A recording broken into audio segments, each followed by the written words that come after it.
short ball, Brabham moves back and falls scarcely past square leg. So this is cricket. Victory to the Australians by 8 wickets. He's got him! Got him! Out! He's got 2! Beautifully caught! He's done it. That is an excellent 100. The last ball, can you believe that?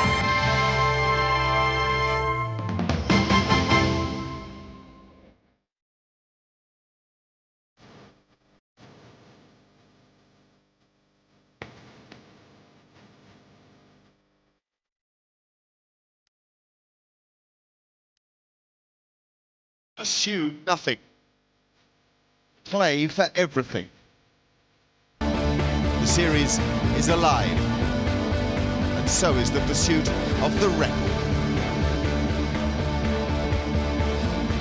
G'day everybody, and a warm welcome to the final day of the second 3-mobile test match for the boarding of Ascot Trophy. We don't have rain, that's the good news. There are some showers forecast for a little later. It's quite overcast, pretty muggy here, around about to 26, 27 degrees already, but the players are ready to go. Australia leading by 213 with 6 of their second innings wickets in hand. Remember, out in the middle, Michael Hussey close to 100, and Andrew Symonds with Adam Gilchrist to come. Could be a very exciting morning. When and if does that declaration come? Maybe India could bowl out the Australians. Anil Kumble and his men are very, very pumped out as the 2 Australian batsmen make their way from those famous old dressing rooms. We are in for a crackerjack of a day of test match cricket. All results possible. And so, of course, is that Australian record. 16 would equal the record. 17 in Perth would get it. Much excitement here as Hussey and Symonds make their way out to the centre. In the commentary box, Ian Healy, Bill Laurie and Michael Slater. Thanks very much, Mark. And we've already started the day on the edge of our seats. We just heard from Mark all options, possible results available in this second test match of the series. It's been a humdinger to this point, and I would have to say it's favouring Australia.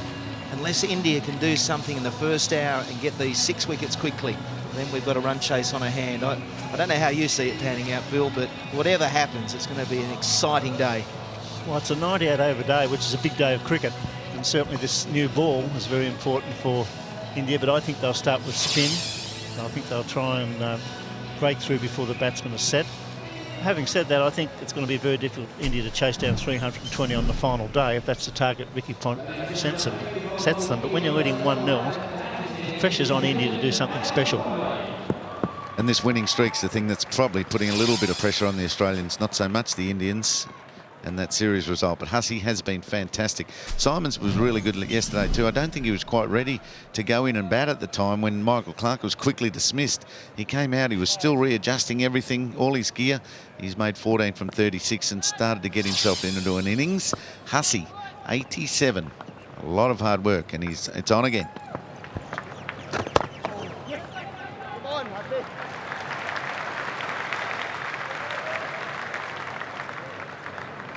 Andrew Symonds straight off the mark, so that'll bring Mike Hussey on strike. 87. He was struggling to get off 87, the voodoo number for some.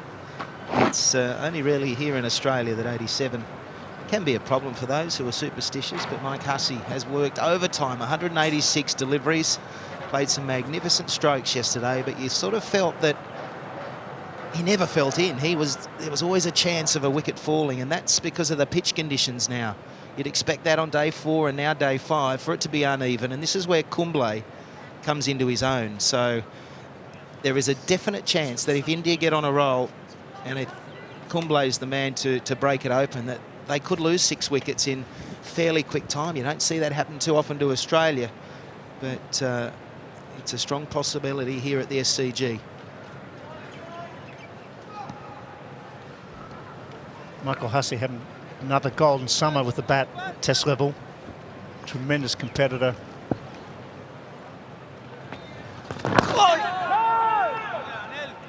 Once he gets a start, he goes on and makes hundreds, and that's what you should do. So he's already got 200s. This is a good match for him. 41 and 87 not out. 2 and 36. What was he doing in Melbourne? He thought it becomes everyone's so surprised when these guys miss out. Hussey averaging just above 80. That one was pegged in by Sharma. Kumble not happy. No, he's now saying, what am I doing? What am I throwing it so hard at my captain for? 19 years of age, and a little apology there. Kumble in trouble. Well, at least he was in after the ball looking for a run out. Seen Harbhajan Singh very slack at mid-off, giving away singles. It's not wise to throw the ball hard at the captain when you're 19, but at least he was attacking the ball and been positive, trying to keep Hussey on strike. It's the youthful exuberance of the 19-year-old, and then you've got the 37-year-old standing there saying, oh no, don't wind up. I must admit, there wasn't a lot of give with that right hand of Kumble's, but he's got feeling back. Go! He's struggling to get off 87, isn't he?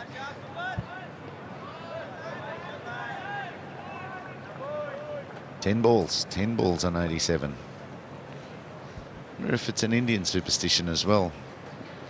It is an Australian thing, not English. No. Just slowed up there by Kumble. Well, it's still read as 96.4, but he's still got an ability to skid the ball, and that's why he's so surprising. I've said a number of times, he's a hard bowler to get in against, but once you've faced a few overs, you can read him a whole lot better. He'll pick up his pace. He's caught back and negotiates it okay. 4 for 283.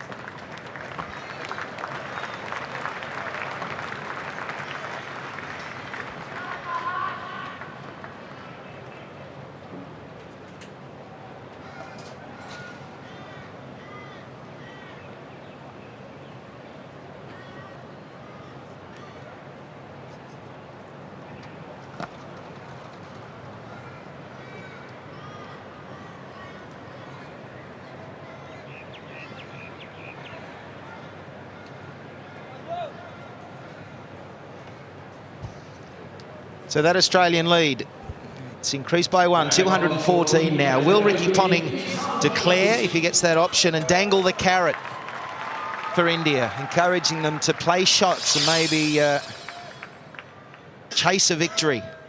Or will he try and bat them out of the game? And there's a thought that as soon as a side is batting for survival, that it's easier to attain regular wickets. That's true, but when you only lose 4 wickets on the 4th day, you won't get a better pitch than this to survive if that's what India plan to do. It's a belter of a pitch. A little bit of rough there, sure, but when batsmen can make 87 and 123 on the 4th day and you're scoring a 3.36, it's still a very good test strip.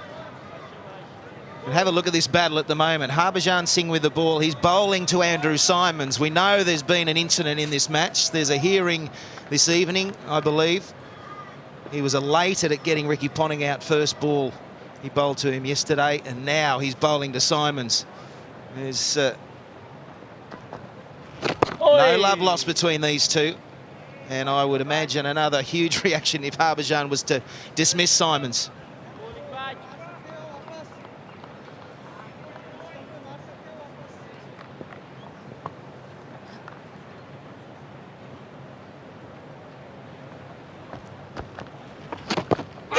Oh, definite bat pad.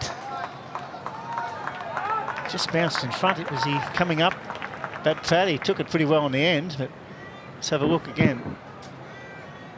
Oh dear, he wasn't quite down, was he? Although it went quickly. It went quickly. Pad bat. Straight to the man. There's a big gap behind that man too. Wait on it. Symonds now, he's trying to use his feet. This is treacherous stuff when you come out and you're facing an off-spinner who's firing them into the rough. It's just outside that off stump, and you can just see pad bat, and oh, it's about an inch short of the hands. He was a little bit up, but very hard to come forward there. Very hard. It won't be long before we see Symonds try to blast through that man, VVS Laxman. Have a look at the gap behind him on the offside. There's no one. There's no one there. That's why it's tempting him. All through the offside. Nothing. So Harbhajan might go for 4. Shouts who catch it. There was 2 noises. But, yeah, no shot offered, so it's been given dead ball. The pressure right on Andrew Symonds here. What about down the ground as well, Heels? There's these aggressive style players, if they're feeling trapped, a way of trying to get on top is to charge and bang him in the air down the ground, and that could work. There's a glove in that. There's a definite glove. But that could work in India's favour. He's feeling this pressure.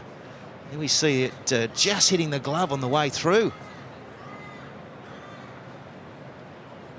It really wasn't a dead ball. There's a little shuffle.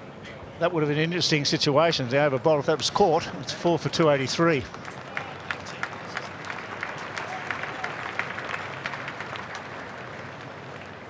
Well, they sort of played inside and I didn't get far enough inside out.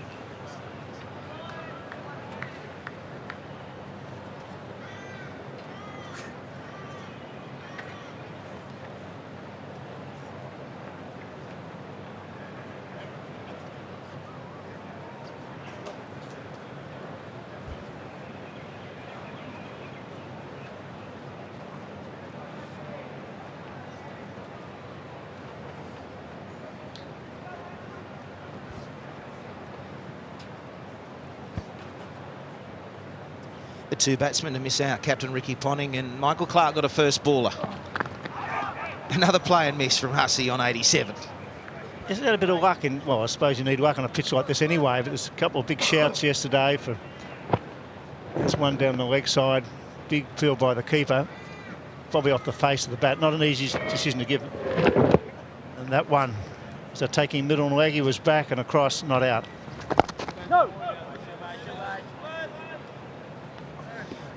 Yeah, there's no doubt that Hussey's riding his luck at the moment. Is very rarely a chanceless innings when you make 100 or a high score.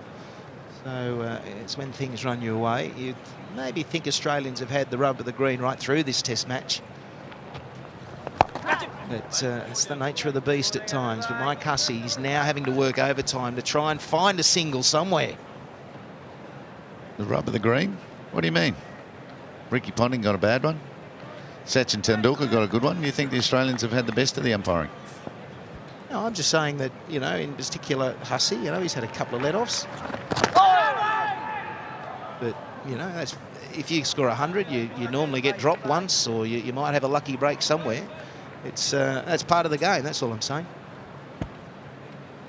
Tell you what, there has been 2 quality overs bowled this morning. One by Kumble, and this is 1.5 now, and one by Harbhajan. The Australians just cannot get at them. Nice bowling. Kumble is backing up what Harbhajan did in his over. And so a nice bowling partnership being established. It's short, so Hussey goes back, and there's extra bounce. And that's something that happens. There's great grass coverage on this pitch.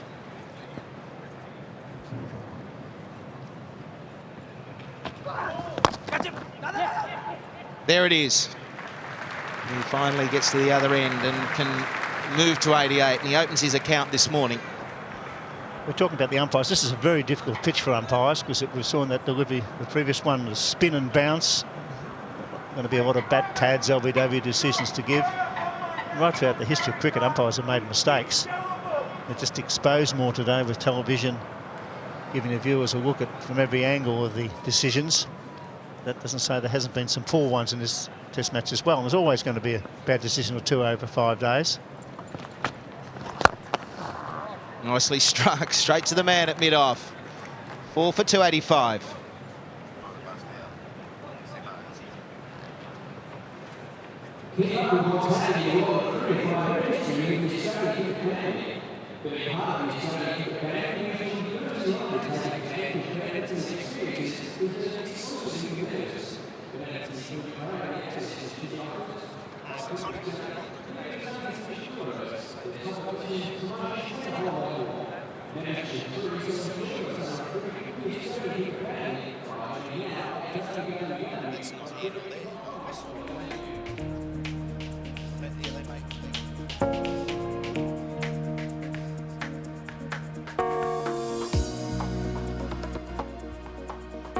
Symonds smoking one to mid-off.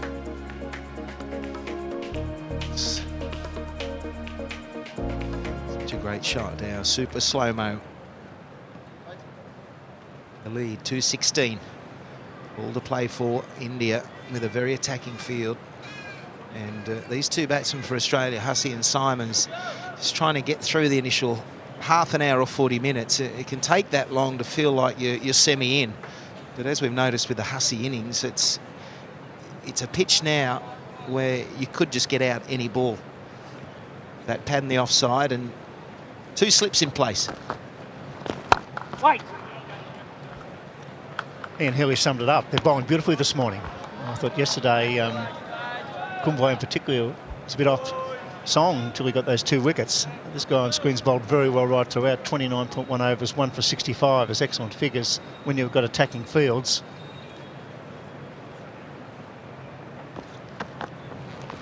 Yes, nicely played. And that goes very square and will be 4.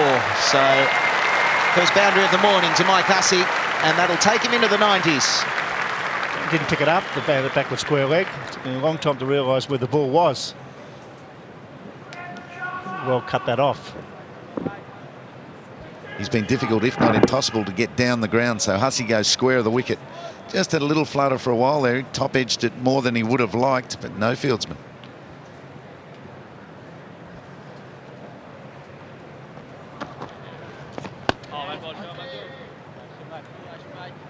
Fresh fingers, that's for sure. As you say, Bill, they got a bit tired last evening. And this morning, you can tell how fresh the spinners are really working this ball. They're spinning it and gripping it, especially Harbhajan. Kumble's not going to be a great spinner, but every now and then he's bouncing and spinning one as well. Good running. Good running. On that occasion, it was Mike Hussey, I think, he said yes, he could see that it was running fine of RP Singh. And Symonds responding. So they need to keep Symonds on strike here. Hussey's a real fighter, and he really does watch the ball onto the bat, where Andrew Symonds more a striker of the ball. And I think the bat pads and the leg slip should come into play with Andrew Symonds if you bowl well. There's a man out deep mid-wicket and backward square leg, so he can fire it in at leg stump as long as he flights and gets some bounce. Now Symonds jumping into a sweep shot and picking the man out. I think Symonds will be probably more eager to take on these bowlers at the moment than Hussey. Hussey on 93 not out. He'll probably play the glides and the safer sweep shots, but Symonds might look to explode down the ground, as you said, Michael, and play the big sweep, go for the boundary. 4s and 6s. Hussey will work his way to 100.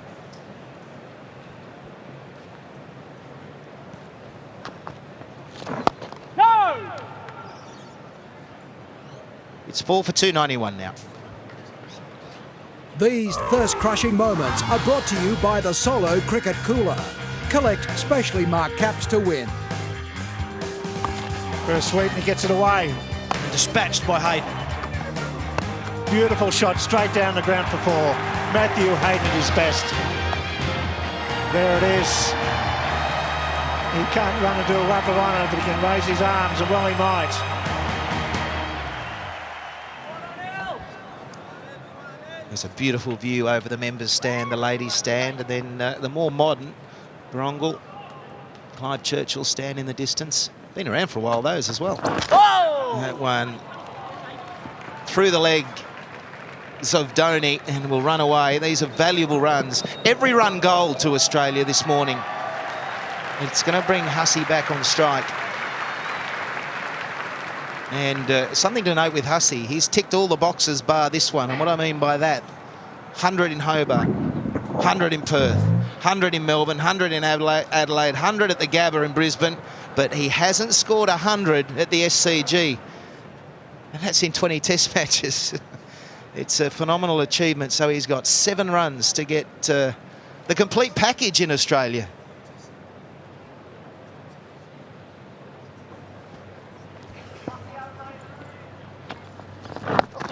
Oh, that one just bunted into the offside, was able to sort of control it.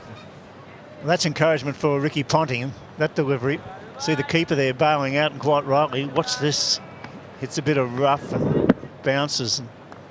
Very well played. Had a tough day yesterday, Mahendra Singh Dhoni. and he started pretty average way again this morning. Got work to do. Nicely played. Nicely played. Mr. Cricket is charging back for 3. That'll take him to 96, and he requires another 4. Just a little over-pitched, and they'll put you away. Michael Hussey hasn't played too many test matches in Sydney. This is his 3rd, and it's the only venue. No 100 in the column. Averaging 73, though. He's going all right without that 100. Just wonder whether Kumbai will take the new ball and bowl pace at one end and spin it the other. This ball was 87.3 overs old. Very hard surface. There won't be too much seam left on it. A little bit soft.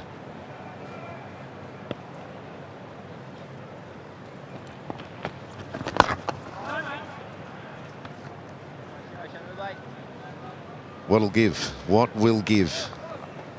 Will Kumbai drag one down, over pitch one? Will Symonds get something to hit? They are giving him nothing at the moment. Will he try to risk a shot from a ball that's not quite there to hit? Will he miss a ball that is there to hit? Like that.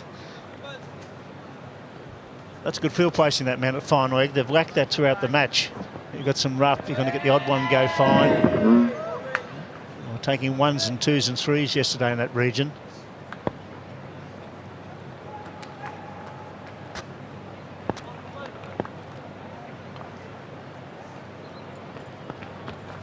Oh! That's the end of another over. And 6 off. 4 for 297.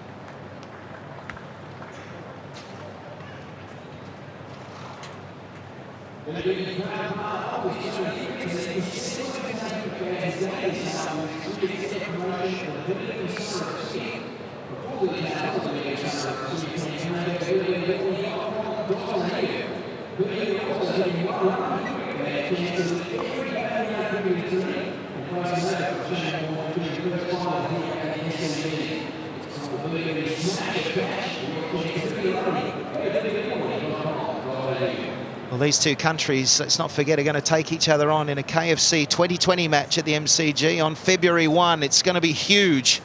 And for the first time, you'll be able to watch cricket in high definition and listen in surround sound thanks to LG. It's going to be an absolute belter. We saw the one in Perth earlier in the summer, Australia, New Zealand, and gee, we had some fun that night. There's going to be 80,000 fans at the MCG too. It's going to be a massive night. Here, Hussey on 96. They bowled well this morning, the spinners. They're bowling without luck. It's one of those pitches where you need a bit of luck. It's a batsman and a bowler. A lot of plays and misses, bat pads going down. It's a 98 over day. What will Australia need? They first need runs. I suppose Hussey needs 100.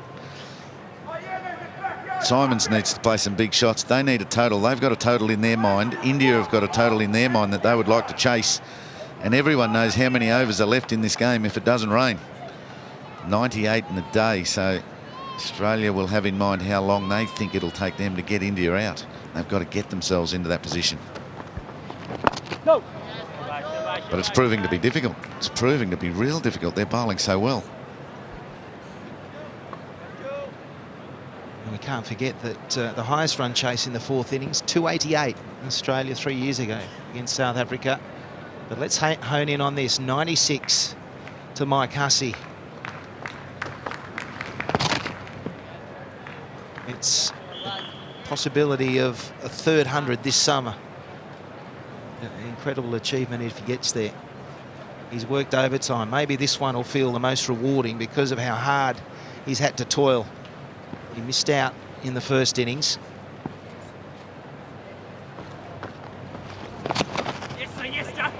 And that'll run away. He's got bat on that, there's no doubt about it. And that will be another Test match 100 to Mike Hussey.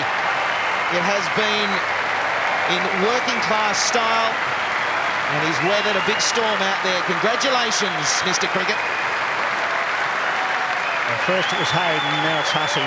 2 superb knocks. Not an easy pitch to bat on against quality spin. Great concentration. 12 fours and 35 singles. Harbhajan just stayed outside leg, well outside leg for one ball too many. He padded up the one before. This one, he just got enough bottom edge on the sweep shot. Brilliant stuff. An innings of great patience and class.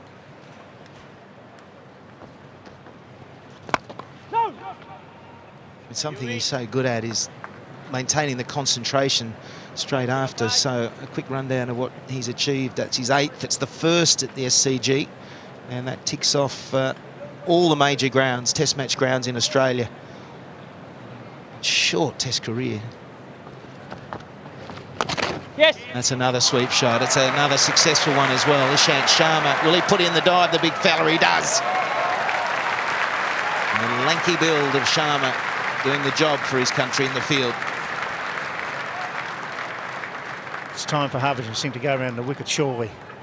He's probed and probed over the wicket, hasn't broken through. Now he's getting too straight.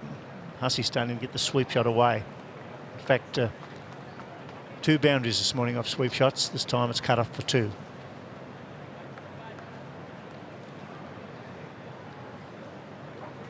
November 3, 2005. Mike Hussey's test career started. Think of what he's achieved. Yes. And it started badly at the Gabba. Those 2 hook or pull shots he played against the West Indies. He was out quickly. It's 4 for 304.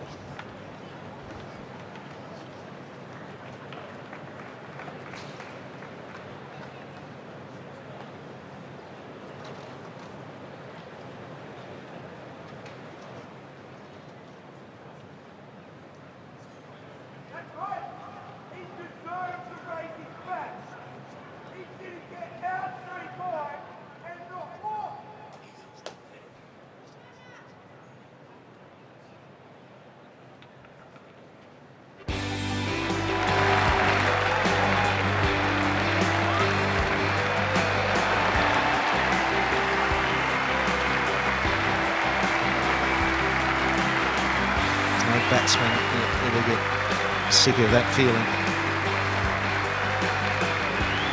All the hard work over the years paying off for Mike Hussey. It's only a few years ago he started playing for his country, and he'll be there for many years to come. 4 for 304. What's that lead? Australia 235 ahead. It's getting harder and harder for India here.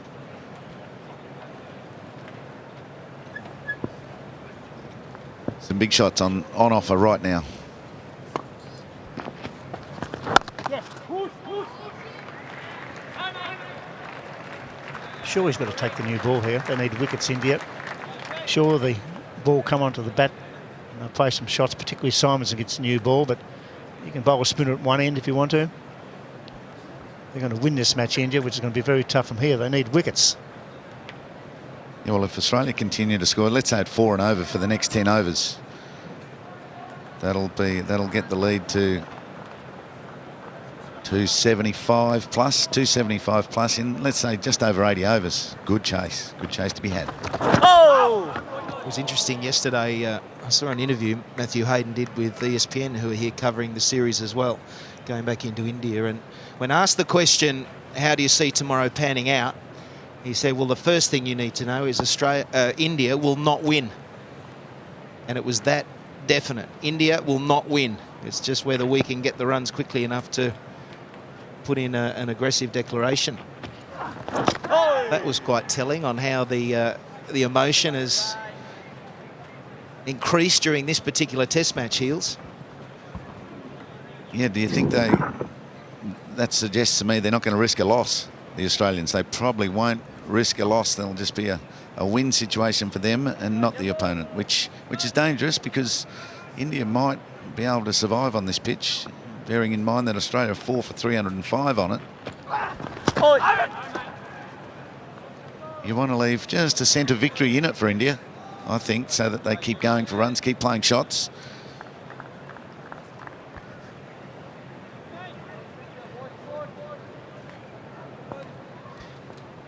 But it could have been talk. Could have been talk. Matthew just covering up the real tactics of the Australians. Scoring rates have been up around 4 all match. It's 4 for 305.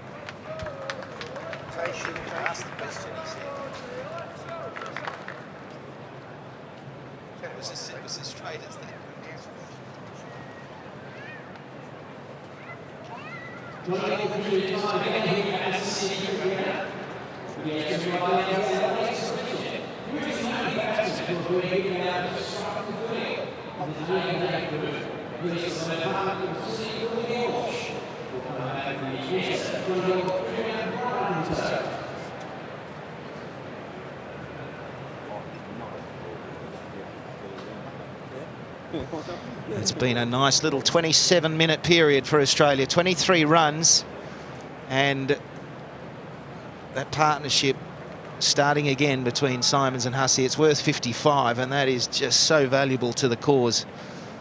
The Australian cause, that is. India, on the other hand, searching for a wicket. They need to get on a roll. They're still in this test match. And you feel that there's a wicket for them just around the corner, but so far, well, we've had that feeling. It was late yesterday as well, but these batsmen are getting through.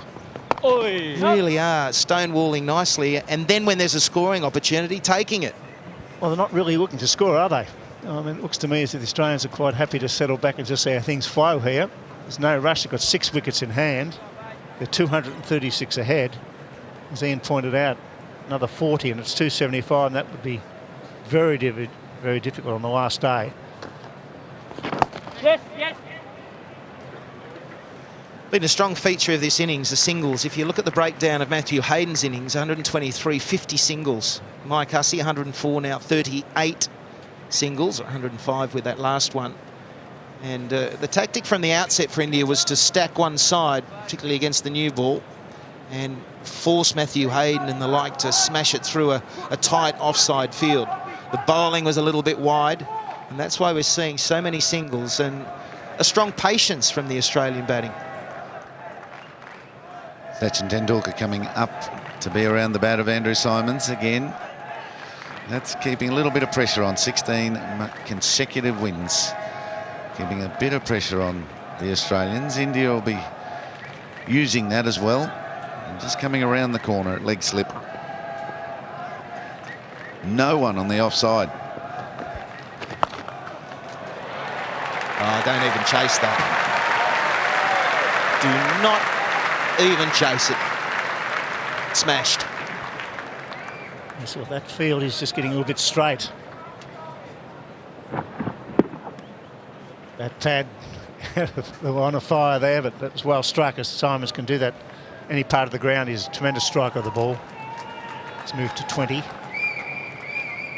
And he's hit to the side of the ground where the field placements are. It didn't bother him.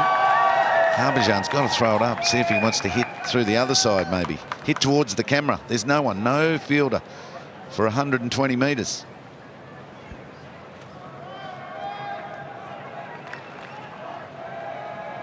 Just see how one big shot from Symonds creates a change in the thinking of Kumble, changing the field therefore. Harbhajan seeing he would say like this wicket of Symonds. That field placing is an indication to me, with just 2 men on the offside, that India are looking towards a draw rather than a victory from here on in. And just coming back to this table, how much does Ricky Ponting and his men want this number 16? Will that have any influence over an earlier declaration? I'm pretty sure they want to keep this series safe. So if that meant a draw, keeping India out of it, then they'd probably take it. But it's worth playing for, matching that 16 consecutive winning run. Will it have an influence? I'm not sure it will.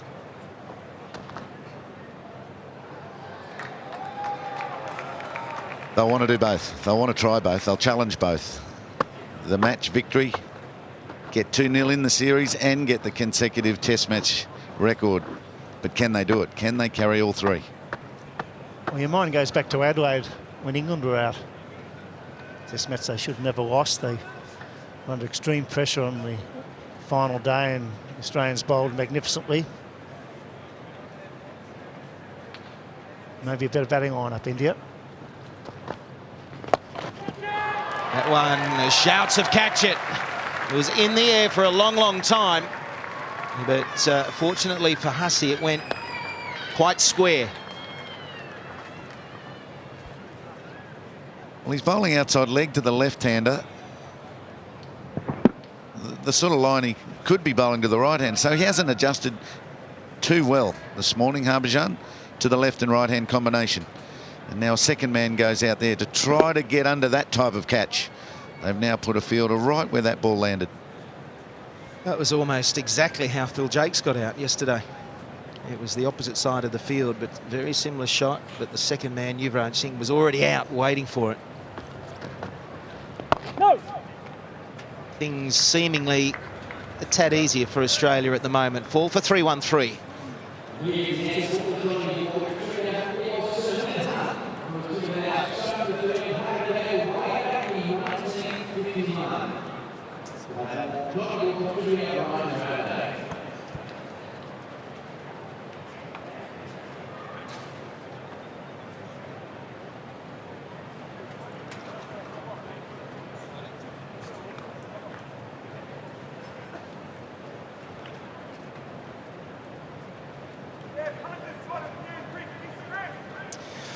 Well, the first half hour has gone very quickly, or it seems to have. Australia 4 for 3-1-3. That's a lead of 244. Can India get a breakthrough very shortly? Changing the commentary, Mark Taylor, Mark Nicholas, and here's Tony Greig. Thanks very much, and very good morning to everybody. Yes, the word is they're looking for 260 odd. A lead of 260 odd. So it'll be interesting to see whether that comes to fruition. Where'd that word come from, Tony? Matthew Hayden. Say 260 or 360? Oi! Well, that's only another, 16 runs from now. I reckon they're looking for at least 300, maybe 320. I reckon they'd like to get another 80 from where they are now. Give themselves enough time, 70 overs to bowl them out. 70, 75 would be ideal, I reckon. Yes, I suppose the more they go, the safer they are, the more they can keep the fieldsmen around the bat. The other argument, of course, is that, and it's the argument that goes back to, I suppose, cricket of yesteryear, where you try and keep the opposition interested. Doesn't often happen these days, but if the opposition think they can win and stay in the game, sometimes they could lose some wickets in trying to get there. I must say, I was surprised when I heard that interview. I would have thought that it would be a little more so.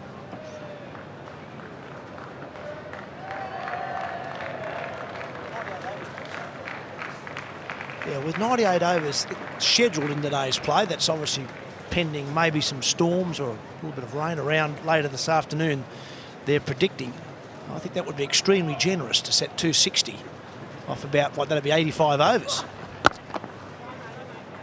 I reckon Ricky Ponting would like to give the Indians a little bit of a sniff, but declare where he probably feels that he's well in front in the game, and it would take something special for India to win. And that's why I think Australia is scoring now at 3.4 runs per over.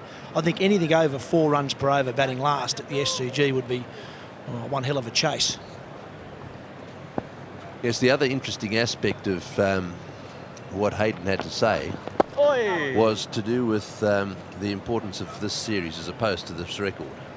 The impression he gave was that records look after themselves. As far as we're concerned, we're in a series here, we've got to win this test match.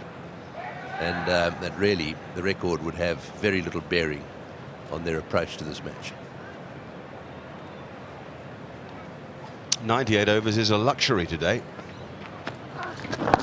And Ponting will almost certainly base things on how many overs he thinks he needs to bowl India out. He'll have to reckon on at least 1, if not 2, really resistant stands against him. Periods where he has to work long and hard to break a batsman. He'll reckon on needing at least 75 overs, I'd have thought. I think the spectre of Perth looms on both sides, whatever Matty Hayden might have said in the interview. I think they've both got it in the back of their mind, and Australia need to win here, so do India. 4 for 315.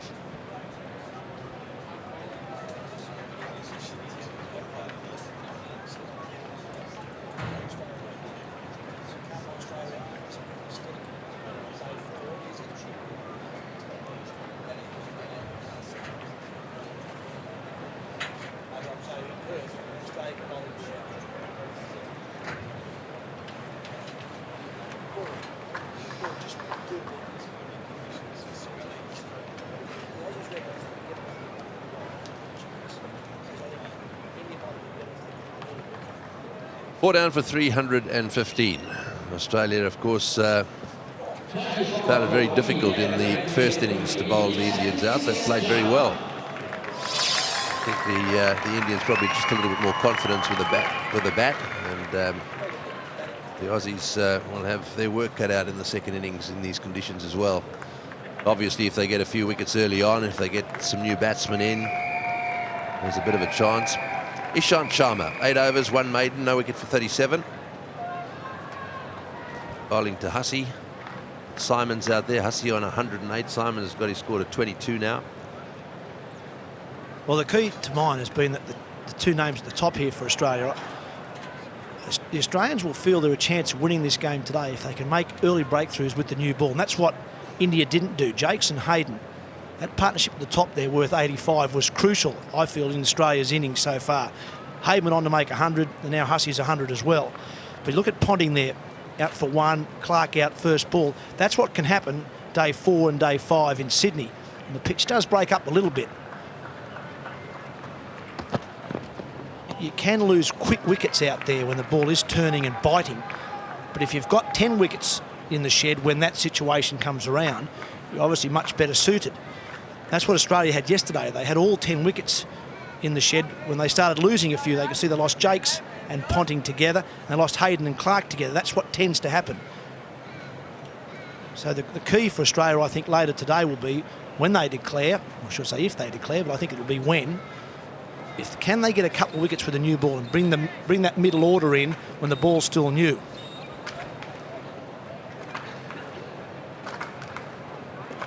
Yeah, there are going to be all sorts of problems. There's certainly rain in the area. And the Indians aren't going to be in any great hurry. The way Dravid has been batting, for example, they'll be perfectly happy with the draw.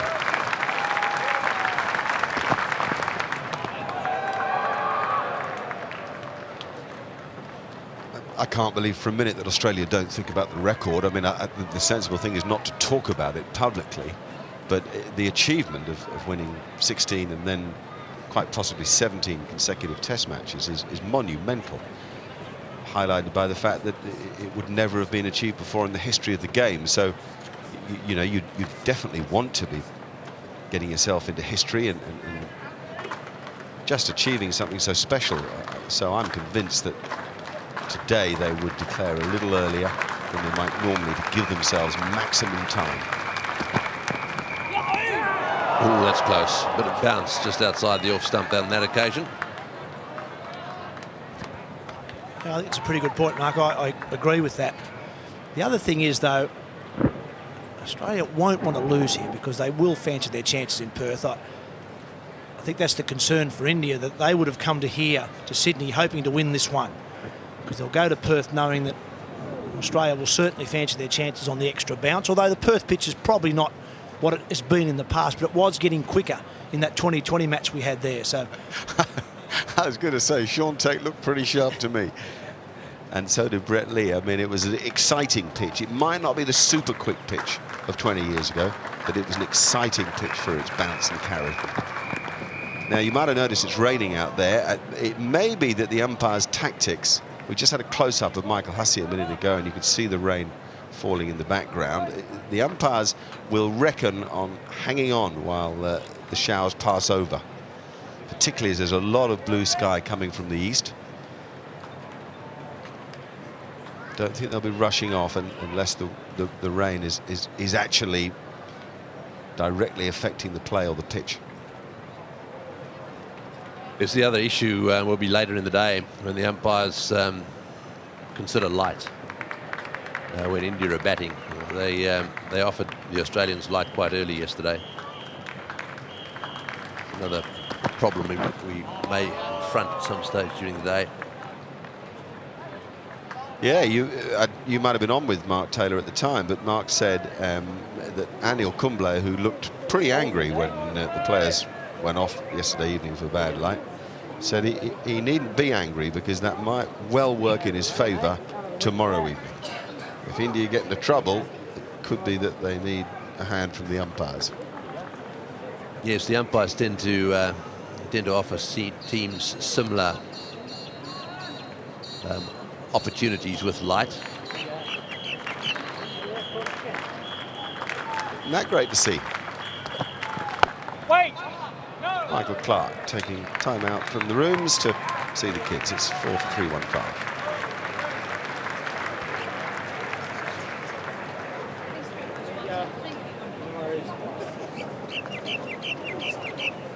Yeah, buddy.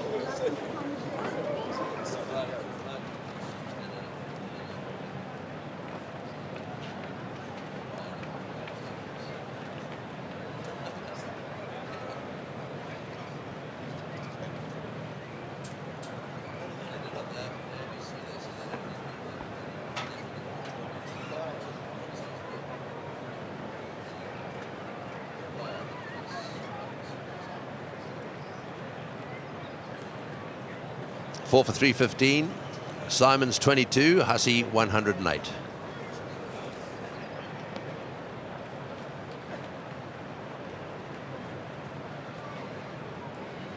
So taking their time, no great rush here for the Indians. Australia 246 ahead.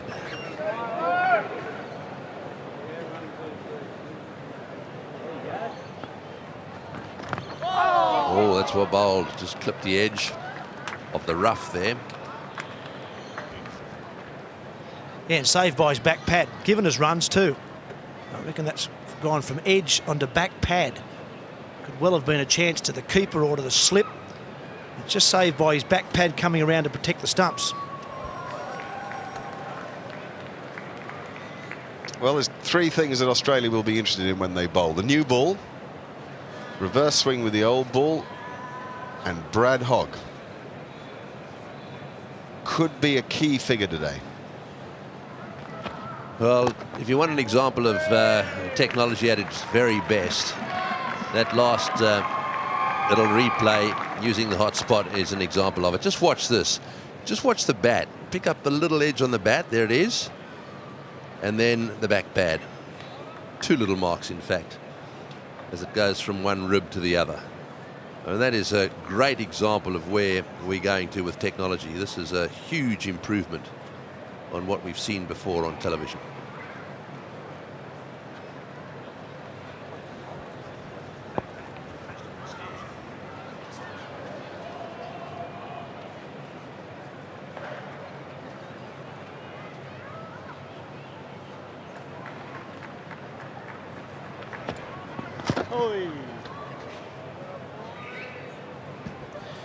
Well, the other worrying aspect, I think, from an India's point of view, looking ahead in this series, is that they haven't been able to bowl Australia out here. 4 for 317, bowling right through day 4 of a test match would be, if I was part of the Indian management, a concern.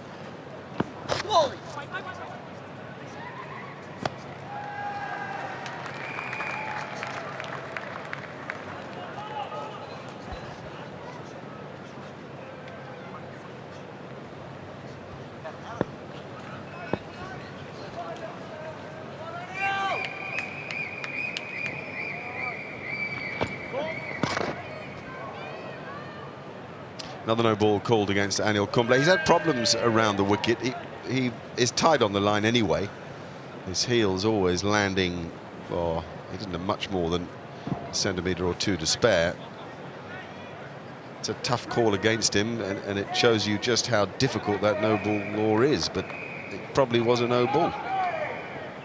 This Gilchrist standing there. I assume that he's got his pads on.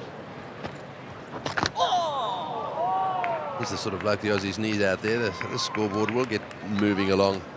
With 4 down and a lead of 250, would have thought a few shots might be the order of the day here.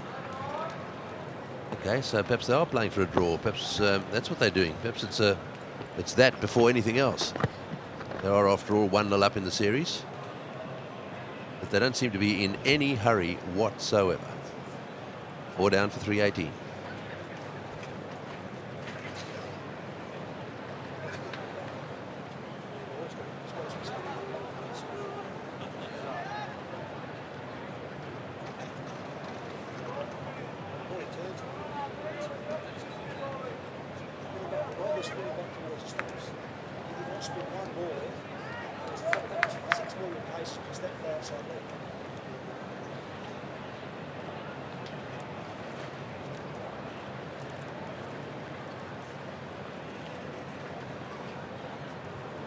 So Australia 4 for 318, and the runs have dried up a bit, I'm afraid. Lead of 249, and we're in the last day of the Test match. Australia 1-0 up in the series. Yeah, I mean, if the target is 260, as Tony was saying, Matthew Hayden suggested in an interview, well, the tactics make no sense because it's only 11 runs away and you've got 6 wickets in hand. You can get 260 in 5 minutes. So even if the target is 280, 290, they don't make sense. So we can assume that it's more like 320 and that still Australia are concerned about being bowled out. Otherwise, they'd be taking more risks. Yes. That's better. Wide delivery and a fumble down there on the damp surface. But of Ganguly.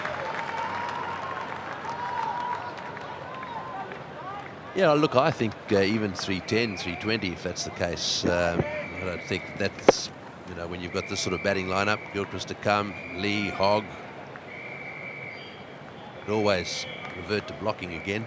Sure, I know you can lose a couple of quick wickets, but I suppose the issue is that they're 1-0 up in the series and they want to protect that lead. And that's it. Their priority for me, I don't care what you guys think about this record, their priority is to win this Test match. Nothing to do with the records.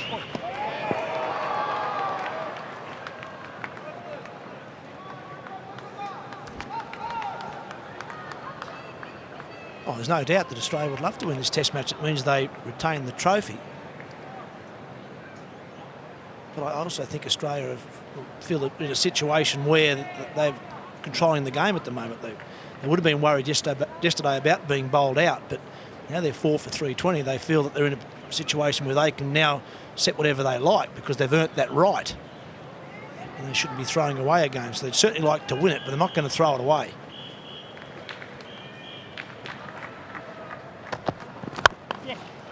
Good shot. Once again, the sweeper down there.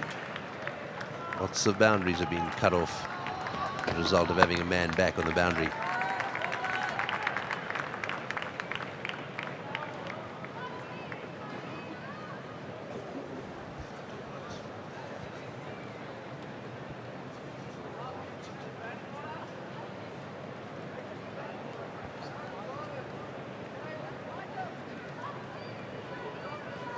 Beautiful grandstand. There's the member stand and the ladies coming into view on the left.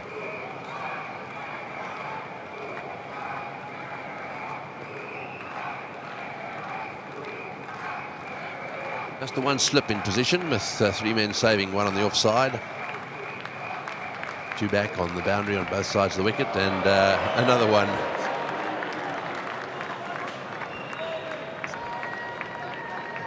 Every now and again he just loses his run up.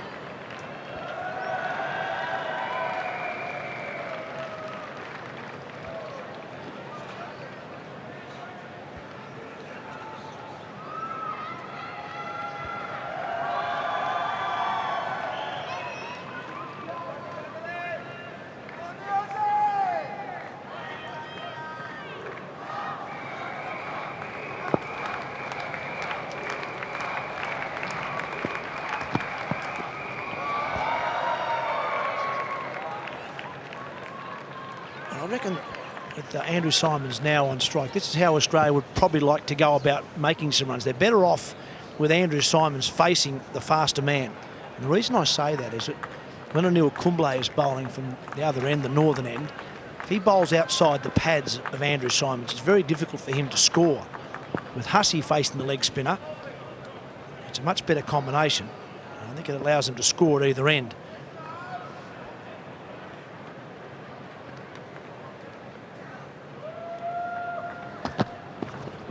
Oh, well bowled, very well bowled. Just being a little cautious there. That one, I don't think it did too much. Just playing down the line of off stump, just outside off stump.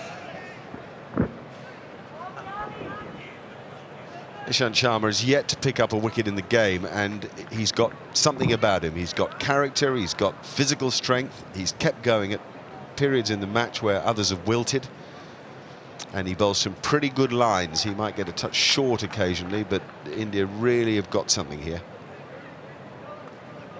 Got a lot about him. You see the kind of spirit that he's brought into the Test match arena. Bottom edge that time, not quite able to get the cut shot away. That's the end of the over. It's 4 for 321. Right, so 4 for 321. The lead 252. There's the summary of what's happened so far. The Indians getting themselves into this match by matching Australia with a bat in the first innings. That was a requirement, and they did it. They not only did it, they actually went past them. Thanks to Tendulkar, Laxman, Ganguly played his role as well, and Hobbijon also played very well when batting with Tendulkar. Hussey has made his 100th this morning, his 8th Test century. This is the celebration. He's first at the Sydney Cricket Ground, and now he's made one, or at least one, at all the major Australian venues. 2 in Hobart, one at the other 5 grounds. First versus India, 3rd century this summer. It's a remarkable performance.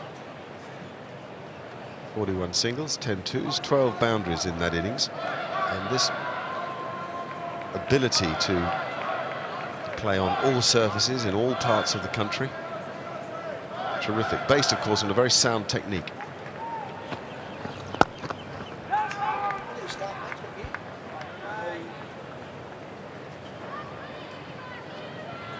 That is remarkable. November 2005, he started his career. To knock off all the venues in, what, 2 years and 2 months. That's astounding, to get 100 in each Australian venue in such a short period of time. That is a remarkable achievement.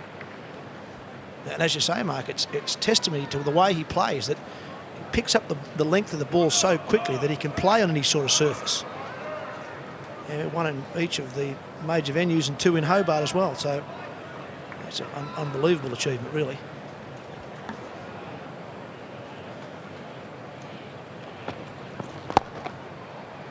And it reflects well on the first-class game in general in Australia, where this quality of players had to wait so long to get into the side.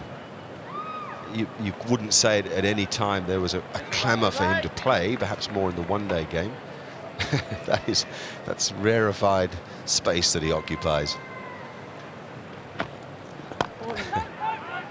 He'd said to Michael Hussey 2.5, 3 years ago, when we put up a list of the all-time batting average in the history of cricket, we'll slide you in between Bradman and Pollock and ahead of Headley and Sutcliffe and Weeks and company. He'd have gone, yeah. You know, that's the real batting list for me. That's the one that we should dwell on more than any of the others. This business of looking at runs scored is not quite as relevant these days because of all the matches that are played. But the averages, well, there they are. Ricky Ponting in there at number 9. Tremendous effort by him as well, an average of 58. Callis, oh, look at him. 112 Test matches. Boy, has he piled them on. So of the modern players, basically it's Hussey, Ponting and Callis in the top 10.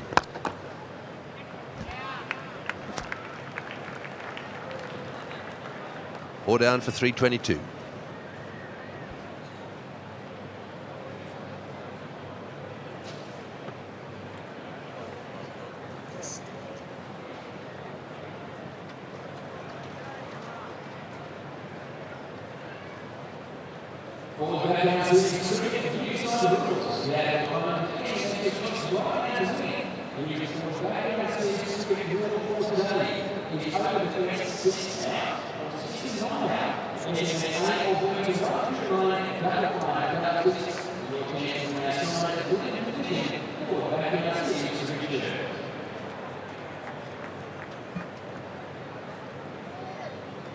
So 113 to Hussey. Things still going along pretty slowly here. The Australians lead by 253 and don't seem in any great hurry to push things along here, to force a declaration or to declare and then get them in. Yeah, we've just had drinks as well, so there was a chance there for Ricky Ponting to send out a message if he wanted Hussey or Symonds to up the ante. He's still got Gilchrist to come, and Brett Lee is in pretty good form with the bat.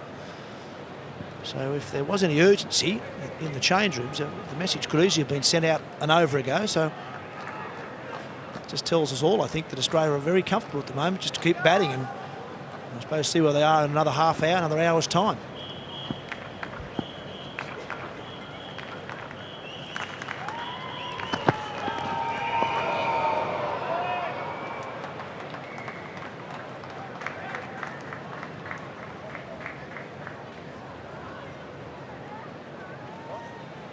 So I suppose, you know, with 6 wickets in hand, I certainly think there's a case for them getting a move on a bit. I mean, it's they are 1-0 up in this series. I can only assume that they've decided, look, we're 1-0 up, we're going to Perth. It's the series we putting first, and we really are not that bothered about this test match. If we can bowl them out, we can get ourselves safe first without taking any chances. If we happen to bowl them out this afternoon, well, that's fine, all well and good. Well, it is tough, though. I've got to say that for Mike Hussey. We've now got an 8-1 field. 8 men on the offside. You don't see that very often in cricket, do you? When you see just one man on the leg side. So no great secret of where Ishant Sharma was going to bowl with that sort of field. There he is, the man at mid-on. The lone man in the middle of your screen there. He's... we pan across to the right of screen there. That's the offside for Mike Hussey. 8 men out there. There's 2 in the deep. There's one down at deep third man. He's way down there. There's your deep third man. There's your deep point. So there's 2 men saving the boundary, and you've got 6 saving 1. The bowler's down. Ishant Sharma is having a few problems there. Just a little bit of a smile on his face. They've been, the ground staff have been out there. They've used a mallet to try and flatten things out at both ends on numerous occasions during the test match. Well, it might just be getting a little bit tacky around the crease, I'd reckon. There's been a few little holes repaired by the ground staff, and as Tony Gregg said, a bit of a mallet used, but there's also just been this little light rain falling all morning. It's extremely light, but it just might be making that surface a little bit tacky, and the stud's just holding in there a little bit longer than the bowler thinks they're going to.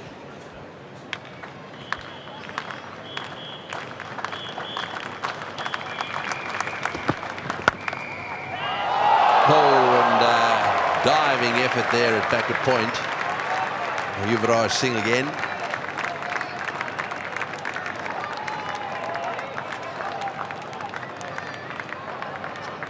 It's the second time that a Yuvraj dive has not resulted in a catch.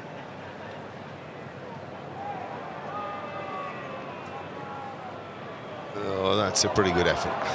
He might, incidentally, have been better going with one hand on that occasion. The one yesterday, he went with one hand and it didn't work for him. So he goes with 2 today, and that doesn't work for him either. But once you get completely horizontal like that, it's a pretty good effort. Certainly was a good effort. I would have liked to have seen him take one more step rather than putting the feet together and then diving. I reckon he might have had time to have one more step and then maybe a dive. It would have given him a chance to have the hands the other way. He went a bit like a soccer goalkeeper pushing it round the post. I reckon one more step he might have had a chance to get the hands underneath the ball. I also think he turned the top hand the wrong way around. I don't think that helps either. Just watch this as the ball flies towards him. See when he takes off first of all. Yes, takes off straight away. One more slightly larger step, but watch the top hand. Back to front. Yeah, it all happens pretty quickly. He had a fair way to go. I just reckon he might have had a chance to take another little step and then have the hands the other way around with the thumbs pointing up more, or the top thumb pointing up, should I say. Never easy, because that went pretty quickly as well, and the ball might be a little bit slippery. Oh, that stayed down a bit.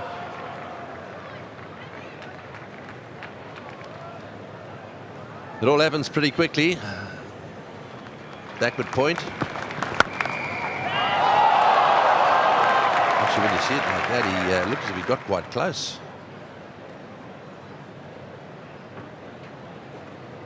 Pretty good move. He wears a huge, great brace on his left knee. Had some knee troubles over the years.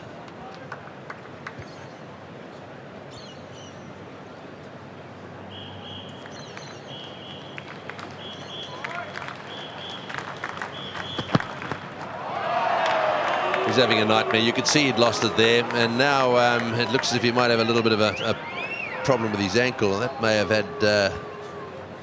happened when he went over on his ankle, but there was a little stutter in his run-up. Decided to keep going, and then realised that it just wasn't going to work from him. It's where you need your senior players. It's good that Kumble's gone straight over to him. Desperately need your support so that everybody tells you to calm down, take it slowly. And he lost his run up. Greggy's dead right. He lost his run halfway through it. Then when he gets to the crease, it's a pretty disturbed area. And I think what they're saying is bring a mallet out and we'll try to get it more level. Get rid of the little sort of hills and crevices that have been created. That's quite a deep hole, I guess. Trying to even it out, I think. Yeah, they've been doing that each day. There's been a bit of this sort of activity that goes on. What they sometimes do, don't get too close with your toe. What they sometimes do is actually take a piece out and bring a big sod in from outside, level it right up completely. A really experienced bowler, confident and well, really good at what he does, would probably have the facility just to land somewhere slightly different, come a little wider on the crease, or a little back in the crease. Would be difficult for Sharma.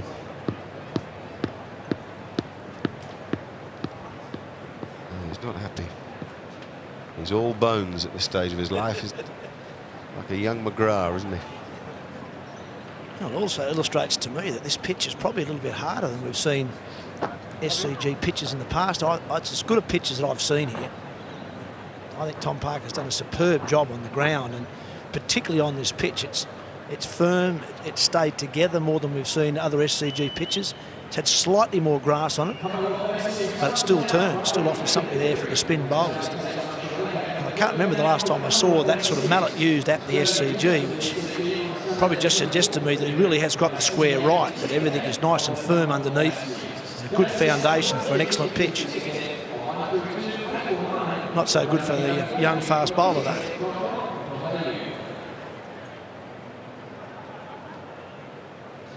Not a lot of movement there in the Australian change rooms. No great urgency there. You don't see 10 players with their whites on, Tony, so I don't think we're going to see a declaration in the next 5 minutes or so. No, that's for sure, and there's no great urgency out in the centre either as far as the Indians are concerned. So they're not going to rush things up. And looks as if there's a little bit of drizzle around as well.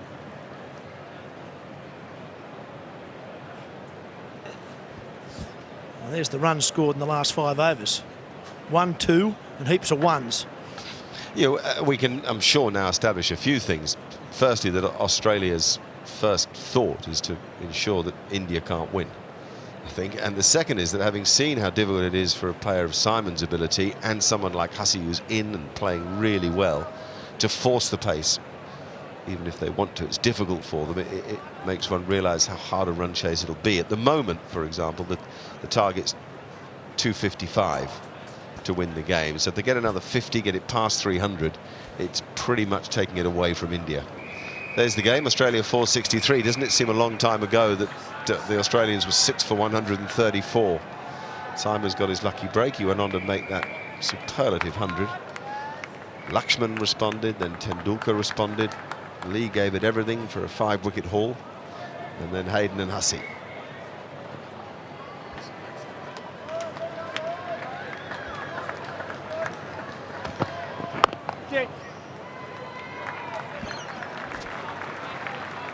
Two runs off an over, which took about 10 minutes. It's 4 for 324.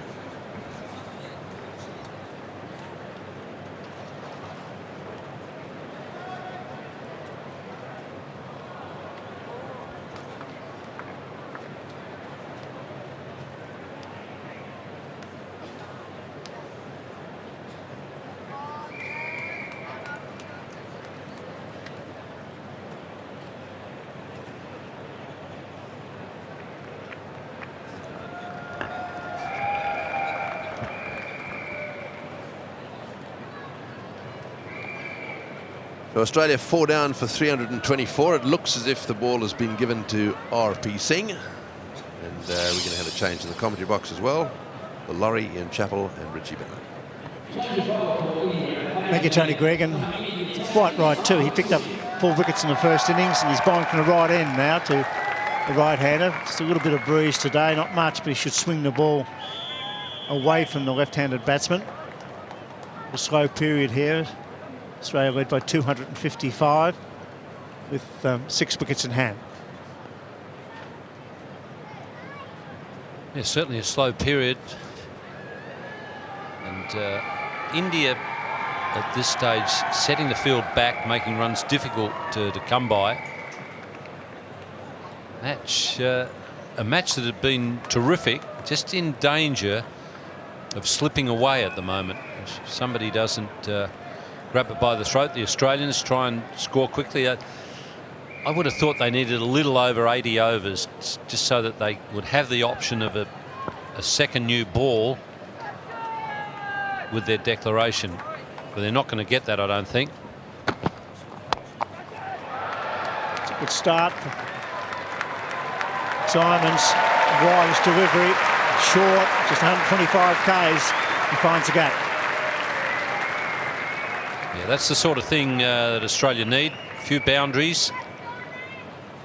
I reckon they'd get about 81 overs if they were to declare now. And it would have been nice to have a touch over 80 so that you get a crack with the second new ball. I think the problem with the Indian batsmen will be the medium paces today. Stuart Clark hit the seam, get the odd one to stay a fraction low. It's gone again, safe. Bounces once or twice down to third man. Just a single. So we've been talking about spin, and that's sloppy cricket by India. An overthrow gets Symonds back on strike. But on the 5th day, the medium pacer who bowls a good line, and Brett Lee with a bit of extra pace could cause some problems for the Indian top order. Yeah, quite often on the final day of a match, everyone's leaping about and flexing their fingers and thinking that spin's going to do it. But awkward bounce and movement off the seam can do the same job. That'll be one more for the extras column. This is quite an expensive little reintroduction for R.P. Singh. It just came back to the thought of the type of bowler who might be most useful. As far back as the mid-50s, Len Hutton brought out a team of fast bowlers. Even on the last day, he always gave the ball to his quick bowlers, Tyson and Statham, and the spinners were always secondary. He's got hold of that one. That's gone a long, long way. It's well struck. Just some width there, and RP Singh not getting it quite right. And Symonds all of a sudden cutting loose. Well, RP Singh doesn't have much choice. He's got to bowl wide of off stump, which is right into Andrew Symonds' wheelhouse there. And there's nobody at long off, although I think there might soon be. But even there, he's going to hit it over cover. But with the field setting that RP Singh's got, he really doesn't have much choice but to bowl outside off stump. India's tactics very negative at the moment, and they're really playing right into Australia's hands.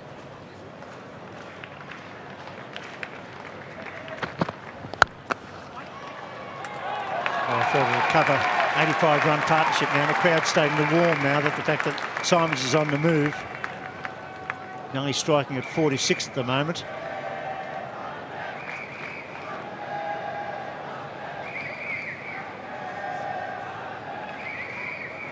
Not quite out of the middle, but it still went a long way.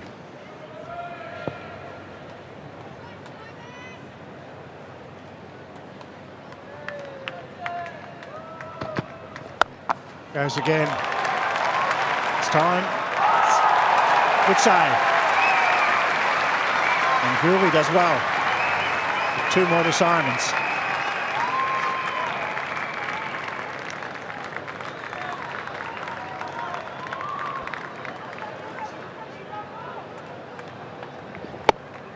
Once again, width is exactly what Andrew Symonds is looking for. Mid-off is now back. The gully is coming out into the cover position, and slip now moves around to gully. Through again.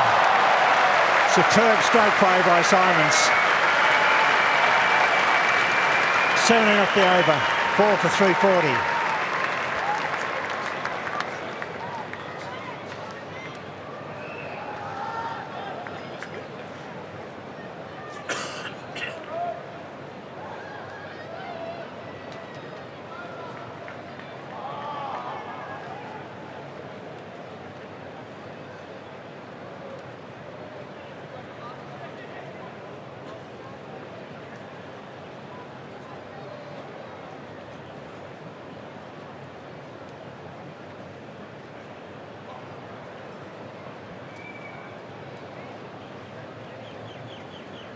Run partnership here, 17 off the last over, so the foot on the pedal by Symonds just at the right time. Well, there were 2 parts to that last over. One was the beautiful striking of the ball by Andrew Symonds, was simply superb. And the second part was the appalling field setting by Anil Kumble, who I regard as one of the more intelligent cricketers around, a fine bowler. But that was absolutely awful. Everyone on the offside, except the 2 men, one down at long leg and one at mid-on, forcing RP Singh to bowl to Symonds' strength. No wonder he went for 17 off the over. Yes, RP Singh would have been entitled to turn around to Anil Kumble and say, if you want that field, mate, here's the ball, you bowl to it.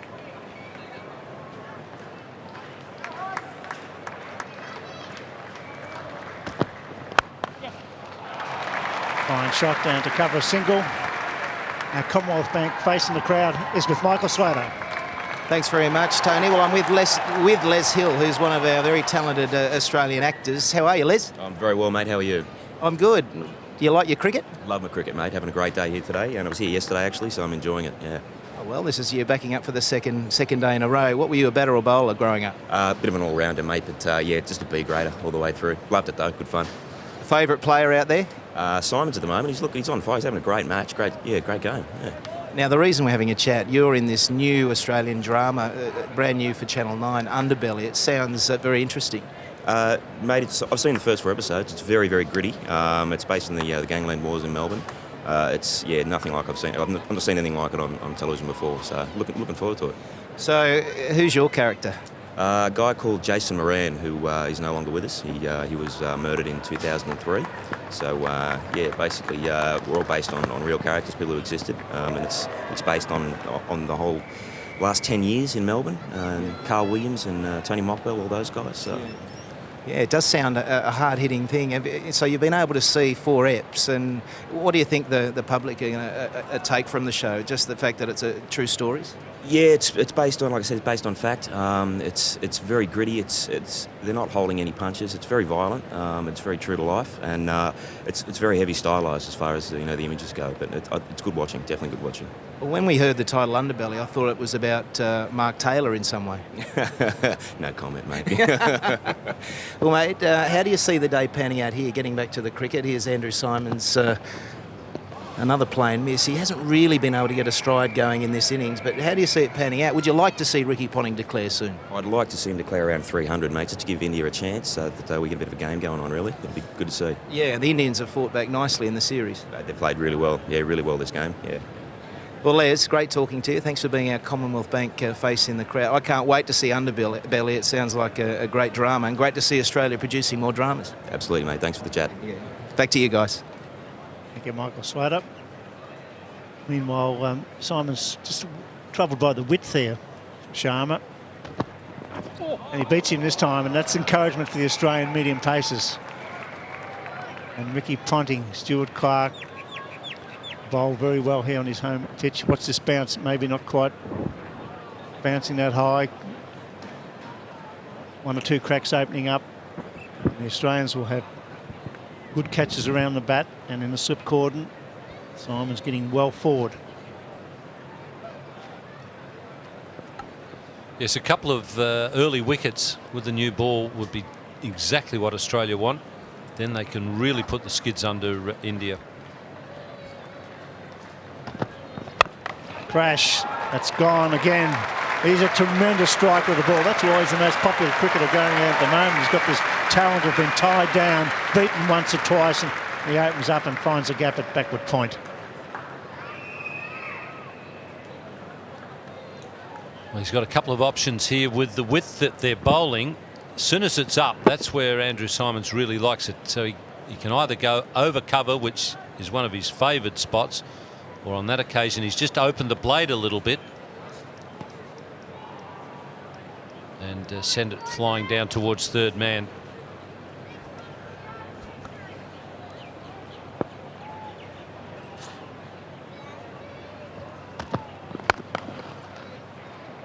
That's well run. It's 4 for 3, 4, 7.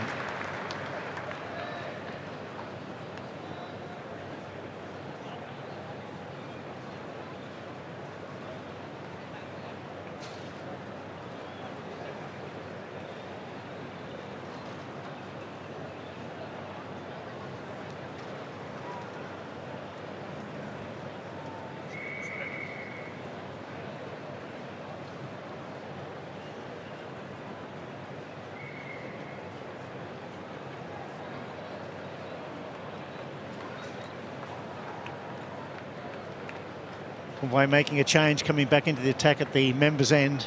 This partnership 97 now. It's been a very good one. Hussey, another magnificent century, hard-fought century. They're the best. You enjoy those when it's not easy, particularly when you've got 2 class spinners in the opposition attack. But today Hayden made one of his best ever in that 29 Test centuries he scored in a wonderful career. Chance now for Symonds to take on the spinner. You'll probably find that Symonds, now he's moved to 45, will be much more confident against the top spinner. Now then, Chappelli, do you think RP Singh heard you? Well, he would have been entitled to say exactly that to the captain. If he hasn't, he's obviously given him a glare, and that's had the same effect.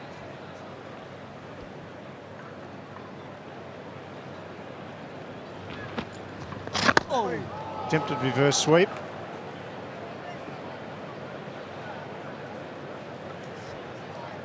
Kumble has stayed around the wicket for most of this innings, particularly to the left-hander Matthew Hayden, which I've found a little strange. I think he would have been better off, certainly would have been a more attacking move to go over the wicket. Now it seems to be all defence for India. I get the feeling Australia have got them in a frame of mind where they could be very defensive when they bat and all the pressure will be on them. It should be a cakewalk, really, when there's only been 4 wickets fall since yesterday morning. It certainly still was a good batting strip with 1 or 2 problems if you're not watchful, but I just fancy the Australian pace attack. I think at 1 or 2 early wickets, it could be a fascinating afternoon.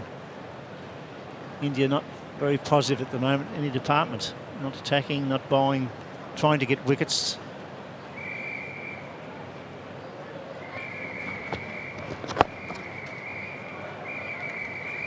Yes, their frame of mind would be a really good time to declare now. And just listening to a few former Indian players talk about this side batting in the 4th innings, there's a bit of pessimism around.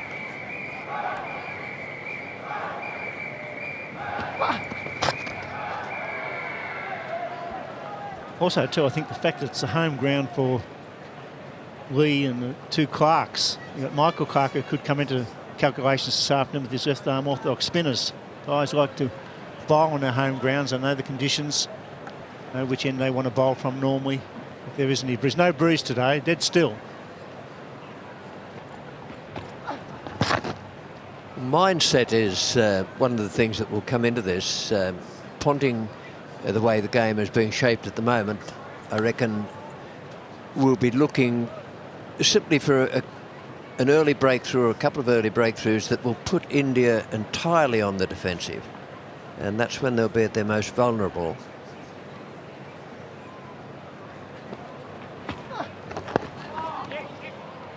It's well run.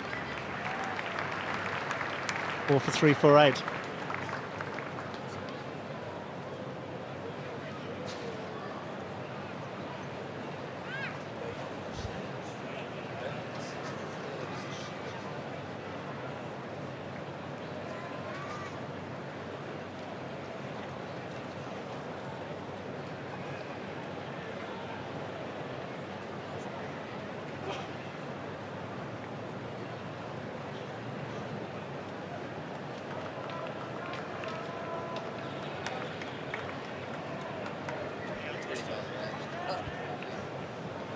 Both the umpires going across to Kumbway and the bowl. I may be saying get on with it. They're taking too long between overs or fiddling around with foot marks.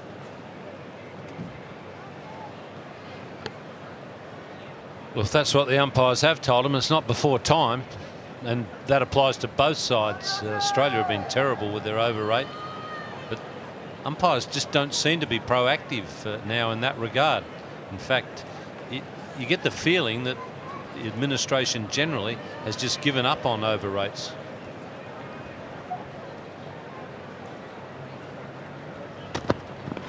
Swing and a miss. He's beaten him 3 or 4 times out there, and that's encouragement for the Australian bowlers. Symonds is in tremendous form, 162 not out, and he's worked very hard in his partnership of 98 to get to 46. Good leg cutter. On the question of over rates, the administrators gave up on them some time ago. It's not just yesterday or last Sunday. They've put in so many little corridors and riders and rules and regulations that allow fielding sides to get away with appalling over rates because they have allowances made for certain things. And you can get away with bowling just 12 overs to the hour.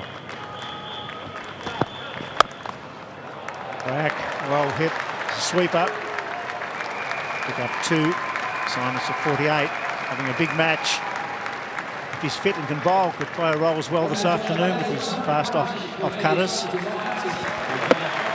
Yeah, it'd be interesting to know what bowling test Andrew Symonds did before the day's play. I think that would also come into Ponting's calculations with the declaration. I think he'd like him very much bowling some of his off spin. There's a few good spots out there for off spin.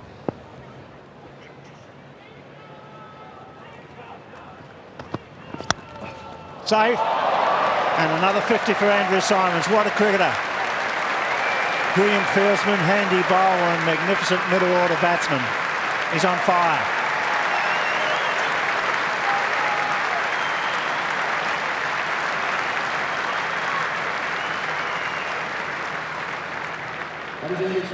India have got themselves in the situation where they don't actually deserved to get a wicket. They've got a brilliant slip fielder there, but they've got him a third slip, simply in a defensive position, not in a catching position. That ball went between the keeper and the first slip. Can't feel any sorrow at all for the bowler or the captain with a field placing like that.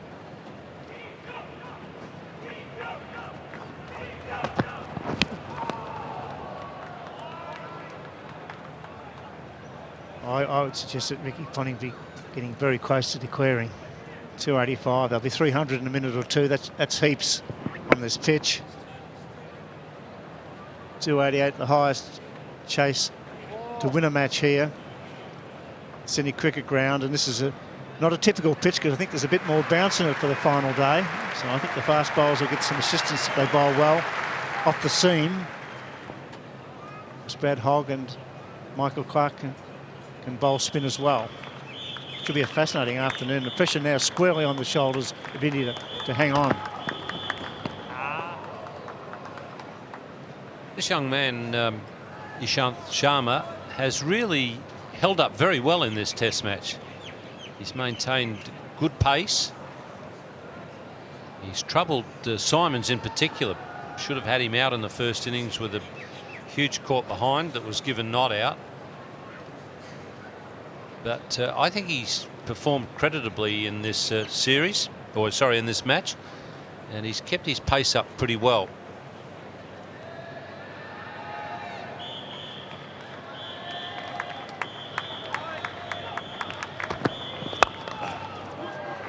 It's the single, 7 off the over, 4 for 355.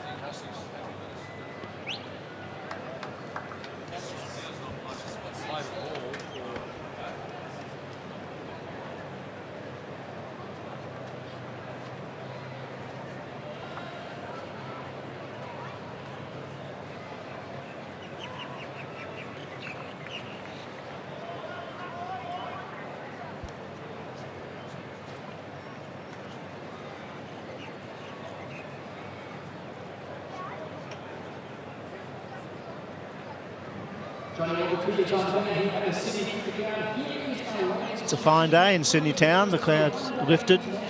Just a light breeze now coming from the north, as it was the first day. India are losing their way. You might as well get out there and bat. Field spread everywhere. Symonds now finding touch, 53.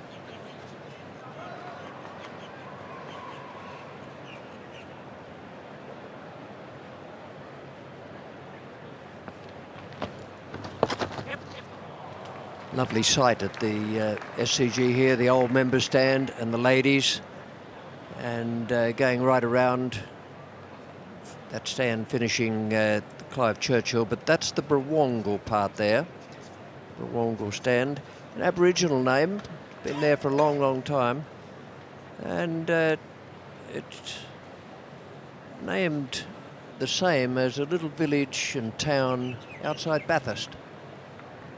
That I think is where the Brawangal name came from when they decided what the new stand of the time was going to be. Been good crowds in this Test match as well. They really love their Test cricket here at the Sydney Cricket Ground. That's very consistent crowds in different weather. Reverse sweep all the way for 4. So it's starting to happen at the Sydney Cricket Ground. This time it's Hussey finding the gap at backward point. The lead, 291. Yeah, you get the feeling the target is 300.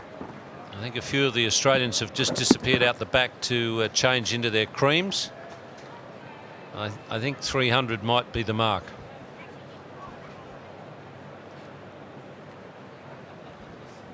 Brett Lee with 5 wickets in the first innings. Stuart Clark just the 1. He's the danger man, I feel, this afternoon. Should bowl beautifully on this pitch because his line and length will be consistent. Make the batsman play. Mitchell Johnson for pace. Hogan, Clark, Symonds for spin. Yep. Again.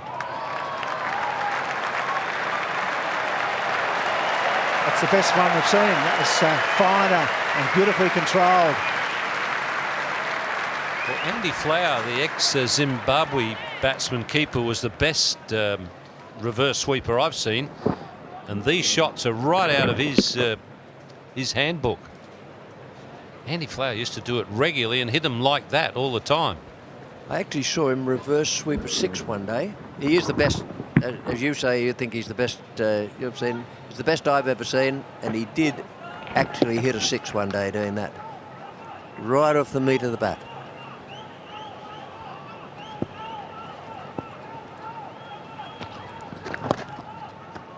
It's good batting. Gets Symonds on strike. It's getting very close, one feels, to a declaration from Ricky Ponting. 296 the lead. They've only picked up 4 wickets in a day and almost another session, India. Full credit to the Australian batsmen. Jakes, Hayden, Hussey, and now Symonds.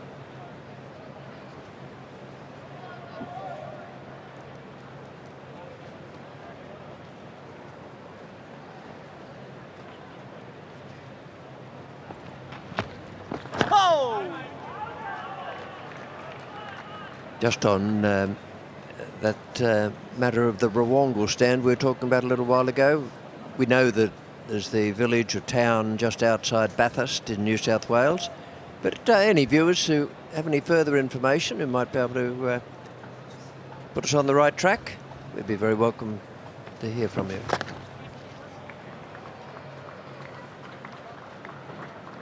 It's 4 for 366.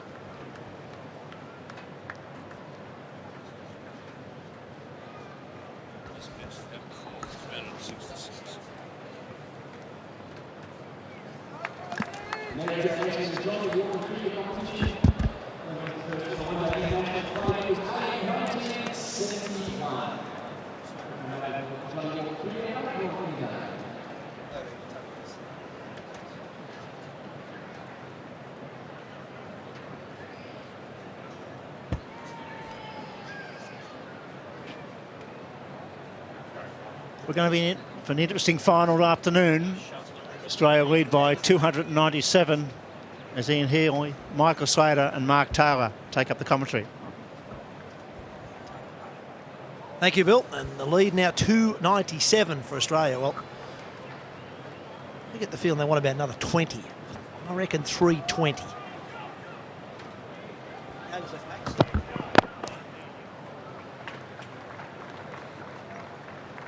If Australia were to declare now, there would be a minimum of 77 overs left. One more over here, that's say 300 to get off 76 or 75, that's 4 and over. I reckon Australia might want just a couple more, just to put themselves a little bit further in front. Still gives India a little bit of a sniff. Yeah, well, the challenge is, if they want to go 1-1 in the series, that they come out and start firing with the bat, although normally the approach initially will be get through the new ball, bat normally. And if we get off to some sort of a flyer or a steady start, not losing wickets, then we've got an ability to make a surge in the middle portion of the overs that are left. Oh, it didn't carry. Sure, there was a big edge on that, and it probably sums up Ishant Sharma's game. He can't take a wicket for trying, can he, at the moment? No luck at all. The top edge, he'd be out. It's a pity it didn't bounce, and it took the bottom edge. And Dhoni's had a lot of those type of deliveries to take this morning, which means the Australian quicks might like a wicket which is just staying down a little bit now. And then the occasional one hitting something and bouncing. So gloves everywhere, messages to accompany, I'm sure.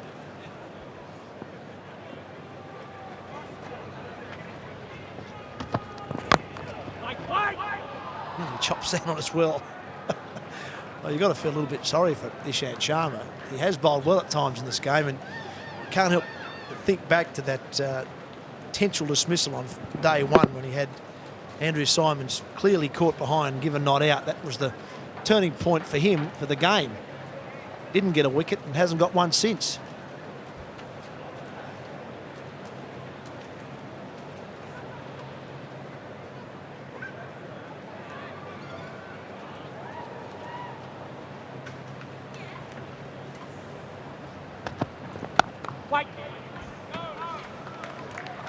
I'm sure there's a lot of people out there thinking, well, why hasn't Ricky Ponting declared prior to this? And really go on the aggressive, give Australia maximum number of overs to try and get the 10 wickets for another victory, which will take them to 16 in a row and 2-0 in this particular series. I don't know what Heels and Tubby you think, but I get a sense that that loss in Kolkata in 2001, when Australia were well on top, Steve Waugh enforced the follow-on and Australia lost, I wonder if that has sort of poisoned aggressive declarations since that time, given that it looked like there's no way Australia could lose that one. Well, I hope not. And that's great running. Brings up the 300 lead. Where does Hussey look? To the dressing room? He does, but nothing happening yet. Well, I hope it doesn't, because it wasn't the declaration in that case. It was their batting. You're a part of the team, Slats. It was the batting on the last day that hurt them there. It wasn't the declaration. So hopefully not. It's certainly not aggressive today, though. I've got a feeling it's more this pitch than that game, as well before Ricky Ponting's tenure as captain as well. I think it's more this pitch. It's still not bad to bowl on, I don't reckon. I reckon Australia will bowl better than we've seen India bowl, but I think this pitch is still not too bad to bat on last day. 4 for 370, and it hasn't been easy for the Australians today. India bowled okay, and the wicket is a bit up and down, and I'd rather see them about 7 for 400 rather than 4 for 370. They're starting to attack now and leave their crease and play some big shots. An hour late for mine. I'd rather see them force the issue a little more this morning and show a little more intent, and maybe, worst case scenario, get all out, but with plenty of lead there, and have the Indians under pressure right now. But they've started at least. How about the field settings now? This is the old spread out, boys. Spread out. Don't worry about setting fields. This is just grab a spot in the boundary about 30 metres from your mate.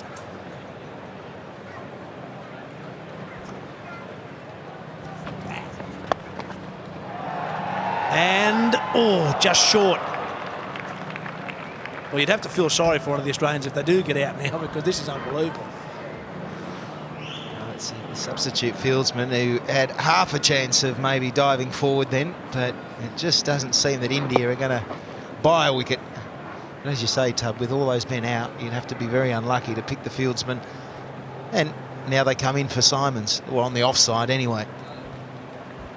Well, I've got to say, I don't think you deserve a wicket when you set a field like that, when you've fed seven men on the boundary. You've now got 1, 2, 3, 4, 5, 6 on the boundary, or close to it. Yeah, it's a little cranky response, isn't it, to what Australia are doing? India are saying, well, okay, this test match, you're not giving us any chance of winning this test match, so we'll just play silly fellas. Well, as I was saying earlier, I think it's a concern to me that India have let Australia get 4 for 372 in the second innings of the Sydney Test match. This wicket is turning a bit. It's still pretty good for batting on, don't get me wrong, but India, who've come here with 2 quality spinners, have allowed Australia to make that total in their second innings on day 4 and now day 5 of the Test match. That's a concern.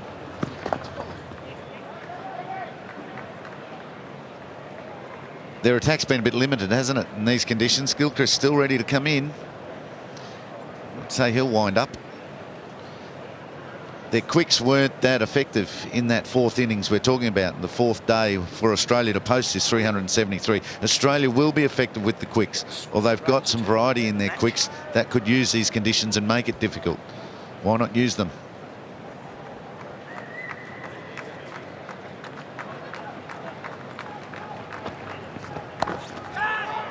Oh, that's a lovely shot from Andrew Symonds. It's about the only place in the ground where you can get a boundary, and the pace just runs out of the ball, but picks up a 3. It hasn't been easy batting for either of these guys. They've been able to stick out there and get through the tough deliveries and then manipulate the ball at times, just like this. Andrew Symonds has created several new gears to his game. It used to always be pedal to the metal, always going for it, and if he got out, well, there was a chance he'd get out, but now he can surmise the game situation, what he needs to do so well.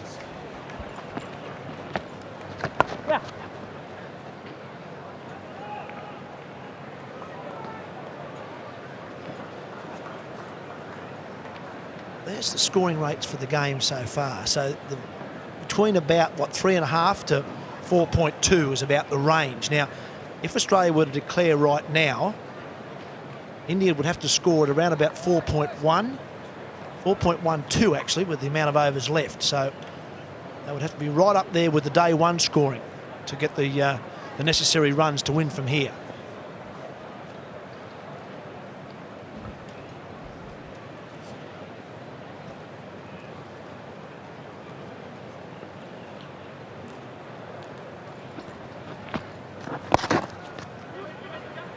Look for two here. Dhoni does well. Runs off every ball in the over though. 4 for 378.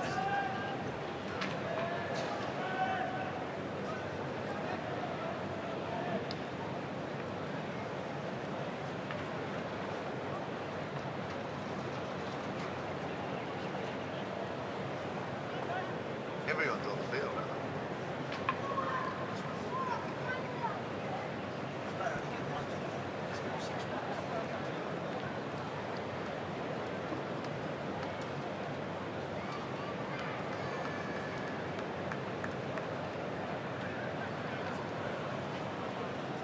Hundreds to Hayden and to Hussey. Another good score to Andrew Symonds to go with 160 odd in the first innings. 61 not out at the moment. So a good match for Symonds, and he may be useful later this afternoon. But interesting to see if he can bowl. Trouble, he didn't bowl any spinners in the first innings. Bowled some medium paces and then aggravated an ankle. So interesting to see if he can bowl some of those offies later today, because they could be quite handy. Good workloads for Kumble and Harbhajan, 32 and 39 overs each. Everyone else underbowled. RP Singh coming back on, 15 overs for 64. Symonds gave him a touch-up early this morning. He'll have a second go.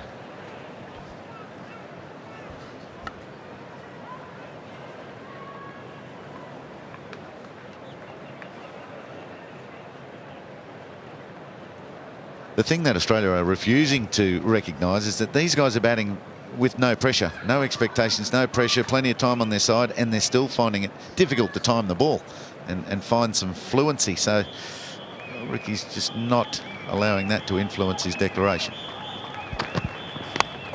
And out. Good catch too in the end. Went a long way. Symonds is walking. And RP Singh's got a wicket, courtesy of an excellent catch to the keeper, Dhoni.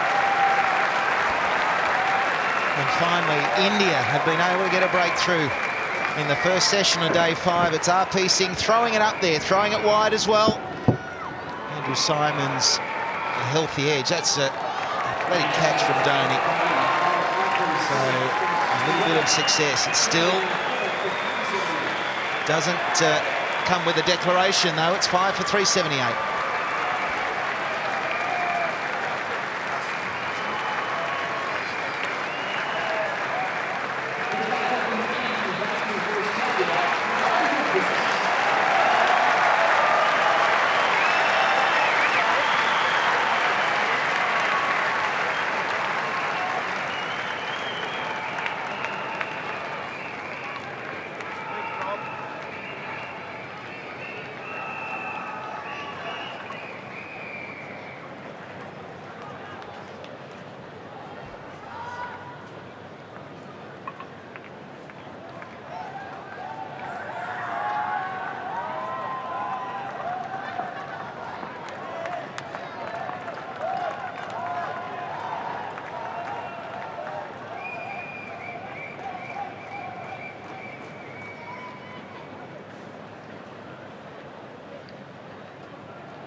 Well, a breakthrough finally for the Indians this morning. Andrew Symonds is gone, and Adam Gilchrist has made his way to the middle. It's a bit of a concern, isn't it, when you're a bowling side and you finally get a breakthrough, and out comes Gilchrist with a licence, I'd reckon. I think you'll see too many defensive shots, maybe a push to get off the mark. Then you might see Adam Gilchrist launch into some big shots. It's Australia really trying to knock the stuffing out of the Indians at the moment. It's one of these innings where they're just totally batting India out of the game. And they just don't want them to feel they've got any sniff whatsoever. I think they're working on the principle that a batting side is just trying to survive, therefore not playing their natural game and more inclined to get out quickly. It's missing leg. He didn't even wait to get off the mark. And I still don't think he is off the mark. I reckon that'll be leg byes. It's a big shot first ball. I reckon he left the change room and said, first ball, I'm going for the sixer. It's going to have to be a 6 because they're all on the boundary. If he wants to hit it in the air, he better clear it. That's the little push to leg side from Gilchrist. Swinging right from the word go. He's still on naught. I remember a test match where Adam Gilchrist got a duck in the first innings at the Gabba. Being on commentary, and I said, oh, be looking to get off the mark here, be a bit nervous. He hit the first ball for 6. I think it might have been off Ashley Giles, straight down the ground to get off the pair. There you go, that's how you get off the mark. No fear from Gilchrist. He's got the 2020 licence at the moment, that's for sure. And another look at the breakthrough. It was very wide from RP Singh, and Symonds thought it was there for the cover drive. Fantastic catch by Dhoni. It was good hang time by the wicketkeeper. Would have felt like slow motion too. He was in good position and moving, and he would have seen it really slow himself. It feels so easy when they go in the middle like that. That is for sure. Good tactic by RP Singh too. He hasn't tried a whole lot, but round the wicket, a wide full one. Good effort. Now Hussey found a gap, found the fence.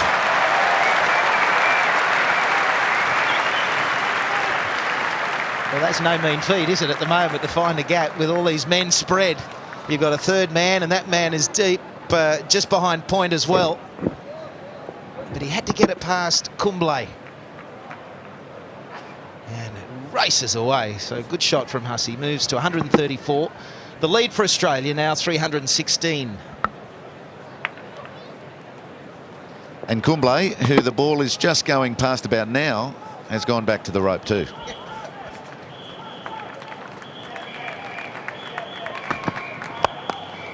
Oh, it's a good shot there. Oh, that is brilliant from Hussey. Used his feet to the quick man and then found the other gap on the offside. Well, RP Singh just floating them up. He got Symonds by doing this, but Hussey's loving it. Slicing, powerful drive into the gap and over the rope. Lead now 320 for Australia. 74 overs left, or minimum 74 overs left, if Australia declares at the end of this over. They might be batting the day out. We're not declaring till we make 1,000. It's 5 for 390.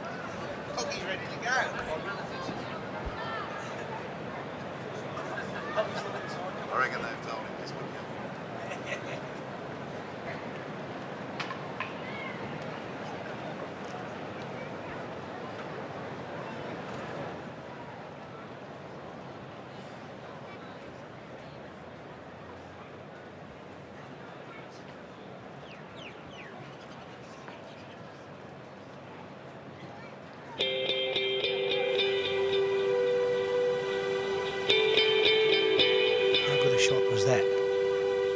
Off a quicker man, inside out over, extra cover for 4.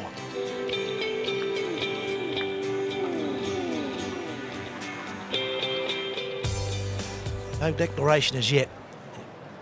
Shot there of Brad Hogg sitting in the players' change room, just looking inside. I think he's looking for the captain to make a declaration.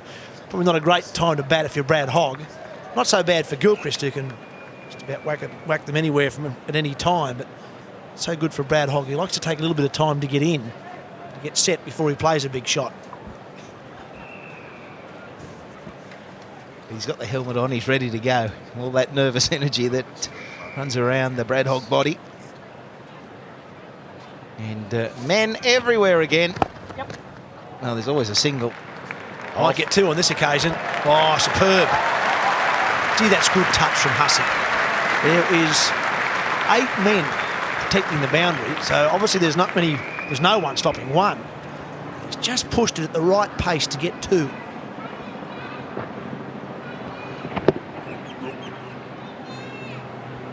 There is absolutely no one stopping one.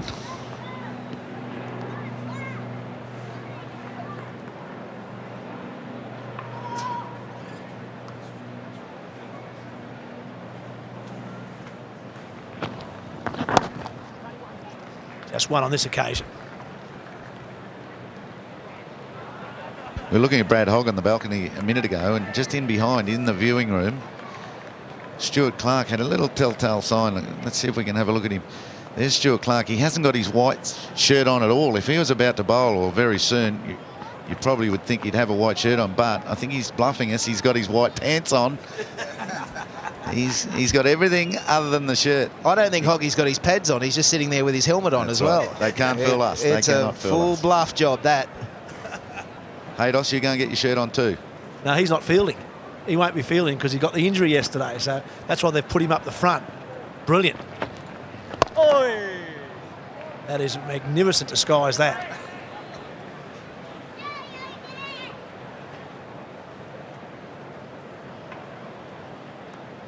Kumble just wants off. He just wants off this field. 40 overs. Gilchrist, did he get enough on it? No, he didn't. Yuvraj Singh out. Gilchrist knew it. He went to clear the rope. And unfortunately for him, he didn't get it out of the middle. Well, 40 overs, but I'll take the wicket now, says Kumble. Full toss. You don't often get Adam Gilchrist out on a full toss. He's looking for something a little more efficient than a full toss. He makes it into a full toss, throws the hands at it. It drops to the bottom of his bat rather than out of the middle. And the fielder falls to the ground successfully. 6 for 393.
Well, Brad Hogg has made his way to the middle. I'm not sure he was all that keen.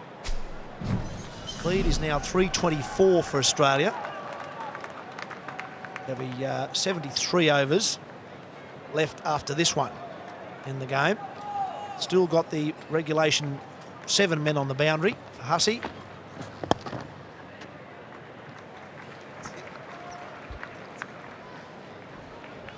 It's almost an angry field, isn't it? Saying, well, you know, you're not going to declare, so I'm just pushing all my men back.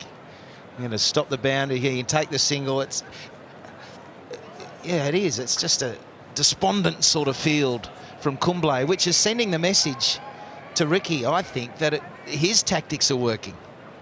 That with a negative attitude in the field might be a negative attitude with the bat. Well, we are going to see a slight change in the field now. Well, actually, quite a dramatic change in the field. We're going to see a bat pad, I think, a slip. Some men saving some runs. Oh, Brad Hogg feels, well, what have I done wrong? Everyone else gets men on the fence to get an easy single, not me. And they're saying, we'll tell you what you've done wrong. You've come out. You've come out to bat. And they're taking their time. Have a look at Dhoni. Oh, now they're calling for shin pads too. So they haven't got any regard for the time this is taking in the game. The crowd are starting to get involved too. So you might be right, Slats. They're starting to get upset and frustrated. They know they've got to face the Australians for the rest of the day, probably, in a pressurised batting survival sense. And they're not happy. Well, I think the umpires have got to take a bit of control of the game here at the moment. There's only one ball left in the over. I would think if I was umpiring, I'd be saying something on the lines of, well, bowl this ball and then go and get the shin guards. Stop the game for one delivery. I think it's just it's getting beyond a joke, really.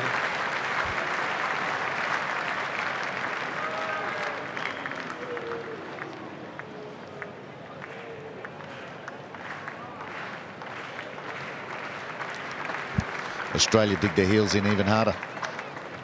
They're not getting influenced by anything. They just stood there and watched all that unfold.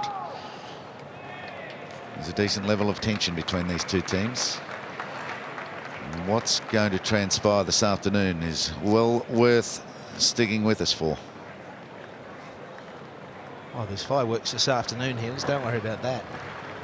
It's not going to be an Indian win, but Australia will be pushing hard for 10 wickets. Hogs away. Just get the single. 6 for 395.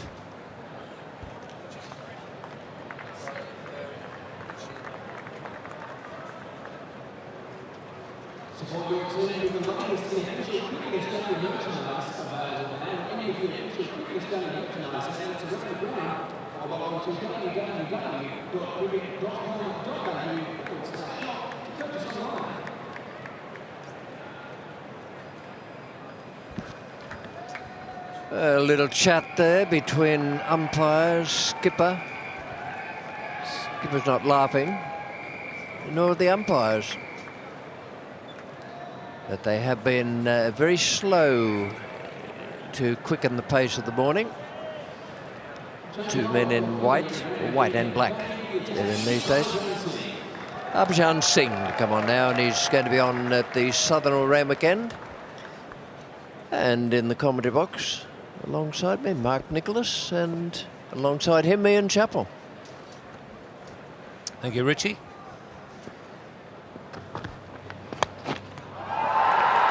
And that's out.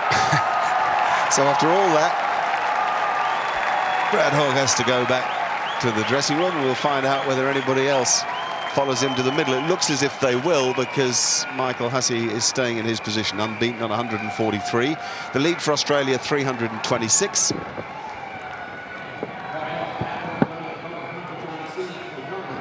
for once, ambition didn't work for Brad Hogg. 7 for 395 now, the Australians.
Australia continue to bat. Michael Hussey with 143. Brad Hogg just out. Brett Lee making his way to the middle. Lee played pretty much as well as Hogg, actually, in the first innings.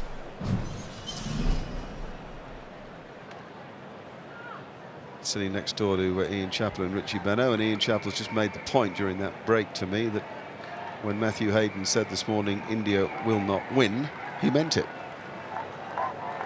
Yeah, I just wonder if the feelings, you know, there's been a bit of feeling between the teams, whether that has boiled over into the situation where I'd much rather see Brett Lee walking out onto the ground as a bowler rather than the batsman.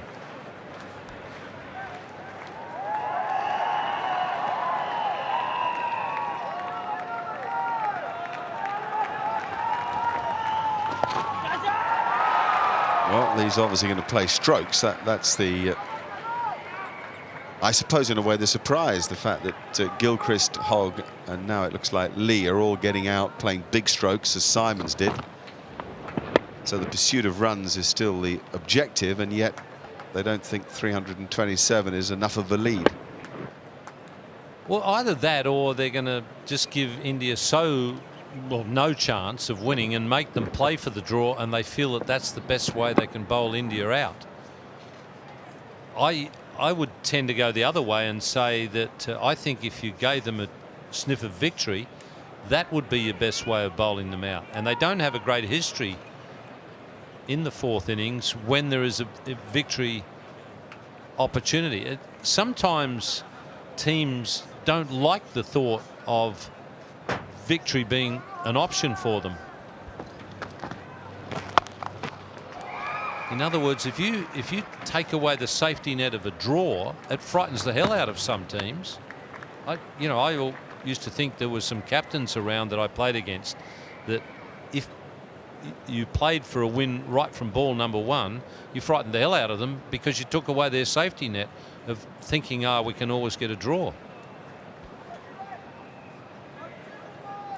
I wonder if Adelaide will feature in Ricky Ponting's mind, the fact that England played for the draw last year. That's safe, and runs for Brett Lee. At the moment, if the declaration came in the next 10 minutes, there would be 72 overs for the run chase. If it came during the lunch break, there would be 74 overs for the run chase. You'd factor back in the 2 overs you lose between innings. Last year England played for the draw in Adelaide, couldn't do it. Admittedly, Shane Warne was part of the bowling attack and played the lead hand. I wonder if Ponting thinks that if you give India no hope and the draw is the only thing they can do, they will bat with that negative mindset and not bat as well because of it.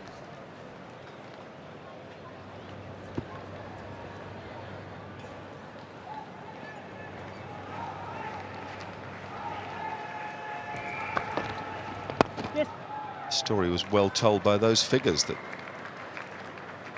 now that the score has reached the 400 mark, this 400 has been comfortably the slowest of them. Certainly been a lot of runs made in this match. It's been a good pitch. We know that there's a bit in it because there's extra bounce and the ball's turning, still turning quite sharply. There's been a bit of movement off the seam for the pacemen. But I think Mark Nicholas's summing up is probably as close as we'll get, that Ponting intends to put the pressure on by making India go for the draw. And at the end of the over, it's 7 for 401.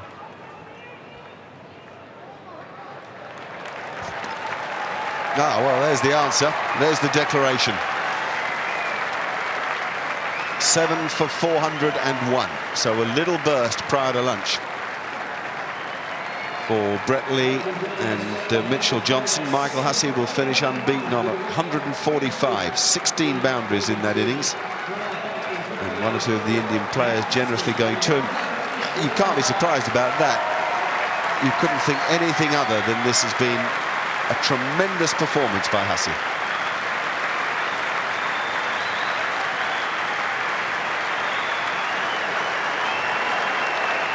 Yes, he's probably never fought harder for 100 at any level of cricket, and that'll give him a lot of satisfaction, particularly being a West Australian, coming off that whacker pitch where you get to learn how to play fast bowling, but not necessarily learn how to play spin bowling on these types of pitches.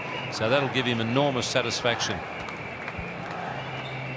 The target 333 if India are to do something special and win this game. There's the Australian card with an excellent start. I mean, it was important not to lose wickets against the new ball. Phil Jakes and Matthew Hayden resisted some good bowling and some crafty field setting and then got into their stride. 42 for Jakes, 123 for Hayden.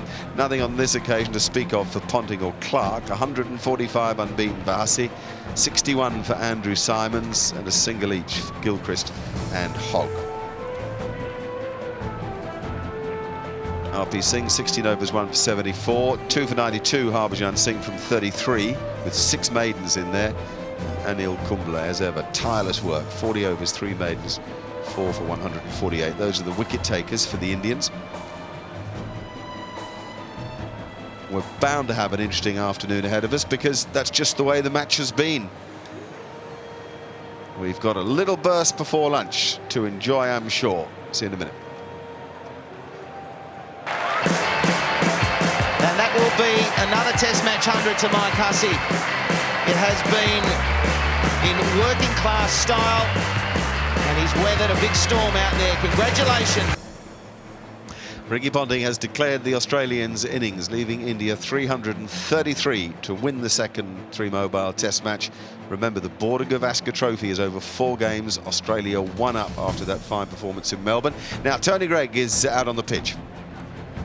Yes, thank you very much, Mark. The old Barfoot Perkins, I don't know if you can see it there, wonderful old heavy roller. It's making its way off. Apparently, Anil Kumble's signal to the groundsman was that, which means the heavy, and for that long, 3 minutes. So it's had its 3 minutes.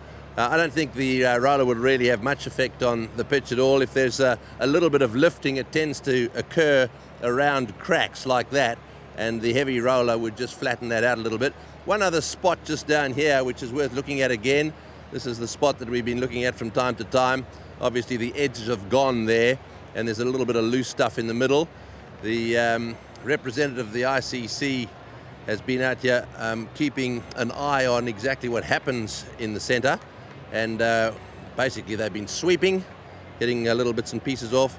This area here has had some treatment.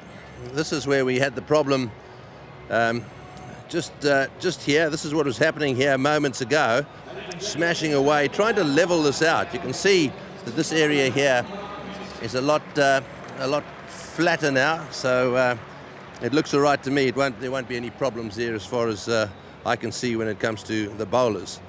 And in any event, I think, as we pointed out, you should move around. We might just wander down the pitch just to give you an idea of what it's like in the centre. This is where we'll see the bouncers pitch, the short balls. They'll be pitching around about, yeah, still quite a lot of surface grass on this area down in the middle of the pitch, so there'll still be a little bit of bounce there. It seems to have held together pretty well to me. The ground staff, the umpires are on their way out, so we better make our way off this ground because play will be getting underway very shortly. So back to you guys. Well, Ian Chappell's still chuntering at the 3 minutes for the heavy roller, and I must admit, I'm fairly taken aback. I wonder what the science is of exactly 3 minutes with a heavy roller. Well, that's exactly the question I'm thinking. How do you come? You're entitled to 7 of the 10 minutes with the heavy roller. So yeah, I'd like to. I mean, it's not even like 50%, is it? I mean, 3.5 would be 50%. But I mean, I got some very good advice from Bill Watt, who used to be curator here at the SCG. Grassy Bill then went to Melbourne. And I remember the first time I ever asked for the small roller at the MCG, and Grassy Bill said to me, mate, he said, you're wasting your time. He said, I'd have as much effect if I walked up and down on it as the little roller. He said, I'll give you some advice. He said, either have the heavy one or nothing at all. And from then on, and he then explained to me how the heavy one wouldn't do any damage to the pitch. He said, it may not help it, but he said, if anything, it might just smooth out a couple of little wrinkles in the pitch. But he said, I'll guarantee you it will not have an adverse effect on the pitch.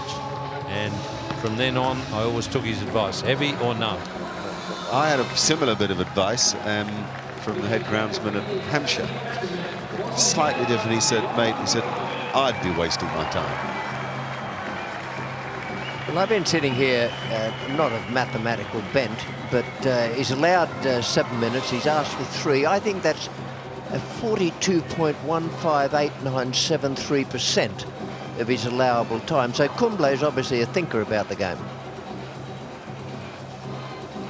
Whatever, we've had a little spurt from the heavy roller prior to India's innings as Wasim Jaffer and Rahul Dravid come out to open up with a pretty awkward little period. 8 or 9 minutes, I guess, certainly 2, conceivably a third over, probably just the 2, and doubtless a pretty pumped up Brett Lee.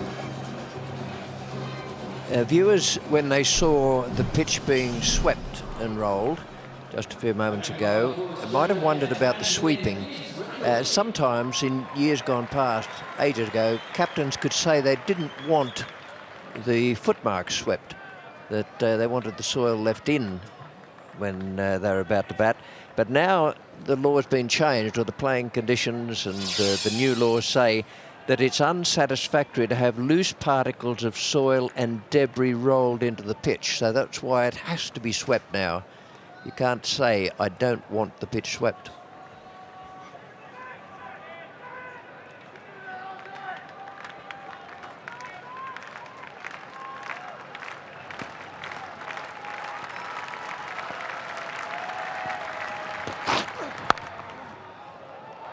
And Dravid is away, much to his relief, given how tough it's been for him to find runs. And 3 up for the Indians. Pretty good delivery from Brett Lee. Good line. Not a lot of bounce there for Brett Lee. Rahul Dravid playing at probably around about knee height. The other thing I remember about heavy rollers, Les Favell, who was the captain of South Australia that I played under, and he always used to reckon that the heavy roller gave you about half an hour. Flattened the pitch out for about half an hour, he felt, and he was an opening batsman. He always said, don't judge, this would be in this situation where you're in the field, he'd always say, don't judge the pitch on the first half an hour. If it's not doing anything, don't panic, because something could start to happen after the half an hour. In other words, after the effect of the roller had worn off. That's spot on. I mean, that's exactly what we were taught too, that it basically gives the opening batsman half an hour's grace. And that's about it. All that stuff about breaking the pitch up, and it's well bowled too. Lee making the Indians play. That is the absolute key in this little period prior to lunch.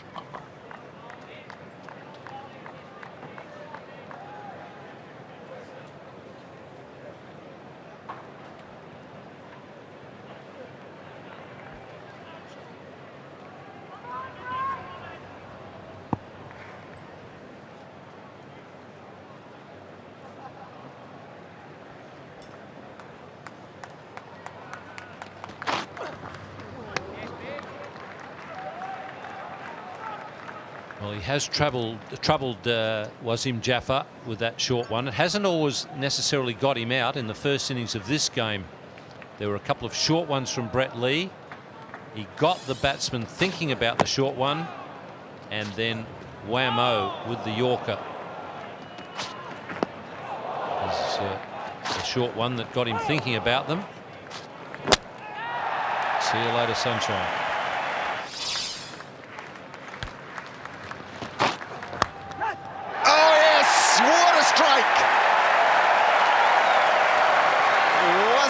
For nothing. Brett Lee has given it everything and triumphed. Gee, that was a good ball.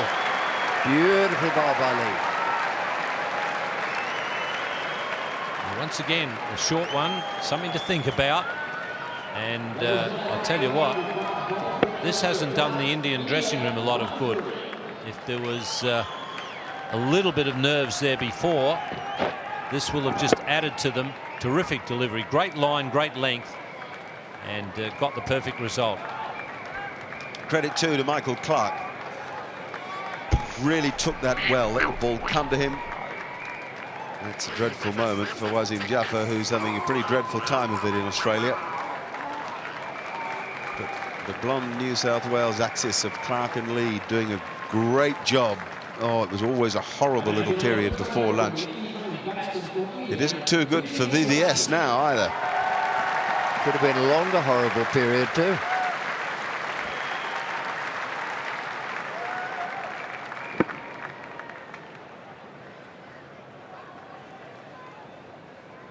Nice bit of give as it went into the hands. Perfect height. That's what you want at slip. Something around about waist height. Well, it really does show the beauty of making an opening batsman play, because you come out, you've had all that time in the field, you've got a little period before lunch. It's very hard to get the footwork going. You tend to be rooted to the spot, and that's what Jaffa was. I think we should add, Mark, that a heavy roller gives the opening batsman half an hour's grace if you don't get a good one.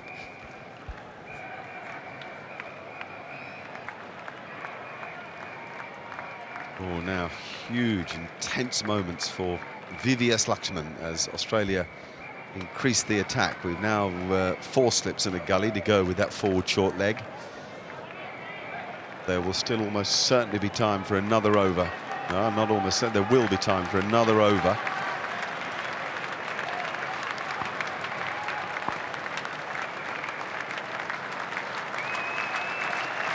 VVS Laxman faces Brett Lee.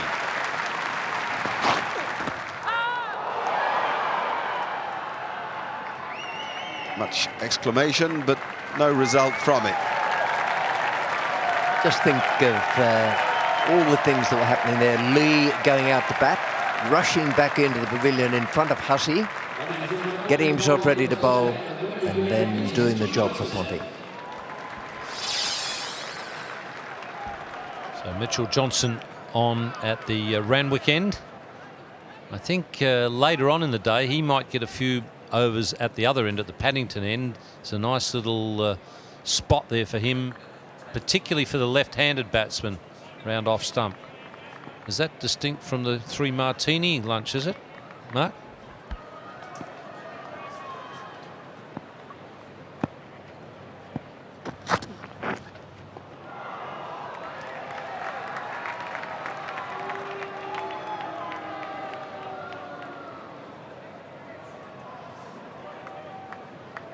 Mitchell Johnson has operated from the Randwick end, though the majority of his overs in the first innings were down beneath us, the Paddington end of the ground.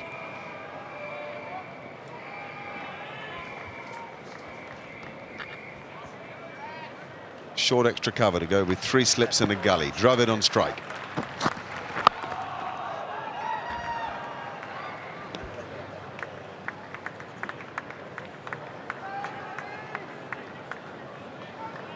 Well, in the first session, we were talking about the Brawongle stand, and we pinpointed the fact there's a town called Brawongle, and that's near Bathurst.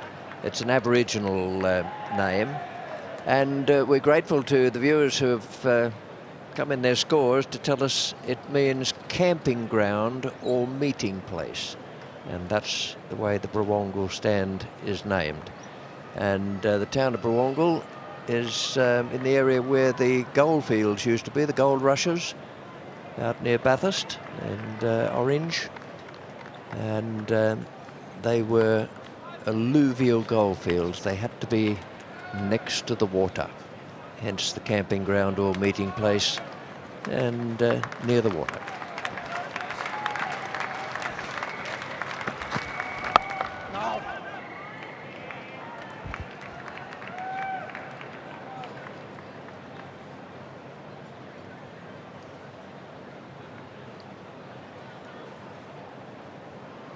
.60 runs today for Andrew Symonds, who's in there at first slip. That is because Matthew Hayden is off the field with that injury. Most unusual to see Symonds there. He's at first, Ponting at second, Clark at third, Michael Hussey in the gully. Just a fraction short, a couple of course going down the leg side, but just a fraction short. Somehow Johnson's got to get Dravid edging forward, feeling for the ball. All through the series, when Dravid's had to feel for the ball around about off stump, he's found it very difficult to get the face of the bat on it. Wonderful 100 made today by Michael Hussey, should you have just switched on. 2 balls till the lunch break. Oh, and there's the kind of swing that Johnson would search for. Well, one of the things he might do is sacrifice his lunch and go out and bowl 2 or 3 overs in the nets, just to make sure he's got his wrist in the right position behind the ball,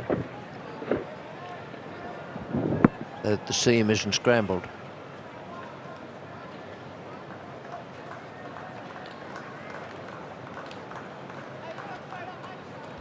Now, quite a big change in the field.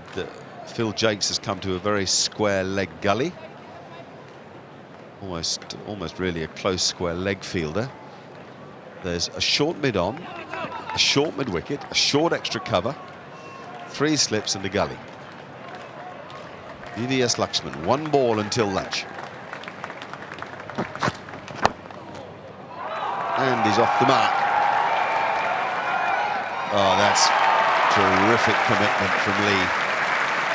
What about that? And what a return to go with it. Wonderful cricketer.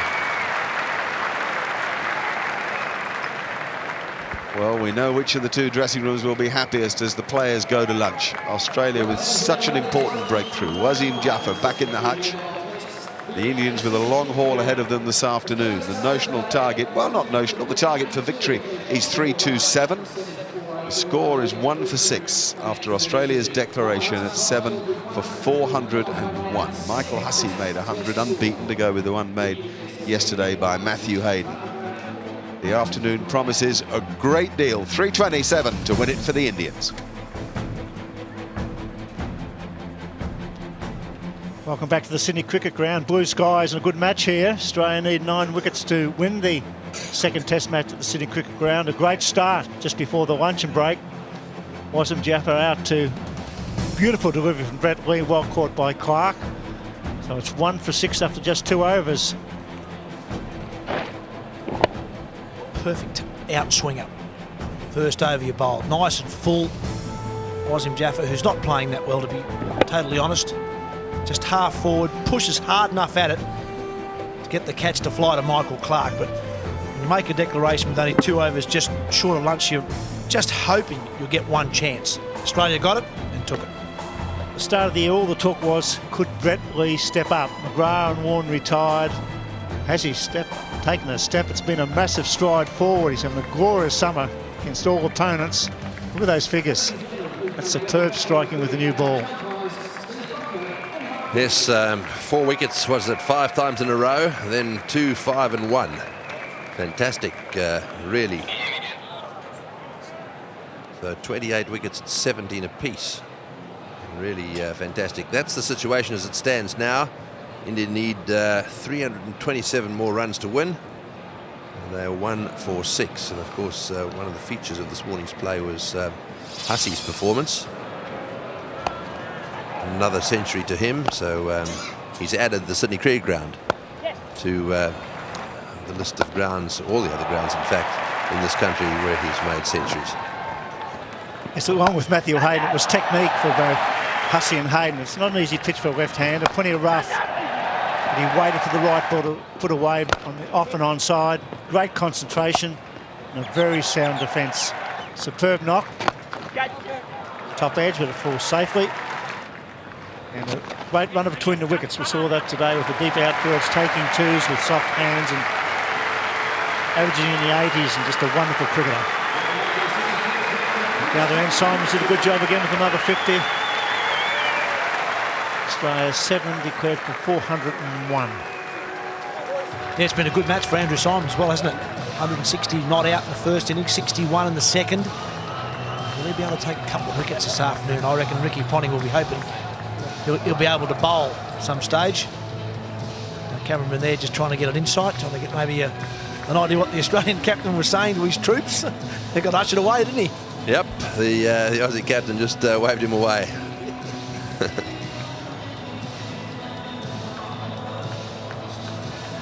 Good opportunity here for Mitchell Johnson as well, because he'll be bowling into the rough coming over the wicket on maybe the right-hander's leg stump.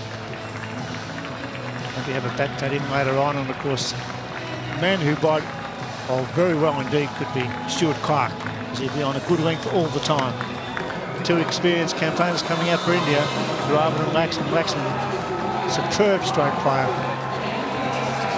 He'll be looking to play shots with the attacking fields, and at the other end, Rahul Dravid just finding some form in the first innings. Yes. Dravid, Laxman, Tendulkar, Ganguly. There's the 4 big wickets for Australia. Ricky Ponting will feel if he could get most of those sort of names out before tea tonight, there's a big chance of winning this game. Yes, and it starts with, certainly starts with Laxman for me. He's the one who's looked most relaxed out there. He doesn't seem to get flustered at all. And if he gets going, he's a real danger man. Playing all conditions, plays all the shots in the book. Driver going through a bit of a tough time at the moment. He's hard to remove. He's got a good defence. But he's having a little bit of a tough time. And then, of course, you've got Tendulkar coming in and Ganguly, both of them playing very well now. Yuvraj having a bad time, Dhoni having a bad time. So really, you're dead right. They want to get Tendulkar and Ganguly out there. Sooner the better. Yeah, it'll be interesting to see how Tendulkar and Ganguly play if they can't win the game. Yeah, it's going to be very tough, I think, to win the game from here. They need to score around about 4.6 runs per over to win it from here. Batting last in Sydney, that's never easy. Ganguly's played very aggressively, and if he can come in from an Australian point of view looking to defend and they can get men around the bat, I don't think he'll look as anywhere near as comfortable as he has so far this summer. He can't play like that. I reckon he's just got to play his normal game. In fact, they should all be playing their normal games. It's Brett Lee from the members' end.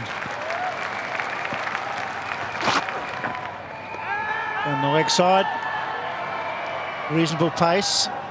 Half an appeal from the slips. The ball still carrying well through to Gilchrist. We've mentioned this about Tom Parker's pitch. It's been good carry. It's a very hard pitch and a little bit of bounce and seam. This is his first over, and it's a beauty. He's lucky enough to get Jaffa on strike. He knocked him over in the first innings. There he goes again. Beautiful delivery. Drew him into the stroke.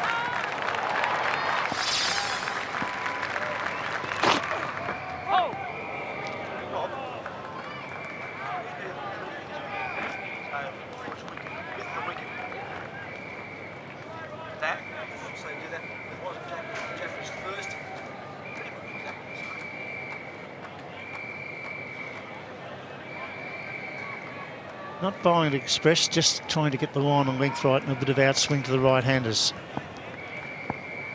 3 slips of gully, a point mid-off on the offside, bat pad mid-on and a deep fine leg on the on. Regulation field for a fast bowler. Well, that's the length of the bowl. Nice and full with the new ball, particularly when you're swinging it, as Brett Lee is.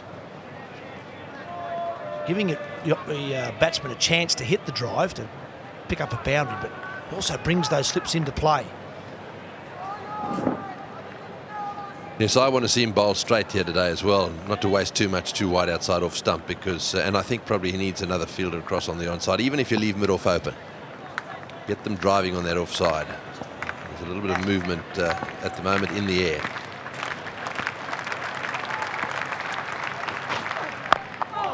Well bowled and well played. Stay down a fraction.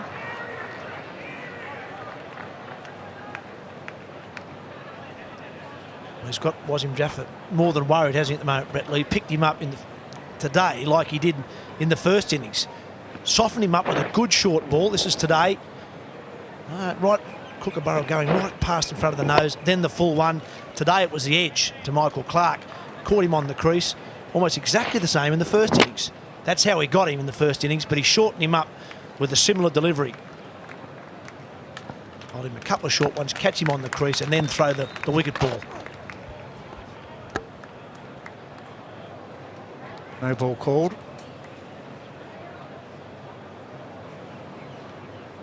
Jaffa just lacking form. High score 15 in 4 digs. On good pitches when you're going first. Really has struggled. The line's been excellent. Look at that grouping. Nothing at all going down the leg side, bowling to the field, and the ball swinging out as well for the right-handed batsman. Yeah, I'd just like to see 1 or 2 more pitching around about that off stump. Just moving the whole group of them slightly across. Yeah, there's an example of a lovely swinging delivery, but once again very wide. Gives you an idea of how humid it is here at the SCG. It's gone quite a fair way, that, hasn't it? A little bit from the hand, but a lot of swing there. Yeah, and of course the problem with bowling these outswings, if you start the ball straight, sometimes it doesn't swing back down the line, and of course it ends up then getting clipped away through the onside. So you've got to find the right spot. Start it around about that off stump. It's good over. It's 1 for 7.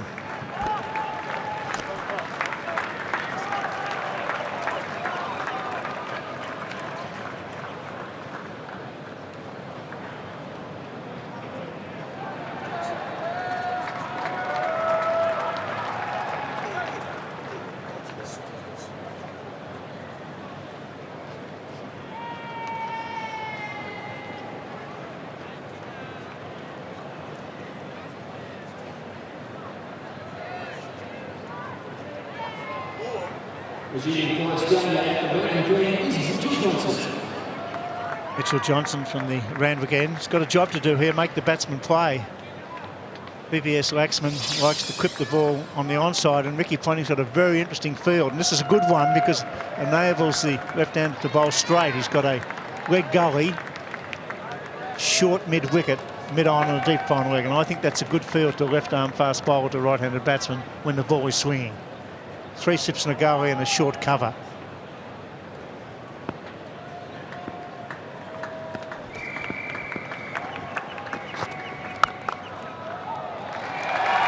That's well played. VVS Laxman. That's the gap that's been left on the offside with that field that Bill's talking about. And I agree with you, Bill. I think it's a good field. There is some temptation there for VVS Laxman to drive at the ball through the offside. There's plenty of gaps out there. But there's also 3 slips in a gully. Let's see. Right off the middle on that occasion. You won't mind seeing that. Because there's just pushing the cover back there now, actually, to try and plug that gap. I'm surprised he's doing that, Ricky Ponting. You bowl a bit fraction wider. I think he needs to be bowling straight. Laxman does like to clip the ball on the onside. Not always on the ground. There he goes, putting it down, but no leg going, no touch. Yeah, there's always a chance of him clipping it away into a catching position there. Yeah, I think probably one of the reasons why he declared as late as he did was to allow himself to set these sorts of fields where he could keep as many fieldsmen up as he possibly can.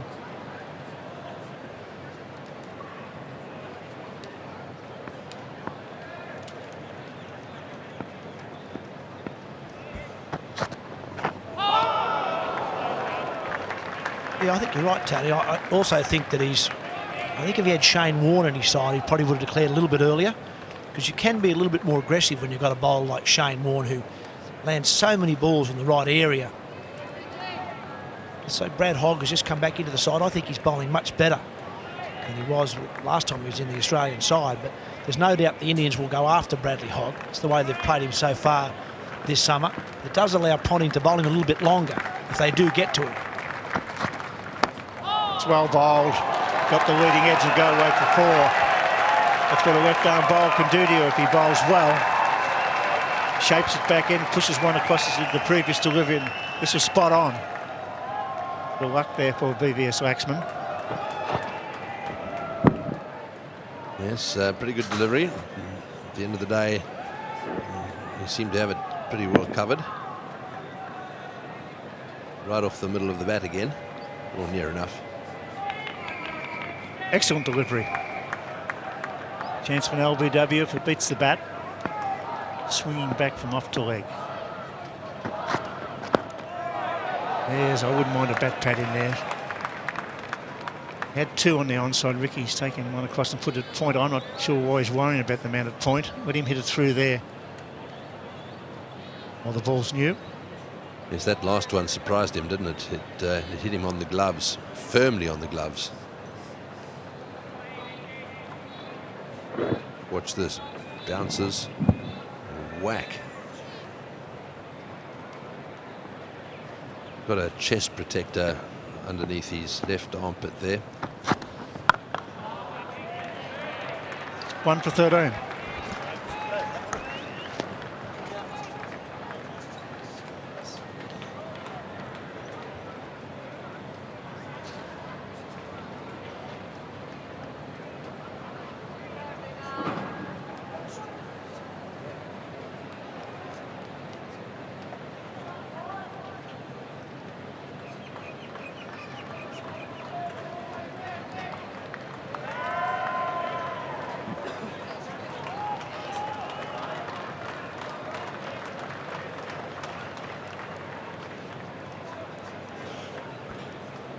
It's 1 for 13 after 4 overs. 320 to win for India. It's a big assignment on this pitch on the 5th day. Ground's in superb condition though, good value for your shots.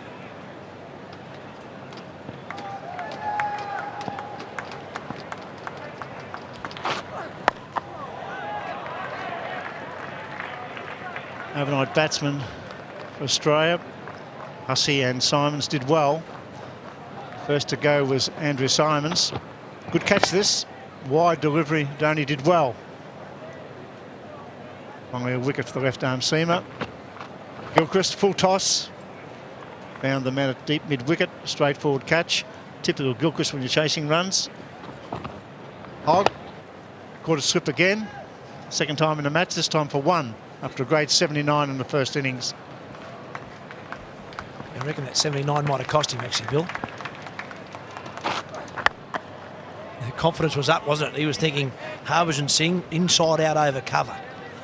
That's what someone like the great Garfield Sabres would have done. Unfortunately, Brad Hogg nicked it straight to first slip. Kumble ended up with 4, got 8 for the match. I'll be totally honest, I didn't think he bowled that well today, Anil Kumble. 3 of the 4 wickets were caught. And batsmen trying to clear the boundary, so struggled a little bit with line and length to me, and I think when you've got a side that makes 7 for 401 in their second innings, you can't say your spinners bowled that well.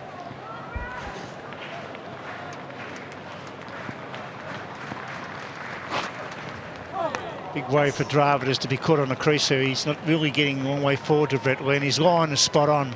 The big danger will be the one he cuts back from off to leg. Maybe a bat pad in even now. There's a man at square leg. That's Hogg doing nothing really.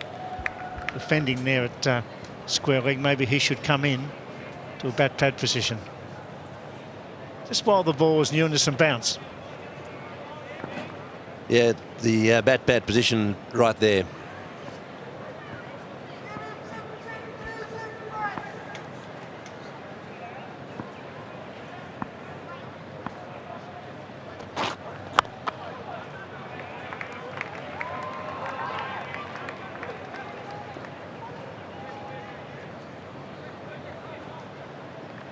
Yes, this is the shine thing again.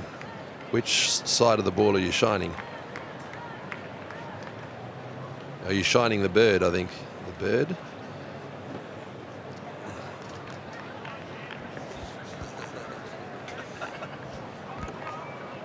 Tasmanian Kookaburra.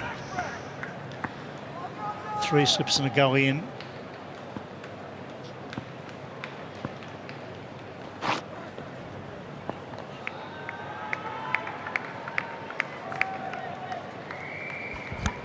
I feel that might have been that slower ball that Brett Lee bowls. That one was only 120. I've seen him get a couple of wickets this summer with that delivery. Just holds it back a little bit further in the palm of the hand and grips the ball a bit tighter with the thumb and that first finger, the index finger. Just holds it tighter. See there, he's holding it quite firmly. Just doesn't bowls it with exactly the same action, but it doesn't come out quite as quickly. That one's 142 Ks. 1 for 13.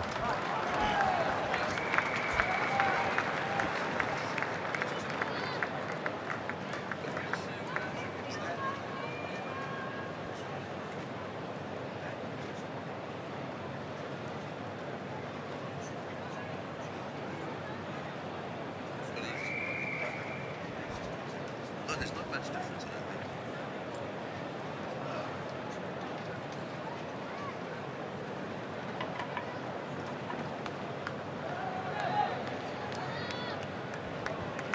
Mitchell Johnson from the round again to VVS Laxman on 8.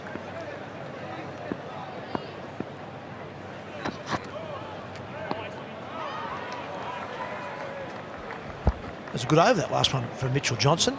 Just looks to me like he is swinging the ball slightly back into the right-handed batsman. And if you can do that regularly, it just gets the right-hander thinking about exactly where his off-stump is. If you keep just pushing the ball across right-handed batsmen, I reckon they get used to it after a while. If you can just bring 1 or 2 back every now and then, it gets them thinking whether they've got to play or not. That's a huge advantage for the left-arm bowler.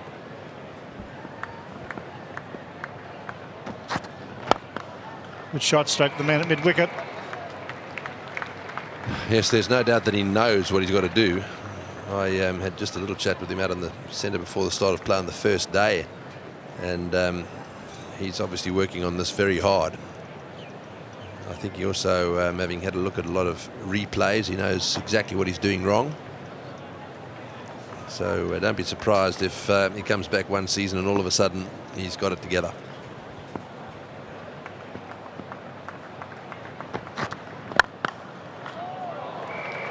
Well, that's certainly straightened down the line. Yes, now Brett Lee, who talking about his grip.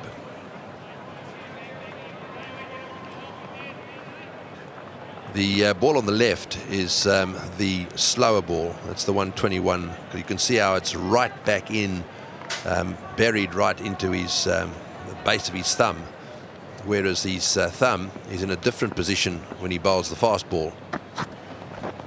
Oh, bowled. Perfect line and length and good carry, 146 Ks. That's what we're talking about with Mitchell Johnson. If you could just bring the odd one back, then you get the right-hander pushing at the one that goes away. Beautifully bowled. At good pace. Yep, certainly was. Very, very well bowled. It is the difference, just that little bit of swing.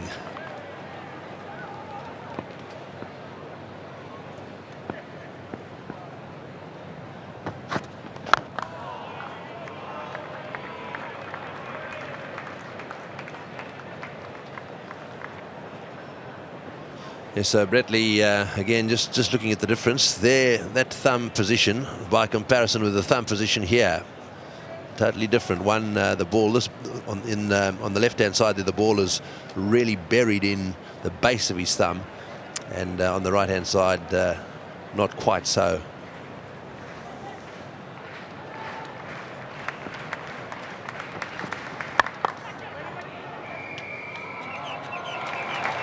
Made over, it's 1 for 13.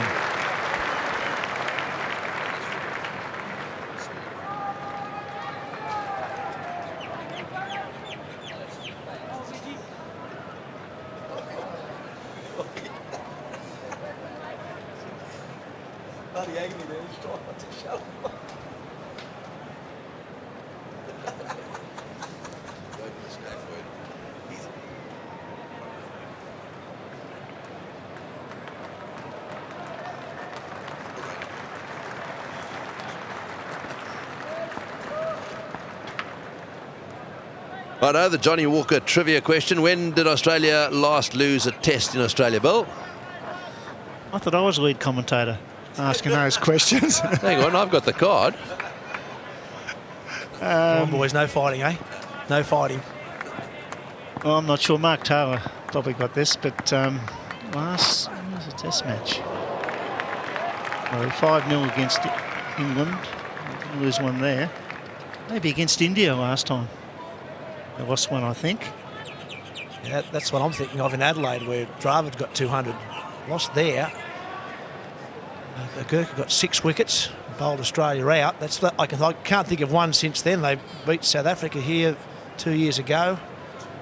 Yeah, I think that one, Adelaide against India. I reckon you're spot on. I agree with that. So there we are. Very well done. Some help from the New South Welshman at last. It's very nice to see. Meanwhile, it's tough here for India because they're not giving anything away, the Australian bowlers. They're bowling good line of length and good pace. Dravid anchored on the crease. He's 4 off 21, Laxman 8 off 14. And when you're trying to save a game, which one feels that's what India's trying to do, you want to bat your natural game. Find the gaps occasionally, get off strike occasionally, and rotate the strike to bring both batsmen into the match.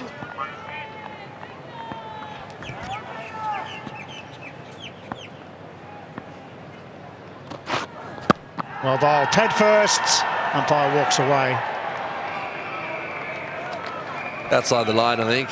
They were obviously appealing because the ball flicked the pad before it hit the bat. Just outside is the question there to umpire Benson.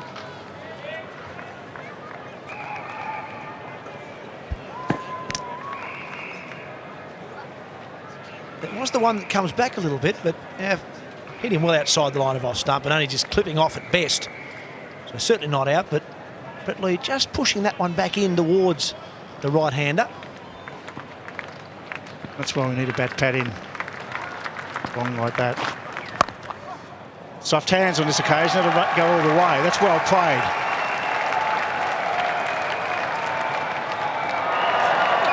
Good try, but still 4. Hussey scores runs, makes 100 in fact, and yet he goes after it all the way, and the commitment right to the very end. He's a tremendous athlete. He runs beautifully between the wickets. He's a good catcher. Running red hot with the bat. Averaging 85 at test level. 800s in just 20 test matches. Unbelievable.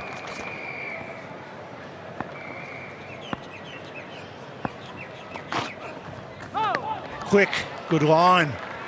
Well, he's bowling beautifully, Brett Lee. He looks a much better bowler this year, much more controlled bowler. Interesting there, having a look at his breakdown of his dismissals and comparing them to the great Dennis Lillee. I suppose the interesting thing there is he's got a few more bowls, so I suppose it may be a bit quicker, though Dennis Lillee was certainly quick at the start of his career. I'm not surprised that Dennis Lillee's got a few more LBWs. I reckon Dennis used to attack the stumps a bit more, Tony. You'll know more about that, but Brett Lee looks for more the catch behind, whereas Dennis used to look for those LBs. Yeah, Dennis Lillee definitely didn't swing the ball as much as Brett Lee. Bowled, hit the seam a lot, went away off the wicket a lot. That's the end of the over. It's 1 for 17.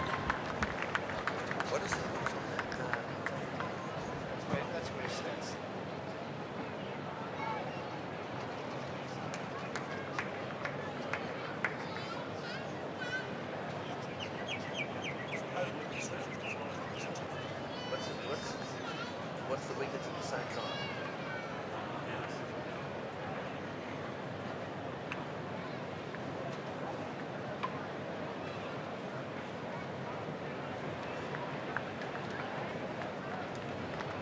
It's a very good new ball attack here at the Sydney Cricket Ground.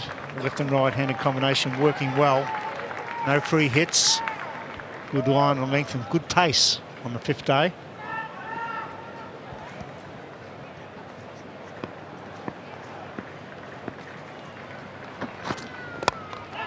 Through, beautifully bowled. That was in the air for a metre or two, but it's 4.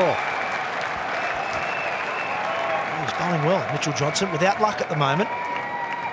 And that little bit of swing that he is getting is certainly troubling VVS Laxman.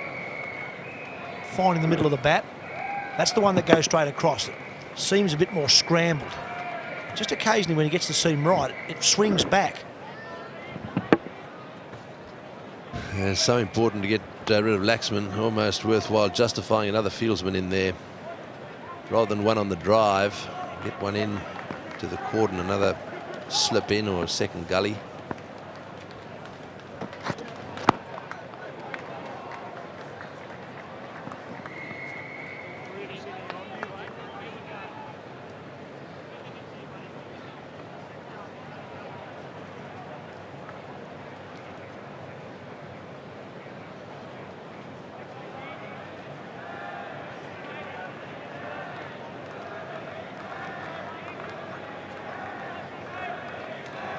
That's the slip cordon, well spread. 3 slips are going a point.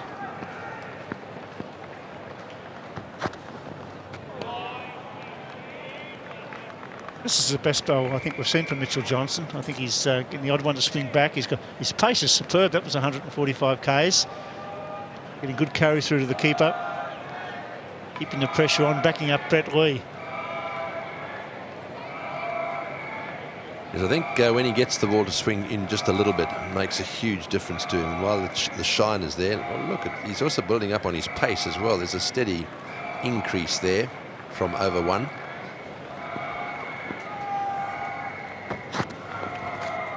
Just going back to that, we had a comparison there a moment ago of Dennis Lillee and Brett Lee. That gives you an idea of Dennis Lillee's career. Strike rate of 52. Now, Brett Lee's, I think, is about 51. But the average there, 23.92. Now, Brett's is around about 30, I think it was. There is 30.1, strike rate of 51. So Brett Lee is actually getting more wickets per deliveries than the great Dennis Lilly was, but it's costing more runs. That doesn't surprise me either. Brett, particularly in his younger days, was a bit more erratic. Gave away more runs. Yeah, it was up or back, wasn't he?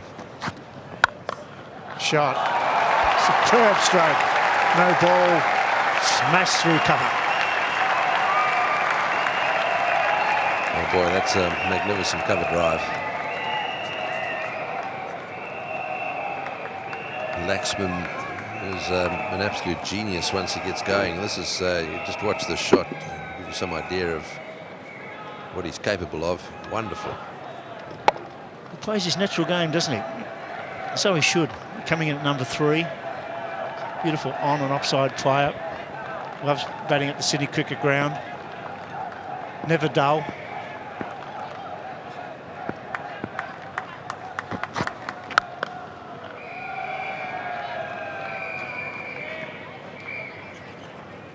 Yes, he's quite tall. Very definitely very elegant with the bat.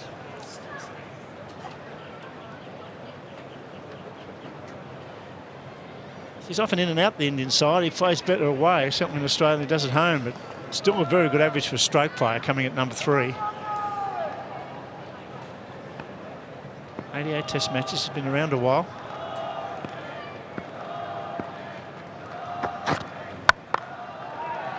Right time that, just the single. 10 from the over. It's 1 for 27.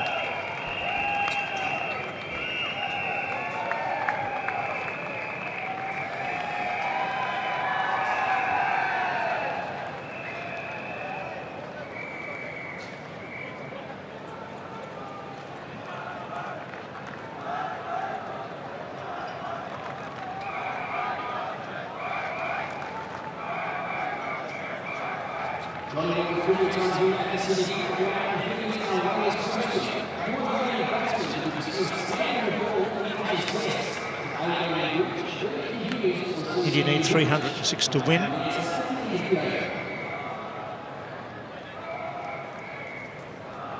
Maximum of 64 overs to be bowled today, so I don't think they can win. Can they hang on? Can Australia break through when spin's introduced, or Stuart Clark?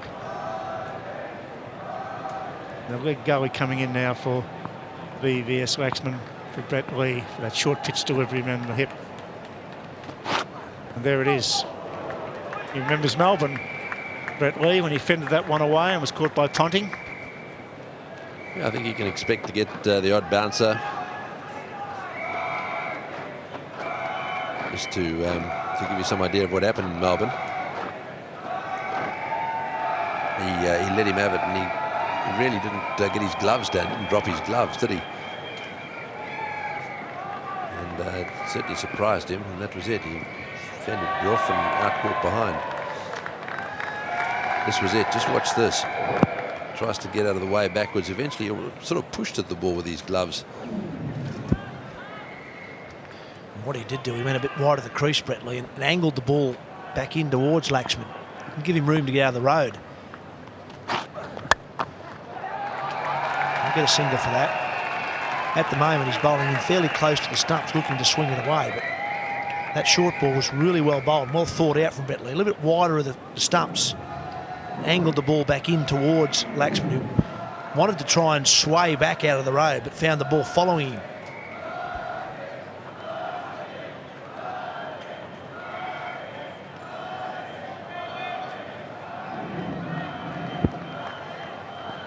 Yes, that certainly was from quite wide. So far today, actually, he's bowling from a lot closer. You're right. When I say a lot closer, he's actually hit the stumps a few times with his fingers.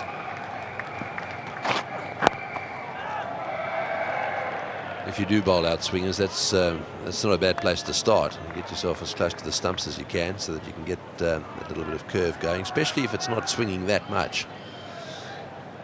It cuts down the one that tends to go down the leg side.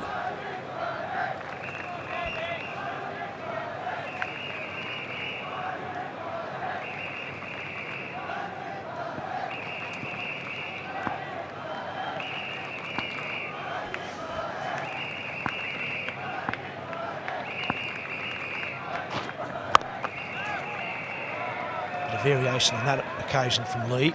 A little bit wider on that one. That's one thing you can do as a bowler when the ball does stop swinging, is just use the crease. You don't have to bowl every ball from exactly the same place. But Lee's just moving around occasionally. That was quite a bit wider at the stumps to let that one go. Out near the return crease. Just changes the angle for the batsman.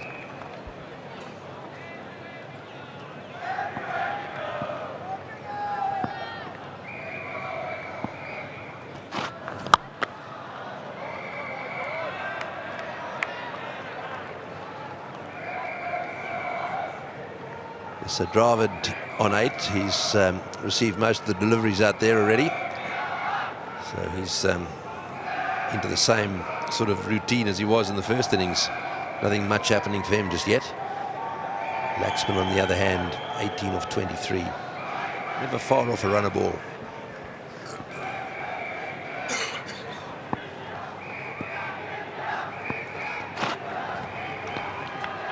The over bowled, it's 1 for 28.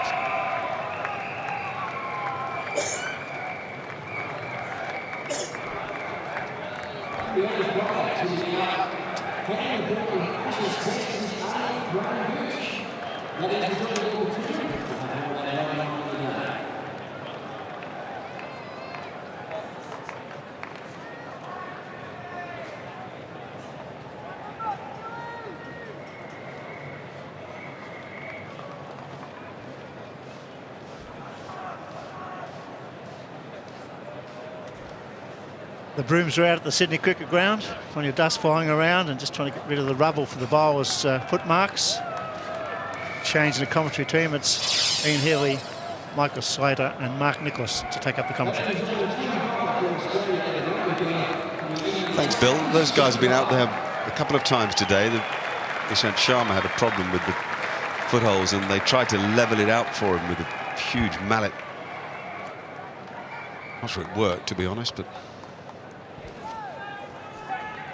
it's been a good, firm pitch. Offered something to anybody. Bat has reigned over ball. Some very positive stroke play, which we might not see this afternoon. You sense that India might settle into, I wouldn't call it a negative mode, but it can often be dangerous to play too negatively, even if you're trying to save a game. It's certainly a mode that won't take undue risks.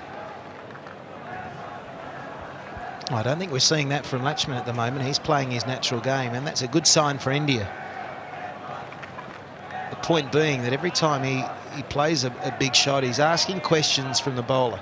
There's no bowler in world cricket that likes to get cracked for 4, even though the end result is they want to save a test match.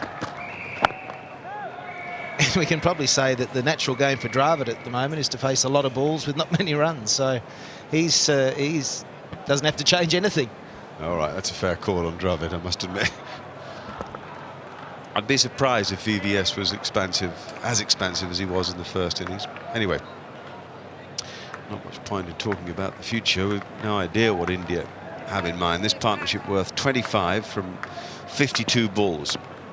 Target 333, while India have got 28 of those for the loss of Wasim Jaffer.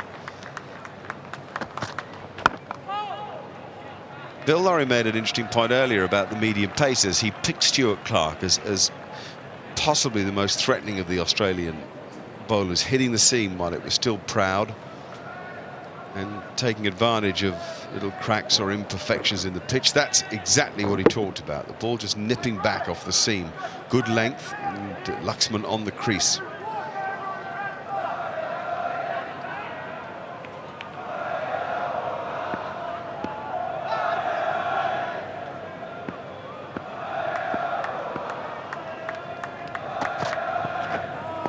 Usually with a bowler like Clark nipping the ball back from a good length and his ability to find unusual bounce, you might expect to see a forward short leg in there, particularly to players who get stuck.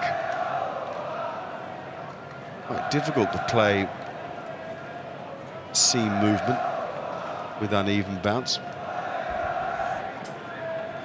I think we're going to see a lot of fieldsmen, particularly to Laxman, employed in that short cover, short mid-wicket area.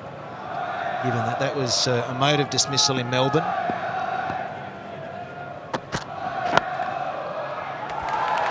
That's good placement. Just worth a couple. We saw just what good form Laxman was in the first innings. And that sort of stroke that he plays off length, right at the top of the ball's bounce. He plays well, as well, if not better, than just about anybody.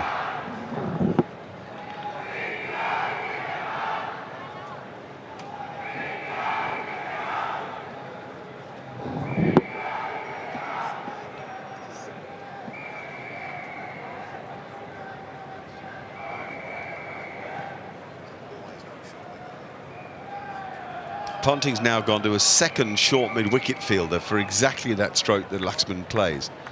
So there's only one slip in place with the new ball. How about that? One slip, one gully.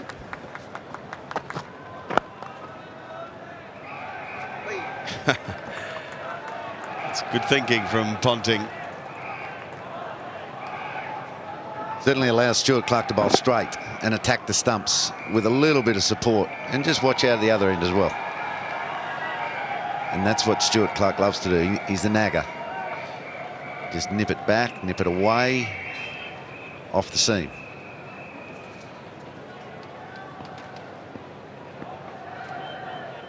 Don't think he bent his back a whole lot in the first innings. I'm suspicious that he might have a little injury. That's darn good over. It's 1 for 30.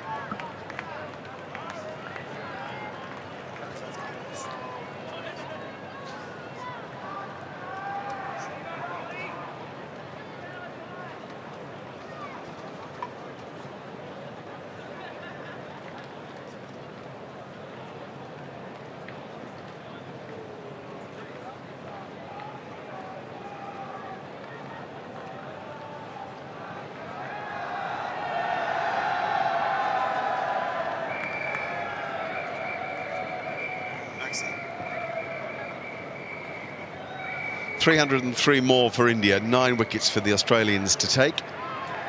Laxman has 20, Dravid has 8.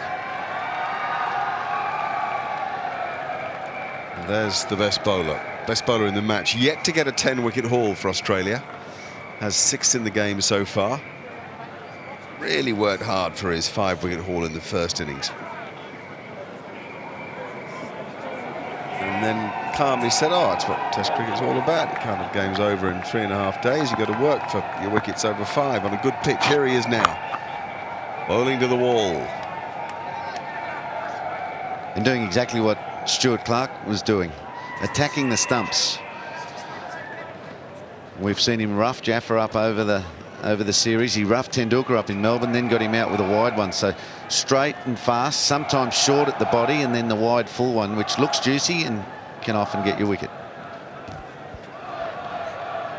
There's a bit of a frustration for Ricky. There's been a number of 4s down through this third man area, and that's saying a couple of things: that the bowlers are doing the job, getting it in the right area, and there are a few outside edges also. There was one shot that Dravid played quite controlled into that region, but it's always of frustration for the captain. He's set up 3 slips initially.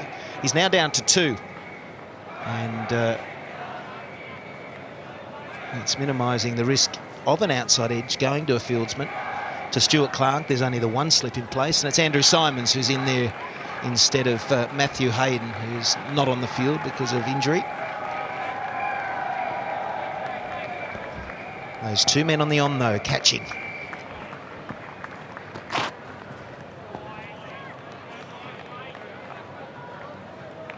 They need wickets. They definitely need wickets. He'll have a go. He took it on, took that roll on in Melbourne, got a wicket, started things. Today he might be the man again. Brad Hogg can't be far away. Brett Lee's bowled 5.5 overs for just 9 runs. So it's tight. They need to keep forcing wickets one at a time, get to tea break, maybe 4 down, and create something in the last session.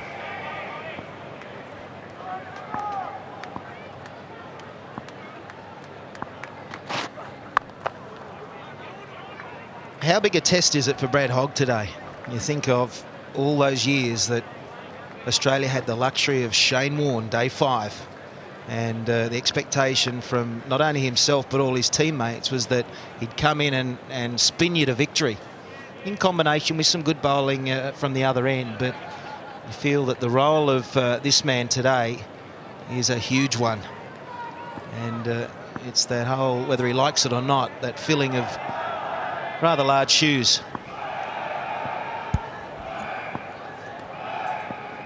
Yeah, there's Stuart McGill to think about as well. McGill's made it quite clear that he expects to be back in the New South Wales Pura Cup side in the relatively immediate future. The little operations he'd had gone okay. Now Hogg at the moment is doing a good job. He's bowled tidily, he's picked up wickets, but he's not a destroyer like McGill can be.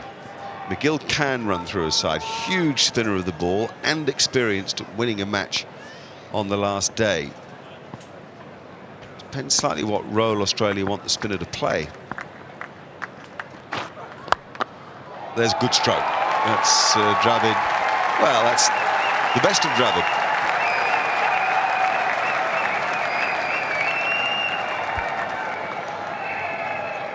It's 1 for 34.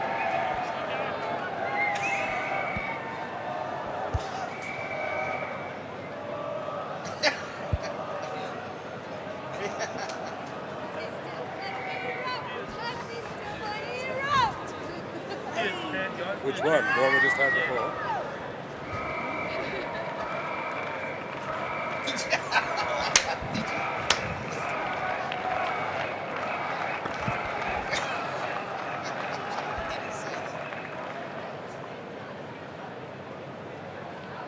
On your 3 mobile phone, you can get the full coverage. Live cricket, 24-hour mobile cricket TV on 3. Replays, highlights, archive footage, live scores, and the show called The Pitch, which is a made-for-mobile show hosted by Buff Lehman.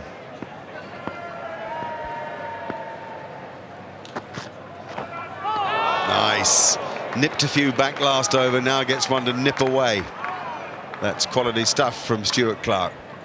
And this is the channel he owns time and time again when he bowls. He might have been just down on pace in the first innings, but I can see a spark now. That was a scrambled seam. That's something that he does every now and then just to see if it will hit the seam and move, or it might slide on a bit quicker, but there's nothing wrong with his accuracy. That's his first over.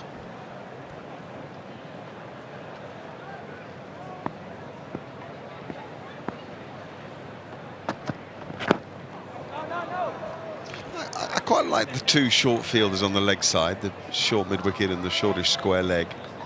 Just worry about not having a second slip. Just think with the way Laxman likes to feel for the ball, he wants the ball on the bat. It might be worth having extra cover in at second slip, particularly when you've got so many runs to play with. Those 2 there, fine. They're interesting field placings for a bloke who wants to hit the ball away off his hip.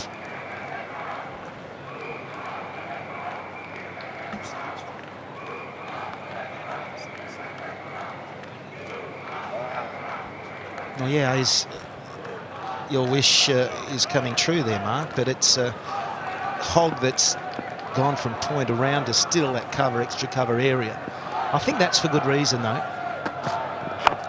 But at least that extra catcher is in place, because the ball is rolling away to the slips at times. But second innings in Melbourne, there was a miscued cover drive from Laxman that I think is in the memories of the Australians, and it was Michael Clark at that shortish cover that I sort of feel they don't want to leave that gap open, because this can happen as well.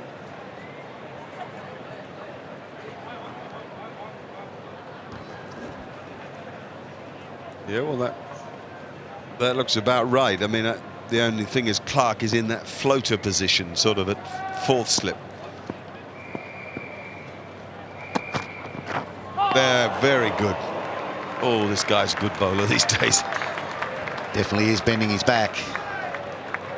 It's not a good pitch to bowl on, really. It's hard, it looks bare, hard on the feet. But you've just got to keep pounding the pitch and seeing if something can happen from the seam of the ball. And he's got it going. He's got it going into the right-handed batsman, now away, as Hawkeye tells us. Kind of, it's what England call a wobble. It's a wobble ball. Amazing how that seam appears to be a little bit scrambled. But what he does is he consistently hits it in dangerous areas on a looser surface at the end of a game. Now then, what about that? Yes! Well deserved. High quality cricket picked by Bill Laurie earlier. Stuart Clark could be the man for the Australians. This is perfect. He got the length up there. The one before, which beat the outside edge, was banged in short of a length. This one a little fuller. Hits the loose surface and traps VVS Laxman in front. His head went down. He knew it felt ugly. Clark picks up a big one. The confidence is there. Two for 34.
Well, you won't be surprised to hear that we've just heard a resounding reception for Sachin Tendulkar.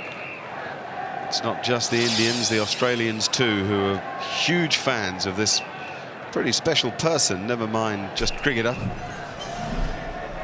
Protecting an average of more than 300 at the Sydney Cricket Ground, but not a good record in second innings against Australia.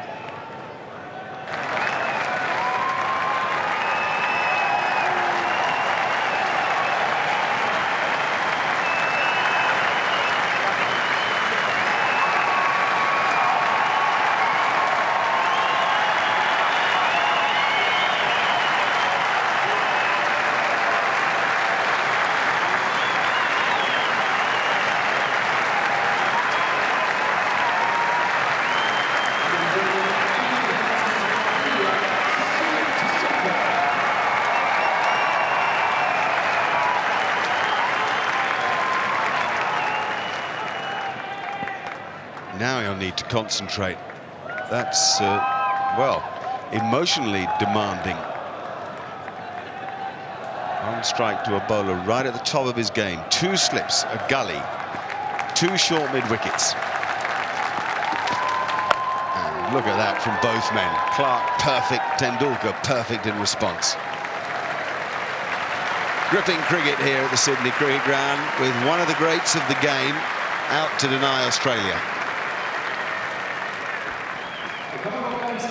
It was a peach of a delivery from Stuart Clark. It was a plain miss earlier. This one a bit fuller and bang in front. And I think Laxman will be upset he got caught on the crease. Sort of hit and skidded a little lower. And then maybe that's coming from this scrambled seam that Stuart Clark is using, as well as the fact it's day 5 here at the Sydney Cricket Ground. The jubilation, the Aussies know that Laxman is an absolute threat and has always enjoyed batting at the Sydney Cricket Ground. So 2 down now, India. Yeah, he's paying a price for his reluctance to get a real big stride in. We saw Tendulkar face his first ball and get quite well forward. Dravid gets really well forward. To play from the crease on a worn-out pitch on the 5th day, however good a surface it may have been, is always dangerous because there's bound to be enough looseness to encourage either sideways movement or a bit of uneven bounce. Terrific bowling. That's right, they're trying to get forward, aren't they? But Clark is that good and just quick enough to keep you back. Mitchell Johnson, 4 overs, none for 19. Can he change the wickets? Yes, you've got to get a mindset that you're going to go forward. You know, you're thinking forward. You're thinking transferring your weight forward. You're thinking your head's going to come at the ball. You may not go forward, but my goodness, you've got to think of it against Clark.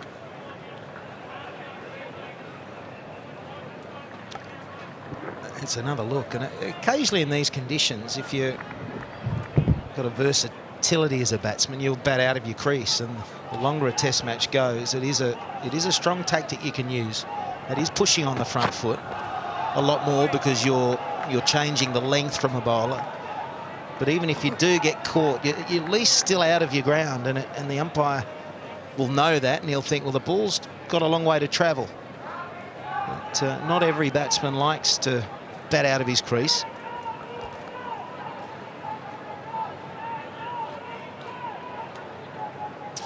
Well, Matty Hayden would do that, as an example. One or two of the Australians would, particularly if there was no pace to threaten them. At the moment, Johnson unable to make Dravid play. Tell you, it was a tight leave, though, wasn't it? Only another off stump. It was a gutsy leave. Johnson's just endeavouring to bring one back every now and then, like this. Just bring it back another 3 inches or so. Oh, no wider than I expected, but if he gets that off cut off the ball and stands the seam up, he's a chance. That's safe. Got a bit of excitement going. That's why you got to make him play. I don't know what the newish ball will do. That's another one down through this third man area, and Michael Clark's in there as a floater. It's risky business when you play or angle your bat into that domain, given that there are catches, but you'd have to say there's still an element of control. It's a 50-50, isn't it? He's played a couple like that and got away with it. But if you're angling your bat into the slip cordon too often and it jumps, you're gone. Yes, he's more solid in that stroke than the one before. Because he's out of form, he's a bit jumpy. You don't move smoothly back and forward and across the crease as you do when you're in form. I mean, you're a really good example of that. You would understand how it feels to not be at your best against the new ball, and you get itchy in the crease. And I think the other thing, because you are trying to get in and set yourself in a good position, you can tend to make all your initial movements a little bit later. So that's why all of a sudden you are late on them. You're jumping into your shot. And that's a good ploy for Dravid. Work the singles. Try and get to the other end for a while. Mix it up.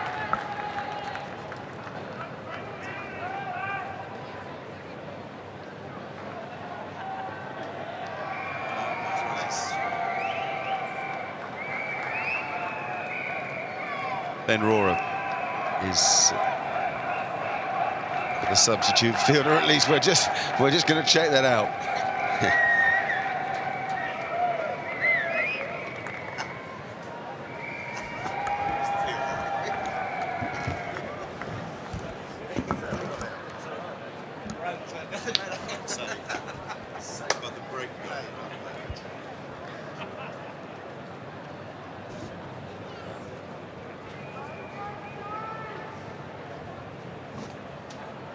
Well, the Australians will build up pressure trying to get these Indian wickets. Have a look at Stuart Clark in the background. The slips are all over it. All the mouths open. Watch Stuart Clark in the background. He is 75 metres away, and he's just as involved as the slips. They are all over you, the Australians. They want some pressure all day to build on the Indians. And now he's got the ball in his hand.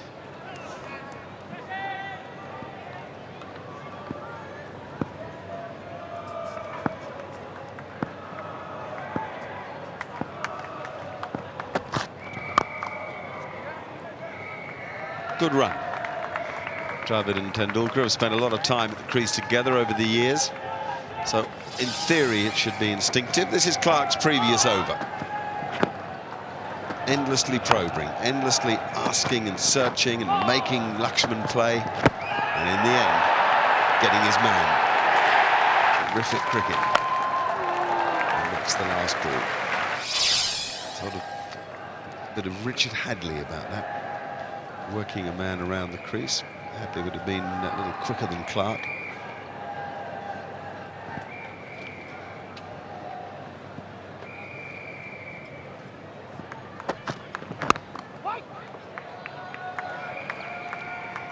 It was so plumb, so plumb.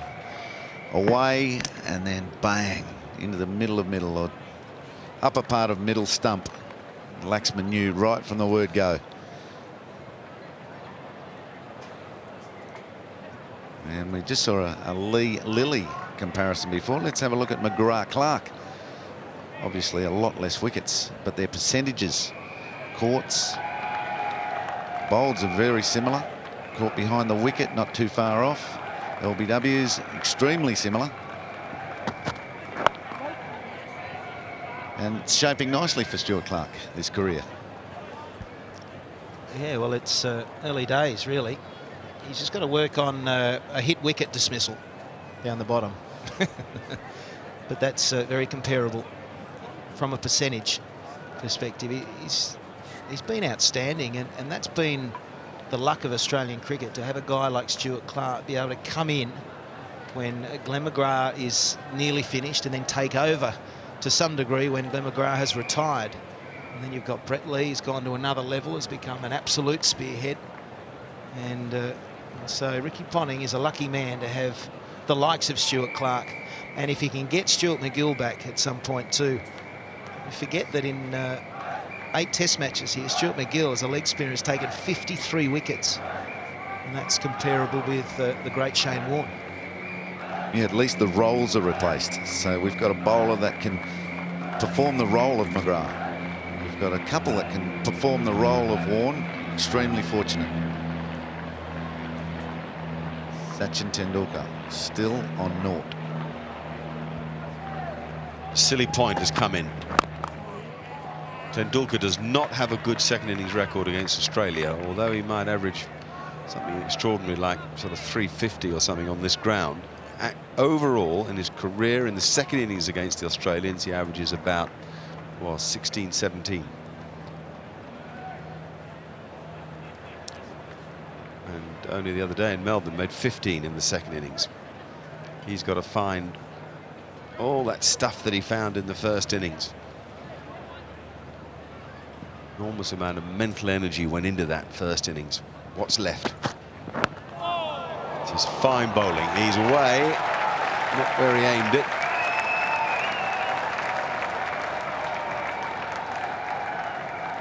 Good length again by Stuart Clark. The batsman can't be confidently forward or back. 145 not out. Someone needs to tell them too late. There already is a Mrs. Cricket.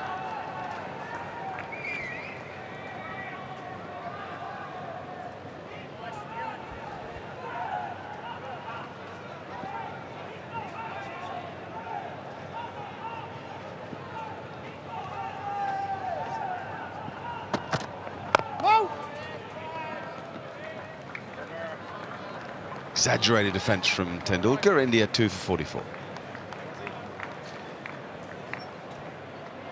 Meanwhile, India with their backs to the wall here. Australians are bowling beautifully with new ball. Plenty of movement and seam. And you just get the feeling they get another wicket now. They could go through the lower order. There's enough in this pitch. There's been good carry right throughout the match. And the Australians hitting the pitch harder, they're a fraction quicker, and their line's been very good. Yeah, I reckon the Australians would be feeling if they could get to tea time with 4 down, they would fancy their chances of getting 6 in the last session. A couple of big ones to get before they get to 4, though. Got him! Dropped it! Andrew Symonds has dropped it. Well, it stayed pretty low. He looked to me to be just a little bit upright. Poor old Mitchell Johnson doesn't have much luck, does he? Gets wickets off no balls. He finally gets a genuine nick to first slip. That's Andrew Symonds. Hayden off the ground. He put it down. Ian Chappell saying they needed 4. Here was one of them. Here was the third. That was really a regulation catch. Well, actually, he was. He looked as if he had got it lined up absolutely perfectly. Just misread it slightly. He watched it right into his hands. It perhaps just went a little bit further right than he thought. It seemed to hit him on the right hand. Just let's have another look. Well, it's not so easy. I mean, you can practice slips type catches at fielding practice, but Andrew Symonds spends most of his time in the covers. Suddenly you've got to go into the slips in a match. It's totally different.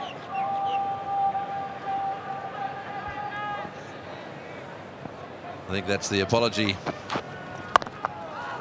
Sorry, mate, was the word.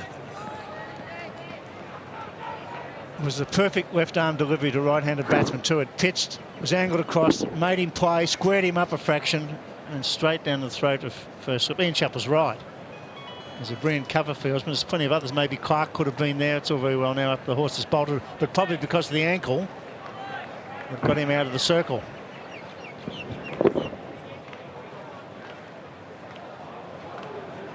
Yeah, that's probably the case. Now, one of the issues there is it just looked to me as if his elbows were a little bit caught up.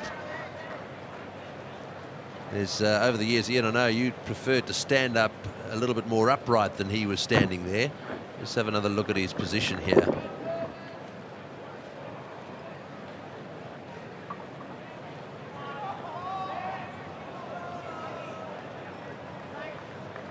He has got his both hands inside his knees. Don't know whether that's restricted him a little bit. But as I say, you can't simulate a game with your slip catching practice.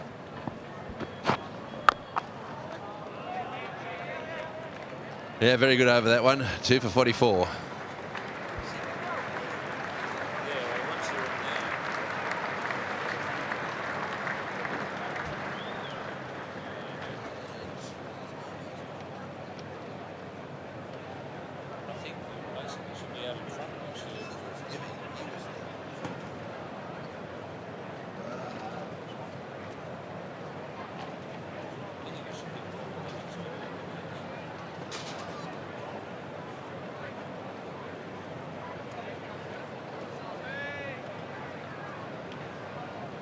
A big miss that was. Last over, Johnson, no wicket for 24, should have had 1.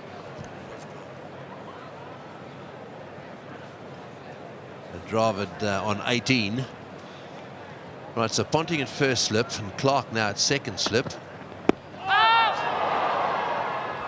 And they've taken Symonds and put Symonds at short mid wicket. Well, I think Tendulkar and the rest of the Indian batsmen have got a bit out of the crease to Clark because he's got his length spot on. The ball staying down a fraction. He was always going to be a good seam bowler because he bowls the leg cutter. That's the one that goes towards slip, and he bowls the one that comes back in. If you play back and it stays down, you could be in strife. Get forward. Oh boy, that's very accurate bowling. The shortest of his deliveries there, just on the 8-metre mark from the stumps. You can see the wicket ball, the white one there. So that's the area, and that one stayed down just a little bit. So he's got him nice and bunched up there, and nice and straight as well.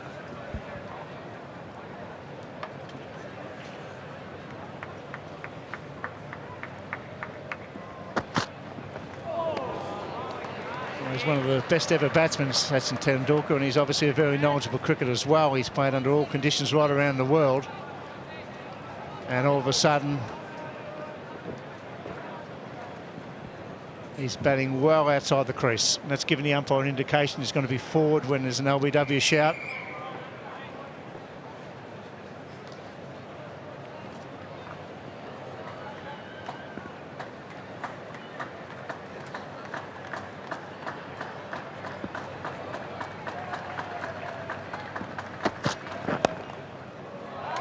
Nicely played. There's no one down there, so that'll be 4. Not that the boundary really matters anymore as far as this match is concerned.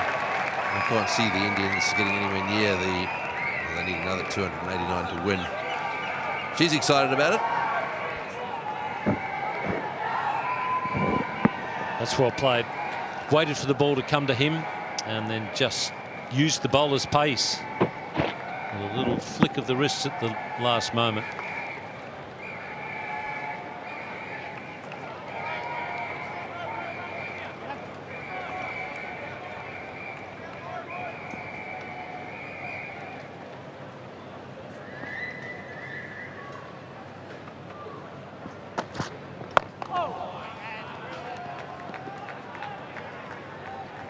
Absolutely spot on target that time. It's quite interesting sometimes to try and isolate exactly where the ball pitched. And this is the one that Tendulkar took away down to fine leg. It was pitched just outside off stump and going over the middle of, say, middle and off. He managed to get inside that and work it away for 4 to fine leg. That was the one that went down to the boundary for 4.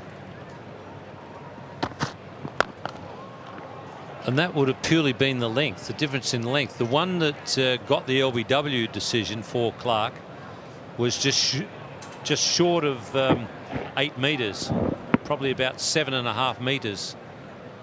That one was 9.1, so you're talking an extra metre in length that Tendulkar, so that's an extra metre that he had a chance to look at the ball, and he then just waited for it to come onto the bat.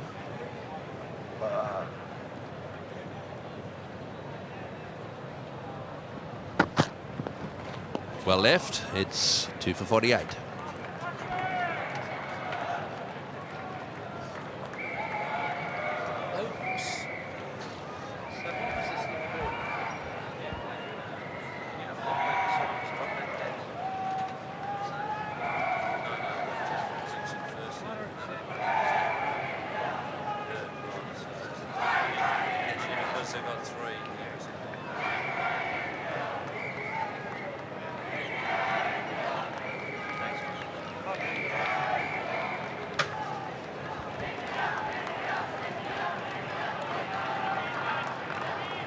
So 2 for 48 as Johnson again moves in.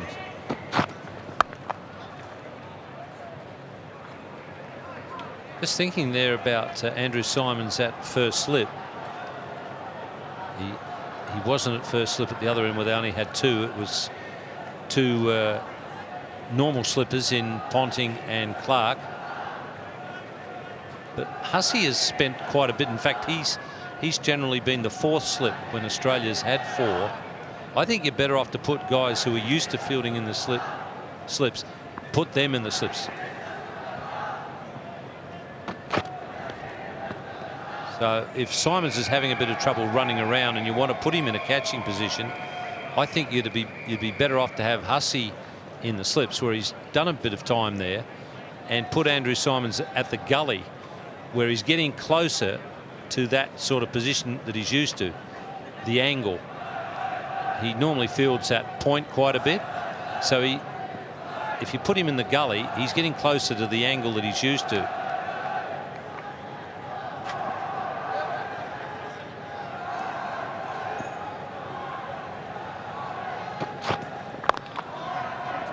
The other difference, if he's fielding in the gully, then he can be watching the edge of the bat, which is probably what he's used to fielding at cover point, walking in, watching the bat and I guess the batsman.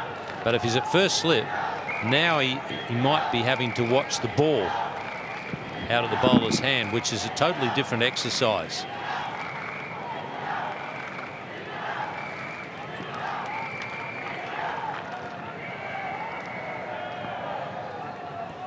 Oh boy, he didn't enjoy that, did he?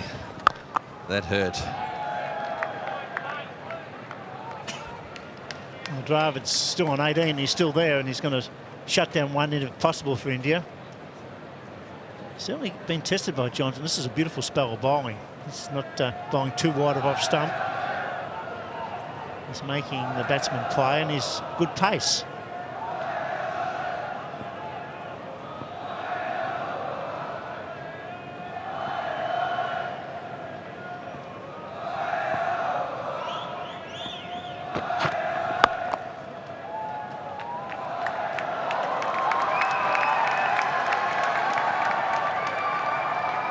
Dravid finally starting to work the ball a little bit and look for singles and twos, something he wasn't able to do in earlier innings.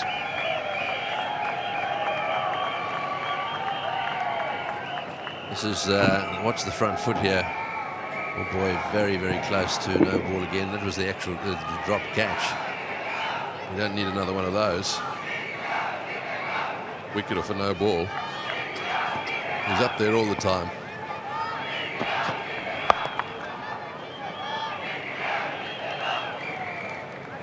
That's the over, 2 for 50.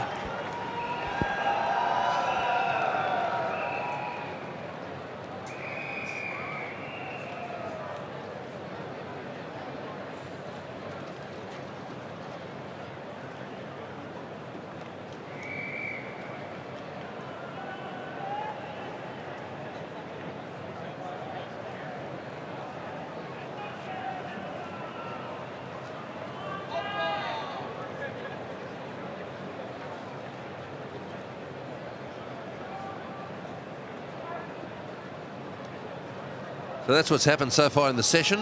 1 for 44. And we're going to see more of Stuart Clark now. 4 overs, 1 maiden, 1 for 11 so far. Got the all-important wicket of Laxman. And he's got Tendulkar on strike too. He's the key now. I always feel there's a big chance with Dravid in his current form, but if Tendulkar does get away, and he plays with the straightest of straight bats. Now the fine leg's going down. Maybe they're going to drop the bouncer in there. There hasn't been a fine leg for Tendulkar. There's 2 men in catching positions. It's short mid-wicket. 2 slips and a going on the offside. Good field for the 5th day.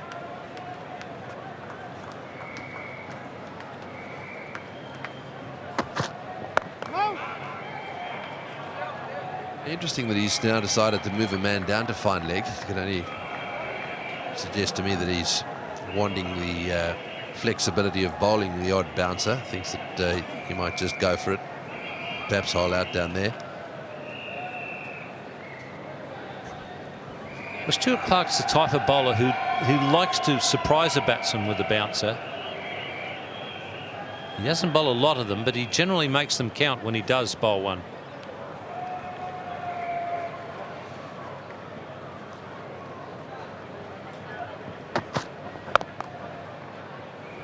In fact, bowlers of his pace who bowl a good, well-directed bouncer are tougher, I think, for hookers than someone who bowls really fast and bowls quite a lot of bouncers.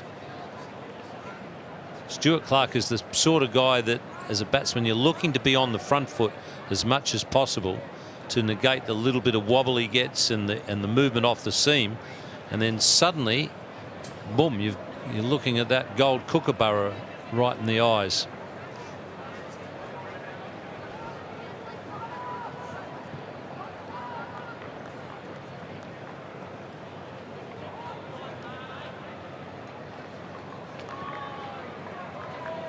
Looks like Gilchrist is going for the wicket-keeping helmet to come up the stumps to Clark because he's batting out of his crease. This is an example of the Clark bouncer, which on that occasion Tendulkar gets out of the way of no trouble at all. It's a good ploy because it forces him back normal batting position. The LBW comes into play more often. Gives the umpire a better view of an LBW decision. Won't be easy for Gilchrist though. He's bowling quite sharply, Stuart Clark. Yeah, I think this is a good move actually. Quite like to see the man on the other side. I'm not too sure that silly point's going to disturb him too much, but if the ball does nip back a fair bit, a little inside edge onto the pad to forward short leg.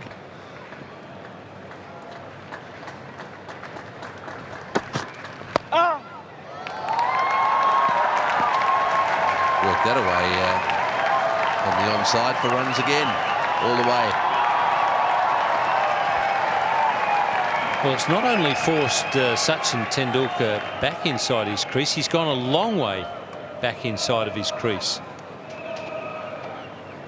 But he does watch the ball very closely, and as Bill said, he gives it the full face in defence, and then with a really a good leg glancing style. He just turns the bat. Once he's got the ball on the bat, just turns the face slightly.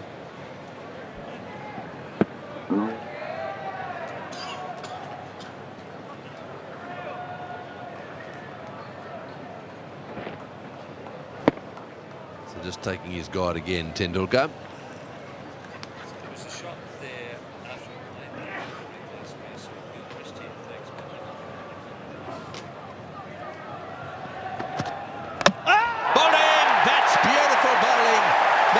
Thinking as well by the Australians.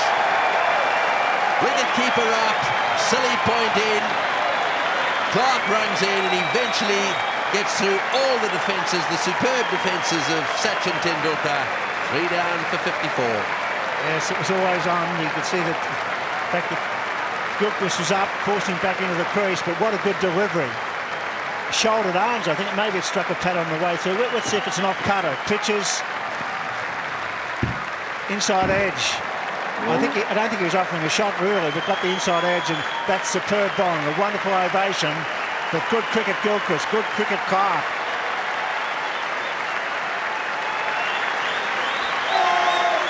Standing ovation. Perhaps the last time we'll see him here.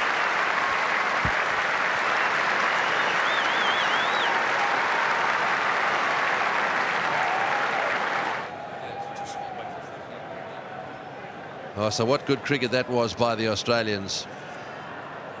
Working out what to do with Tendulkar. Eventually, they get him out. Sort of Ganguly is the new batsman. Yeah, the interesting thing for me about that was that Tendulkar did exactly what they wanted him to do. They did not want him to stand out of his crease and nullify the chance of an LBW, nullify the chance of being able to upset what Clark was trying to do. Clark wanted him back. And you can see there he's in two minds. It's a beautiful line, that delivery.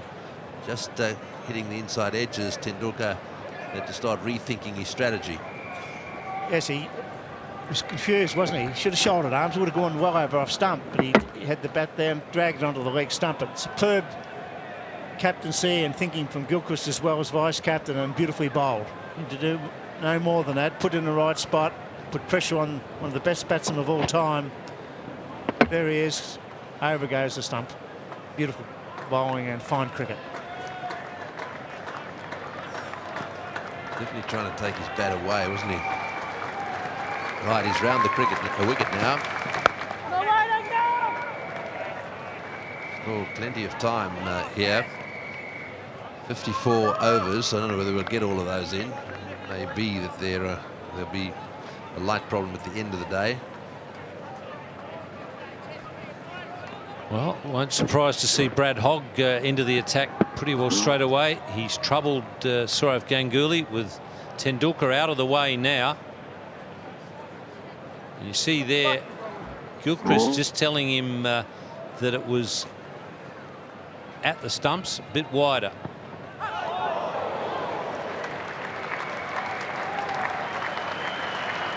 That's very well left. 3 for 54.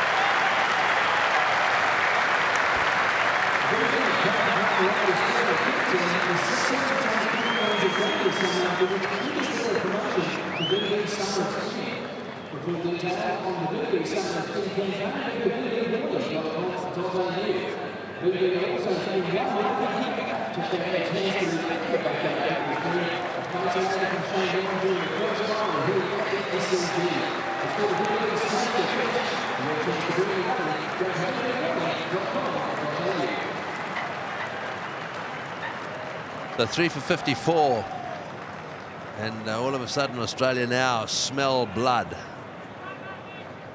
I certainly thought they'd left it just a little bit too late with their declaration, but it seems that things are going pretty well for them. Johnson going around with more than that, 3 for 54 with the last two recognised batsmen at the crease. So you don't rate Yuvraj as a batsman? Not as a recognised batsman. I think he's early to Test cricket. He's in there. He's a hard hitter and Dhoni's handy, but this is pressure. This is Test cricket. This is not the kindergarten. This is the real stuff. Let me tell you something, if he has a good day, he can play. I know he's been struggling a little bit, but he is a recognised batsman. Nobody more than me would love to see him get a dashing 100. What I'm sort of saying is it's up these two at the crease now, Dravid and Ganguly. They're the key. They've got the big ones. They've got Laxman and Tendulkar. Jaffers struggled throughout the series, but that was magnificent cricket, and it's been Clark that's done the damage. 2 for 15 off 5. Superb bowling.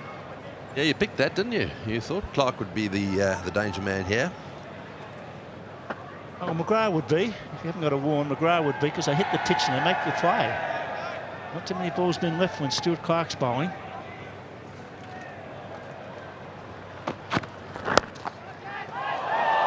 Oh, it was uppishly played, just wide off backward point. It's gone all the way to the boundary for 4. The thing about King Ganguly, who's playing some superb cricket these days, he's timing the ball magnificently.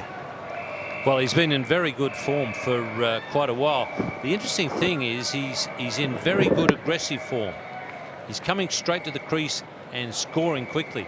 That's gone a long way in the air. And it'll be interesting to see if he continues to play in that vein, even though they're trying to save the game. I think his best chance of survival is to continue playing like that. They've got to bounce him here. He's a very good player, and he's a touch player. But not that keen on a short pitch delivery. Not that many batsmen are, by the way, but particularly on the 5th day we get a bit of variable bounce. Maybe a red go in and Johnson towards the end of a very good spell here. Slip 1 or 2 into the rib cage. And then throw 1 wide, encourage him maybe to cut.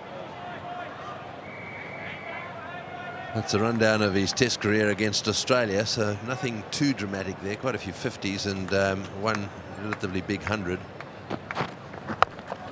But I think we're in agreement that we've not seen him play much better than this in his career. So this is a great opportunity for Ganguly to frustrate Australia. He's playing really well. They need him now. Definitely need him now to try and guide them home. It's a pretty good year in 2007, but they're in strife, India. They're struggling here. We haven't seen spin yet. Beautiful sunny afternoon.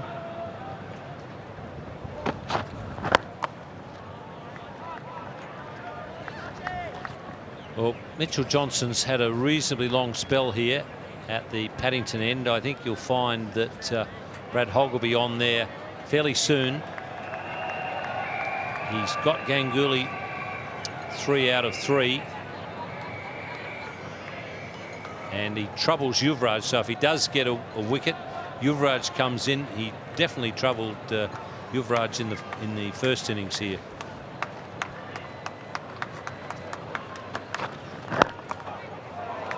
There's no doubt that Hogg is like a cat on a hot tin roof out there. I think he's already got about 20 wickets while he's been fielding. 3 for 59.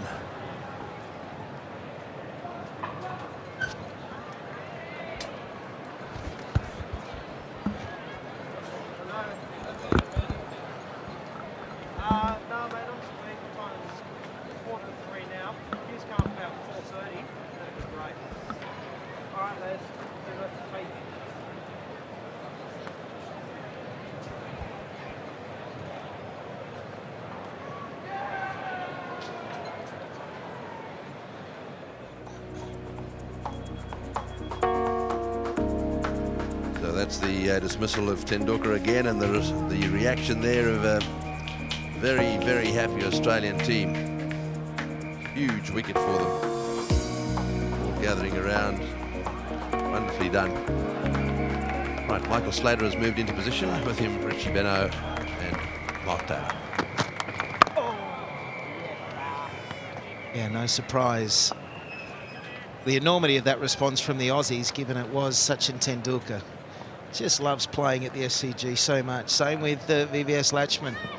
And that's twice in the series we've seen him drag onto the stumps. Once playing a shot, that time trying to avoid playing it, get out of the way of the ball, and he just made that decision too late. But some terrific tactics from Stuart Clark and Adam Gilchrist to be up at the stumps, keeping him back in the crease. But that reaction, Back live. There's a cut shot. And nicely fielded. A good hand there by Mike Hussey. It's been an exciting first 4 days, and this is building up to be an absolute cracker this afternoon. There'll be something of a batting fight back at some point. The two batsmen, maybe the two out there, or if they lose a wicket, it'll be someone else. But someone will decide that they have to attack the Australians rather than stay on the defensive as they are at the moment. Attacking fields all around them, pressure all the way. And Stuart Clark, the man, very good point made by Tony Gregg when he was talking about Stuart Clark, that not many balls are allowed to pass through to the keeper when Stuart Clark is bowling. It just makes you keep at it all the time when you've got a bat in your hand.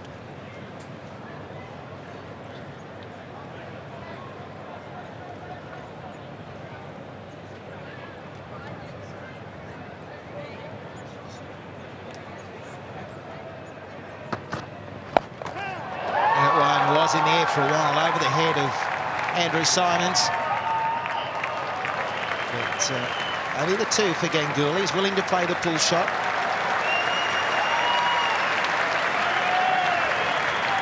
That's an unusual piece of fielding. Brad Hogg there is quite brilliant. He came round, skirted around to his right-hand side, but picked the ball up in his left hand and had it in over the stumps. Just came in like a rocket.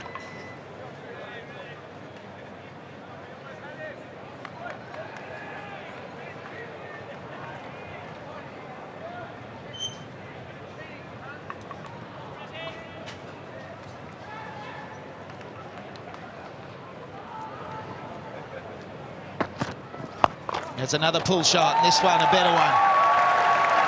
That's 4 runs to Ganguly. I think India are better off playing a few shots.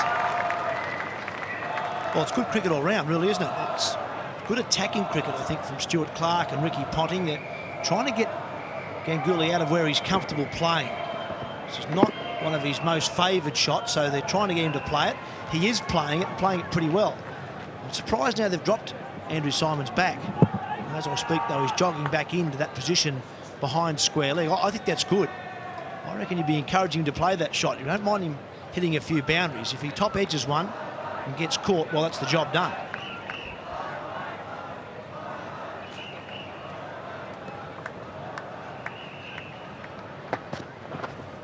He ducks under that one, so he has some control over it. It's 3 for 66.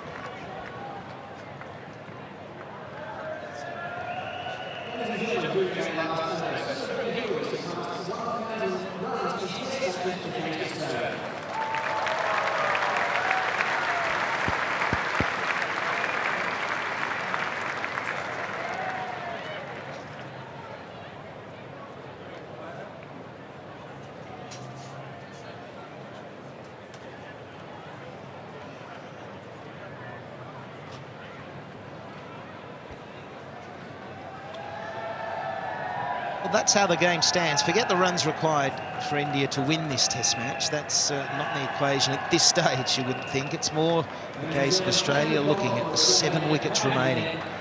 It's a change of bowling. Brad Hogg for the first time in this second innings, or should I say the 4th innings, bowling on the 5th day. Left arm Chinaman, 2 for 121 in the first innings. And a big responsibility now. Ricky Ponting will be so hoping he gets a breakthrough early, and that'll just settle Brad Hogg. He can be a bit nervy at the start of spells. Can be. Let's just say he is very nervy. But I think he's bowled quite well in this series so far. Hasn't taken a lot of wickets, but he's picked up a couple of big wickets, and the person he has got 3 times is Ganguly. And really, Ricky Ponting couldn't have asked to be bringing him into the attack at a better time. Quick men have done the job. They've got early wickets. Jaffa and particularly Laxman and Tendulkar all out. So particularly Laxman and Tendulkar would go after Hogg. I'm sure probably Ganguly will as well, but the fact that his stock ball will be spinning away from Ganguly will be a real advantage. I don't think there's any doubt that Ganguly will go at him. Dravid will probably go along patiently as he is now, 22 from 57. But Ganguly will definitely have a go at the left-arm bowler. Men around the bat, and straight away Ganguly wants to Dravid, correction, wants to play aggressive style, and it just couldn't pierce the gap. That's right, Ganguly's the left-hander, isn't he? Yeah, left-handers have the thigh guard on the right hip. Remember that from the... That's what you did, wasn't it? Lake Albert under 10 sort of days. Brain fade.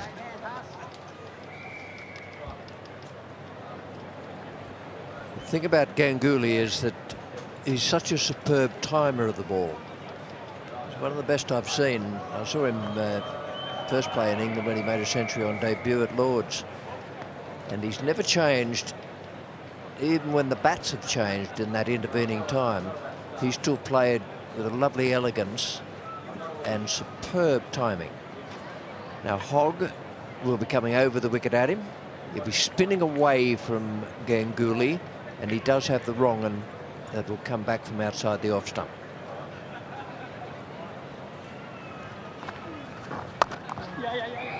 Just a bit short from Hogg. Again, allowing the batsman to sway back and play square of the offside. Well, that's where Ganguly has played Hogg so well. He's picked up the length very quickly. Straight away today, first ball, he's looking to cut, looking to be aggressive. Short, go back, in position. Doesn't quite time it. Still gets a single, though. That's where he's been so good.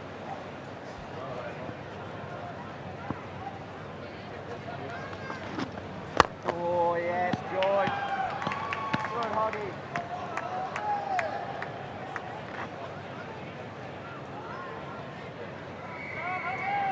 When the first test was on in Melbourne, the Indians had announced their intention to target Hogg, and they did.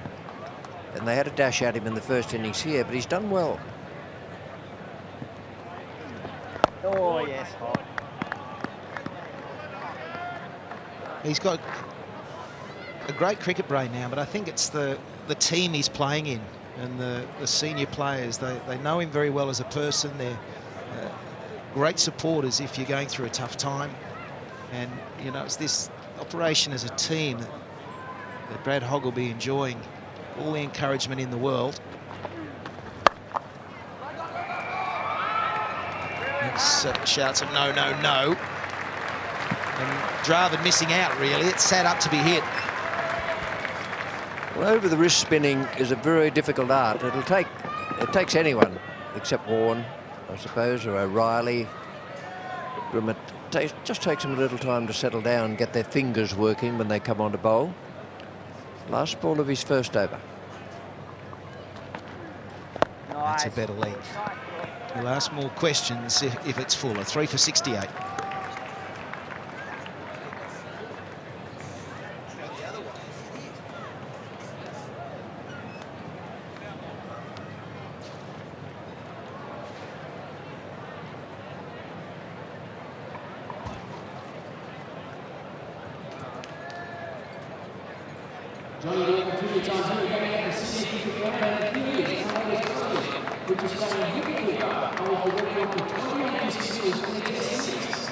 Oh, I love this time. It's Johnny Walker.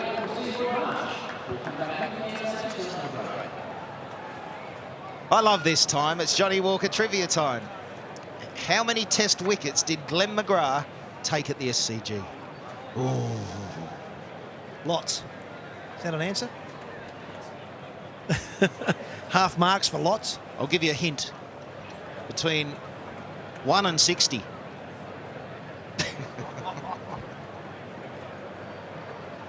He played 12 test matches out here. 12 test matches. We'll work on 4 a test. I'll go 48. Best figures of 5 for 48 against India in 99-2000. Very hot.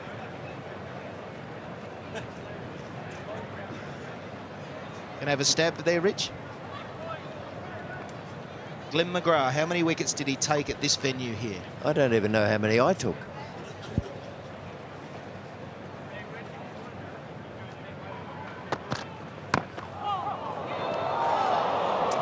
That was really close. That the inside edge to start with, and then Ganguly wandering just for a second out of his ground.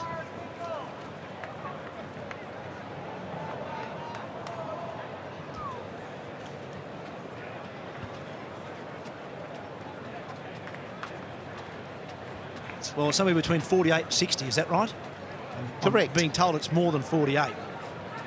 And 50. So very close. Good stab there, Mark. 23.44 at the SCG.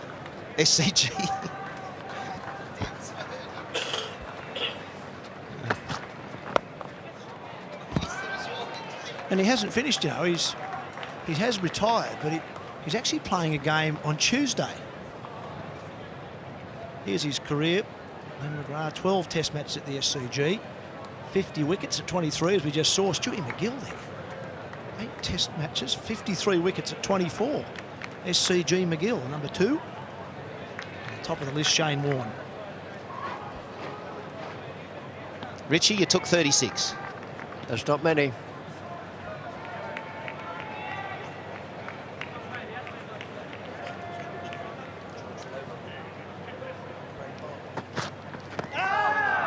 It's a half shout. It was always leg side. There's incredible pressure being placed by Stuart Clark here. Yeah, just going back to that Glenn McGrath, I was going to say he's not finished. He's playing on Tuesday night at the new ANZ Stadium, it's now called, the old Telstra Stadium, playing for New South Wales in the KFC Big Bash 2020 match out there. Good to see how he's still bowling, Glenn. Saw his picture in the paper today with all the blue gear on.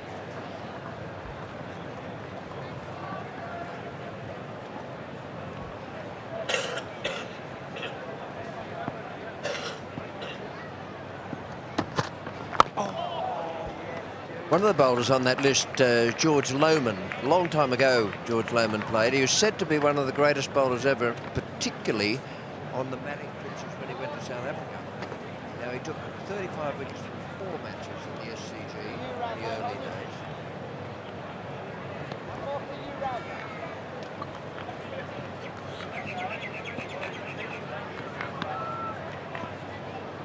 There's some great bowlers in that lot, isn't there? Spofford and Lindwall, Benno, Lilly, Charles Turner, McGrath we've mentioned. Oh, yes, dude. Lots of great Australian bowlers and a few non-Australian bowlers there.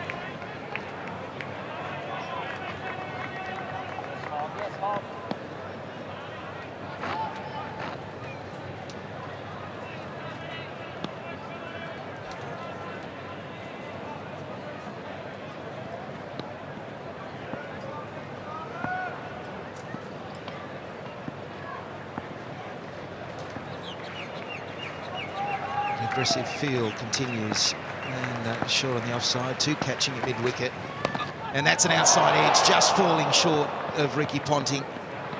So Stuart Clark continues to trouble, 3 for 69.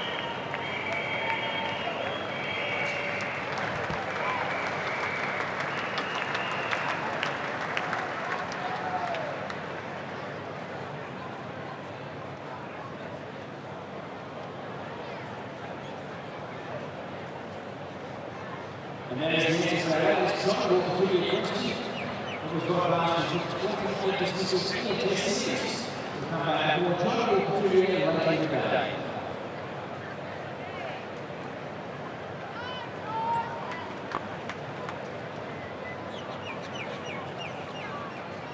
We go back to the first innings for Australia, 463. They were 6 for 134. Andrew Symonds managed the 100, along with contributions from Brad Hogg, Brett Lee, and without that sort of rallying, they wouldn't be in this position now. They've been able to back it up in the second innings.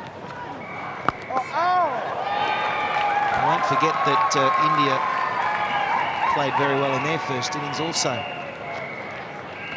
Ooh, that one didn't tickle. Phil Jakes in there at bat pad. He's been crunched. I reckon Ganguly's hit this right out of the middle, straight into Phil Jakes. I'm not sure exactly where it hit him. Oh, yow. It was probably fortunate it was only a glancing blow, but that was out of the middle of the bat. Caught the right shoulder, but he was just turning, wasn't he, which was probably saved him from a bit more pain. I'll just remind you of what you used to say when someone would get hit in that position, Mark. As you chilled out there at first slip, and I was under the helmet there for a number of years because of your telling me as captain, you'd say, well, just get the next one, will you? Forget that one, get the next one. Meanwhile, there's a bruise appearing and a lump wherever it hit you. Not a nice position. Somehow it was funny when you were in there. I didn't have anywhere near the same amount of mirth when I saw that, but when you were there, I found it very funny.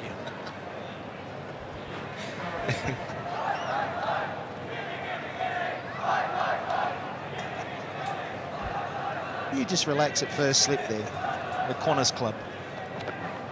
That one has been hit firmly to the onside. There's some nice shots being played, but they're picking the fielder out time and time again. So Ganguly hits it very sweetly, but can't avoid Brett Lee.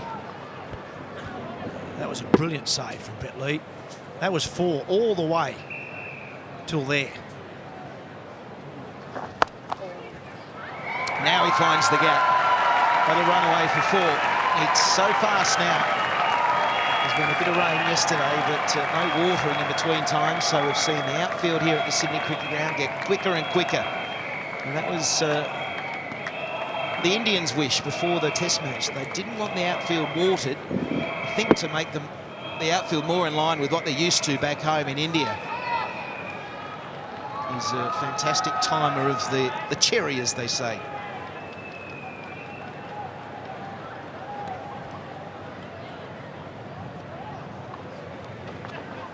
That's the wrong end, and a big shout from Adam Gilchrist.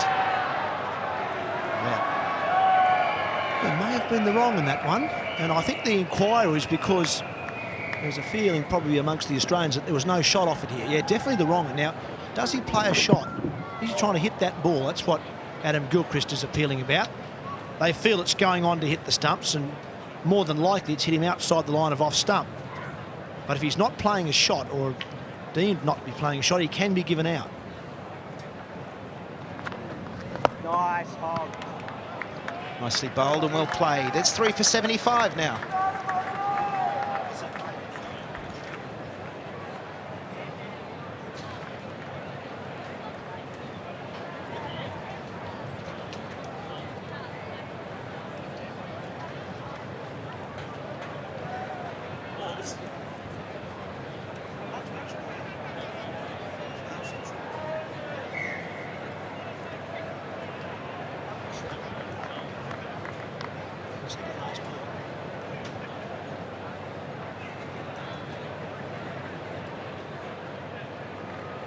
So 21 overs this session, 2 for 69.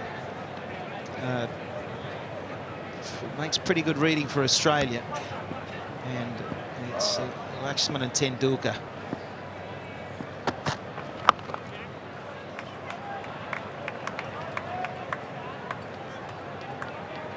Just going back to that LBW shout of last over, I said that it was, well, worth a shout from Adam Gilchrist. Let's look where it hits him. Hits him outside off, sure. But it is the wrong one, and it probably bounces a bit too much, which makes it hard for umpire Mark Benson, but certainly worth a shout, because I don't really think he is playing a shot there. The bat's well behind the pad. He's really just protecting his stumps, isn't he? So I think that's worth a shout. Probably the right decision, mind you. But you can't blame Hogg nor Adam Gilchrist for appealing for that.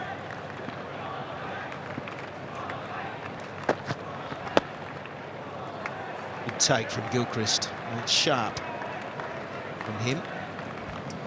Let's just see where this ball would have gone. It hits him on around about the knee roll, bounces a bit, that's the worry, and clipping the top of leg. So yeah, fair enough. Definitely not out, even though Hawkeye's suggesting it's clipping the top of leg, but I don't think you can give that out as an umpire. Long way down, but certainly not playing a shot, so not a bad appeal.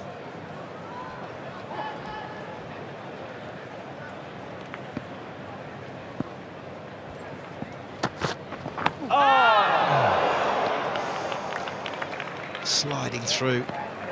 It's too high there, but it's pretty handy now that Stuart Clark has got Gilchrist up at the stumps. It means that the batsmen are going to be on the crease, getting caught on the crease a lot more often. Slid, just bounced too much.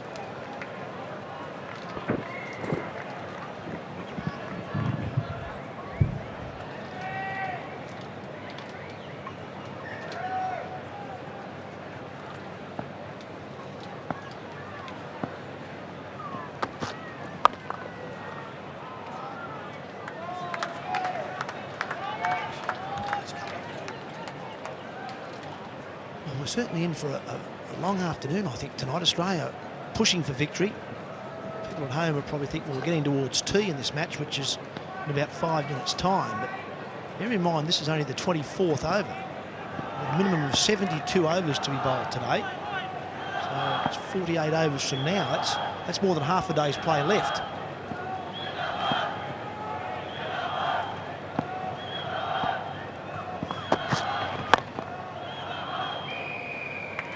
Did you bring your sleeping bag then? We are here for a while. And if India can rally and get to the end of this test match, there might be a light issue come into play. There was a precedent set last night. Light was taken. And there's no doubt at that point Australia will be looking to stay out there, where India will be trying to chase the light. But anyway, that's crystal ball stuff. It's India having to just face every ball the best they can to continue to frustrate the Australians, make Ricky Ponting change the bowling. And scoring runs will do that. Nicely played by Dravid. He's not really in any rush. His strike rate for the series is about 23. But that's a boundary, 3 for 79.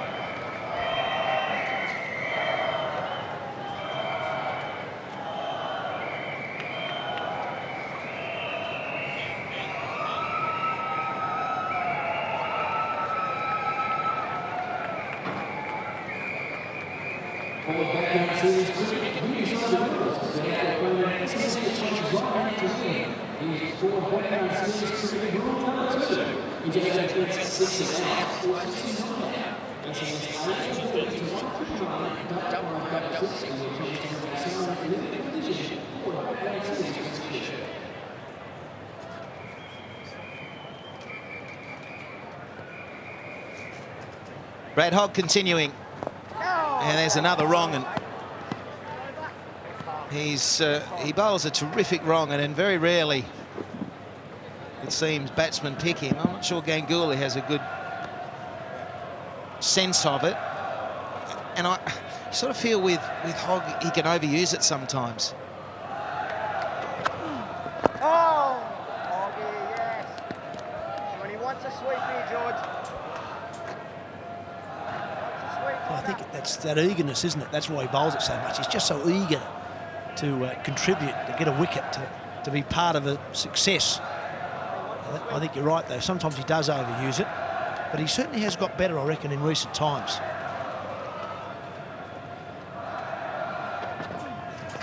There it is again.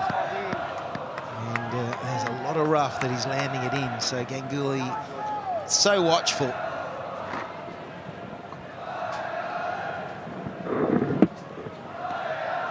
Landed beautifully. You saw that explosion coming out of the rough. Bounced a little bit more than probably would on a day one, day two of a test match here. And that one, he needed to get bat on that delivery. Yeah, good change of pace in that occasion. That was 91 Ks, a bit quicker, a bit flatter, and zeroing in towards the stumps. Good bowling. Followed up a nice, well-flighted wrong with a quicker ball.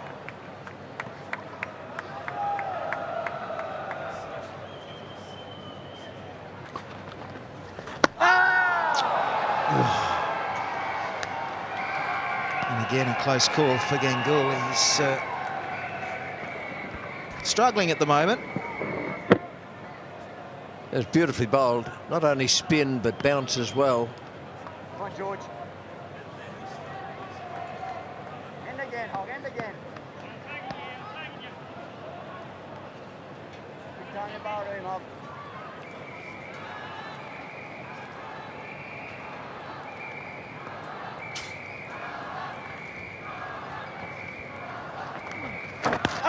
And Worth a big shout. And Benson, that was, he didn't hang around to have a good look. He probably thought it pitched outside leg. But a terrific over from Brad Hogg, a maiden, and a couple of genuine chances there. And there's going to be time for one more over before tea. Let's have a look. Well, that one's pitched outside leg. Good decision for Mark Benson, but wow, didn't it turn? Look where it hits him. He may have even missed off that ball, it turned that much. You're dead right, Michael, that was a quality over. Finished with a top delivery, also a good decision. Certainly pitched outside leg, and if that's the case, it shouldn't be given at LBW. So Mark Benson's got that right. Wow, that was a good over. Andrew Symonds, last over before tea, 5th day here at the SCG. And it'll be off spin. We didn't see him bowl off spin in the first innings, given that he tweaked that ankle of his again in the field. Didn't allow him to, I suppose, turn and twist on it in a off-spin motion. That's definitely what he's going to bowl here. Lands them pretty well, Tub. Well, he got Dravid, didn't he, in Melbourne? I think it was LBW. Bowling his offies. The breakthrough for Australia in that second innings of that match. So Ricky Ponting will be looking for something similar here. He's going to bowl to Dravid.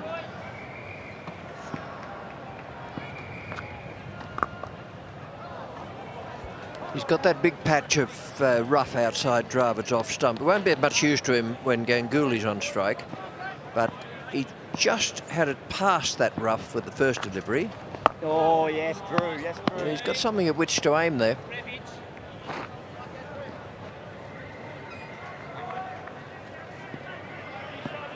Just in here, around this area. Oh, nice, Simo.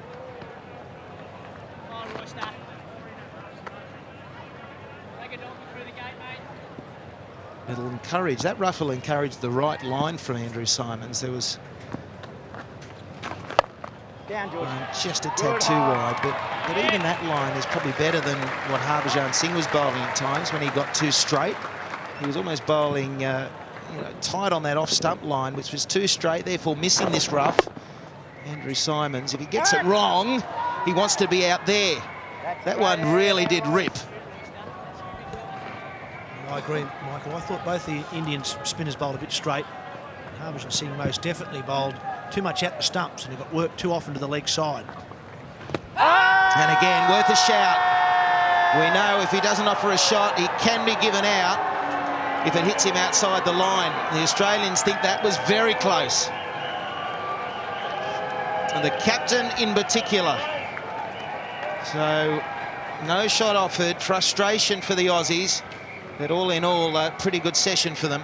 I think it's getting fairly full. Let's have a look. Very hard for Steve Buckner to give that out. It's fairly wide of off stump, but also it was very full. It was almost a half volley. And Steve Buckner can't really work out after it pitches where that ball's going. So there's no way in the world he can give that out.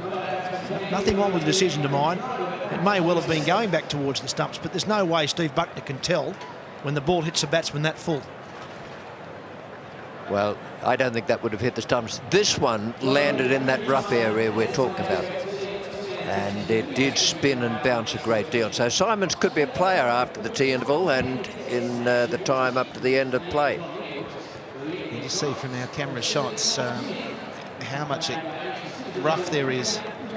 Dravid, again, negotiating a lot of deliveries. 27 off 77. And Ganguly has played a few more shots. 18 off 27 deliveries. But it is a good session for Australia. They'll go in very happy indeed.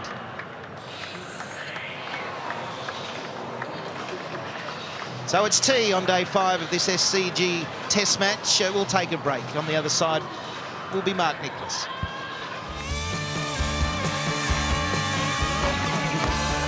Oh, yes! What a strike!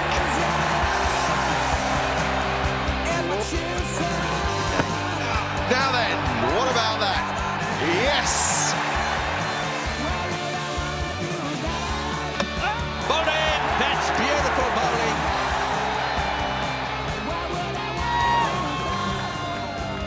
And that man smiling at the end of those pictures, Stuart Clark, 2 for 27. India 3 for 79, needing 254. They surely can't win the game, but boy, can they lose it. 7 wickets for the Australians to take in what will be a very long final session of play. Still 46 overs available today. 15 have to be bowled in the final hour. It's getting brighter and brighter here in Sydney, so it may be that light doesn't even affect things as the evening begins to draw in. I think we're in for a cracking couple of hours cricket. Stay tuned. Up in the commentary box, Ian Chappell, Ian Healy and Tony Gregg. Thank you very much. Yes, it's going to be interesting, isn't it? 3 for 79 now. And, well, we've got Ganguly up there with Dravid. The two of them very important to India's cause here. And then, of course, can Yuvraj rise to the occasion? Dhoni has done some sterling work as a fighter coming in the lower order. So, and we know that Kumble can bat a bit as well. Harbhajan showed us in the first innings that he's got a bit there as well. So it'll be interesting to see how they go on this wearing pitch. 18 not out and 27 balls, 36 minutes. You think India have just got to survive one session. That's what the game says. It's tea time on day 5. They've just got one session, but no, wrong. They've got 47 overs to go. 47, that's more than half a day's play they've still got to get through. And at 12 overs an hour, that's about nearly 4 hours of cricket. So you're right. Mind you, that'll make it a very long session for the bowling team. Early wickets needed.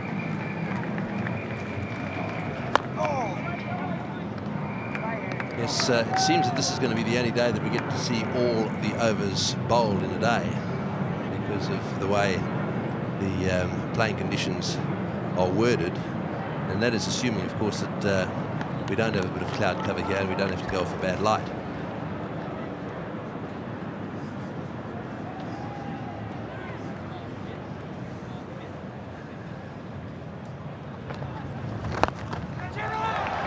Got that one away, down towards the boundary. He does jump onto them pretty quickly when they're short.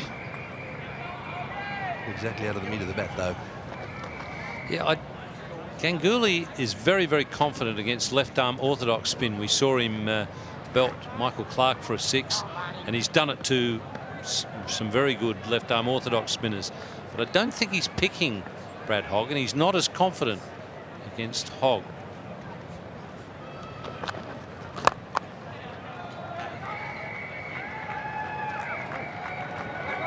He wants to, but he's been sent back wisely. He's put himself in an extremely important position, Sourav Ganguly. He's got to start. He's in. And anyone who does that in these conditions has got to really try as hard as possibly to stay in. Not do anything rash, but to stay in. They've sort of got the hang of the pace and the amount of spin and things like that. They've got to go on.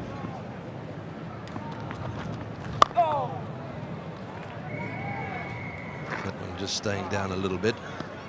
Dravid very, very correct. Just watch him here. Goes forward, then back. Very straight bat.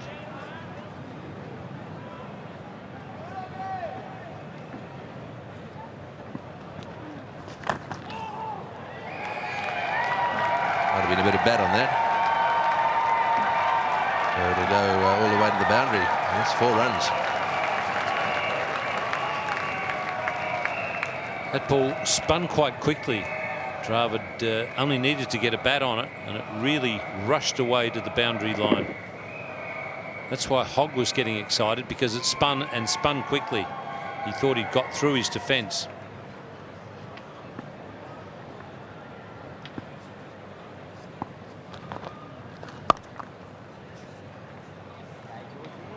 Another tidy over, 3 for 86.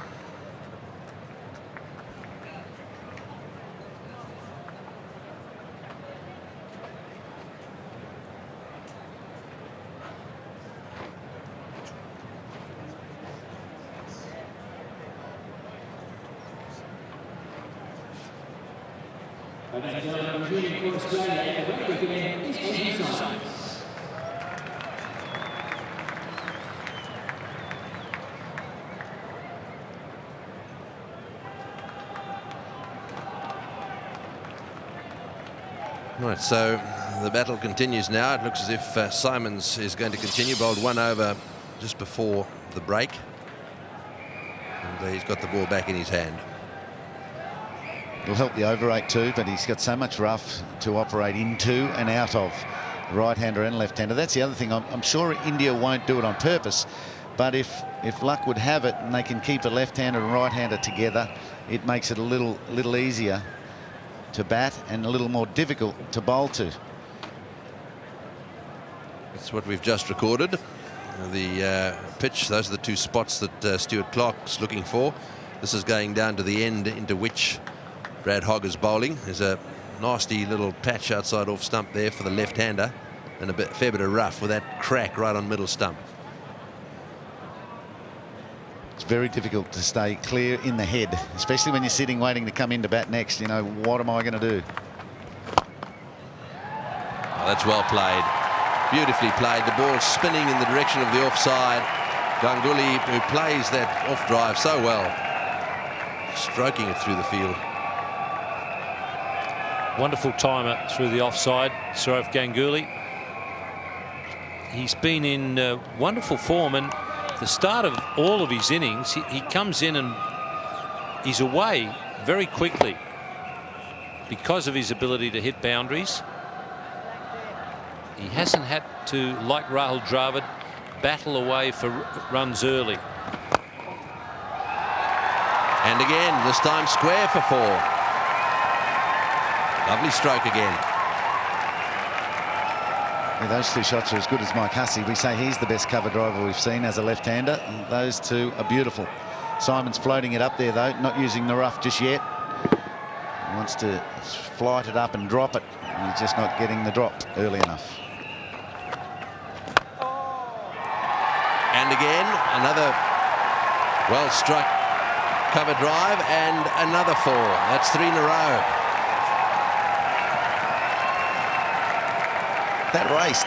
It sort of picked up pace getting to the ropes. Stuart Clark thought he had it covered and then, oh no, got away from him again. This one did come out of the rough and it was a really courageous shot.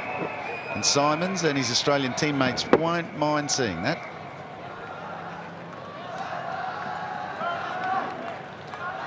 Good effort by Stuart Clark as well.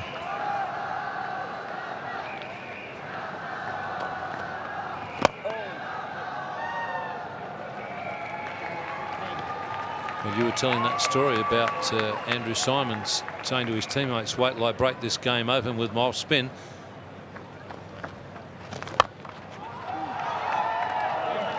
His teammates might have said to him, well, don't talk about it, show us.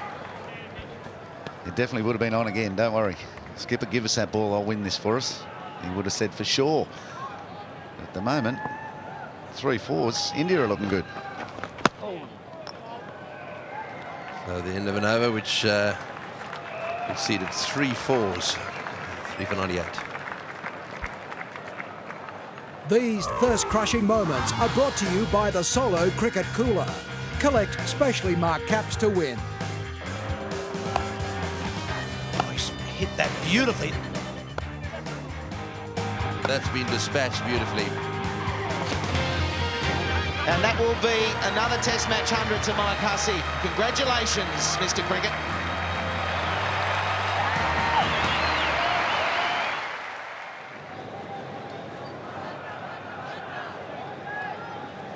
Good crowd, certainly a crowd that is entitled to be very interested in the goings-on out there at the moment. Pretty tough battle here for the Indians. 3 for 98 they are at the moment. Hogg just getting his fieldsmen all in the right place. He's got 4 of them all around the batsman, 5 if you include the wicketkeeper.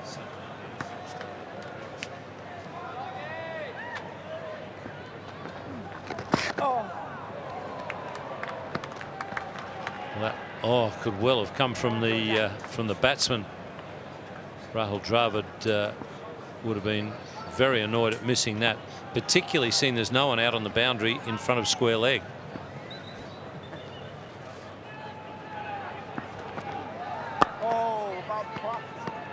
Gets the odd one right up in the block hole, which has to be dug out.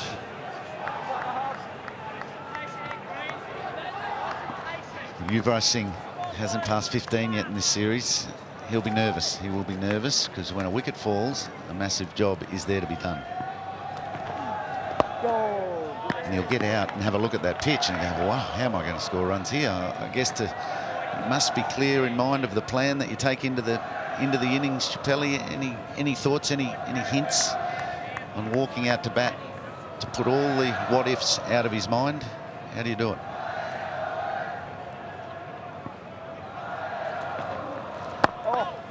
I've got one tip for you, Hills. Don't walk out there and look at the pitch and say, how the hell am I going to score runs on this? That'll be a good start. Righto, righto.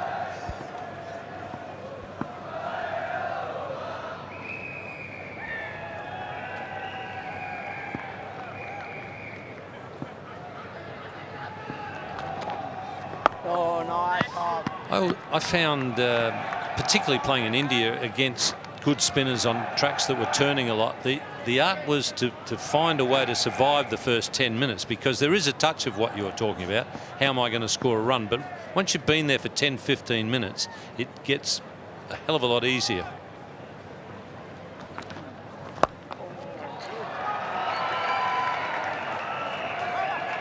Swept away, and oops, is there a hamstring gone there? Or a little bit of cramp, perhaps. It's 3 for 99.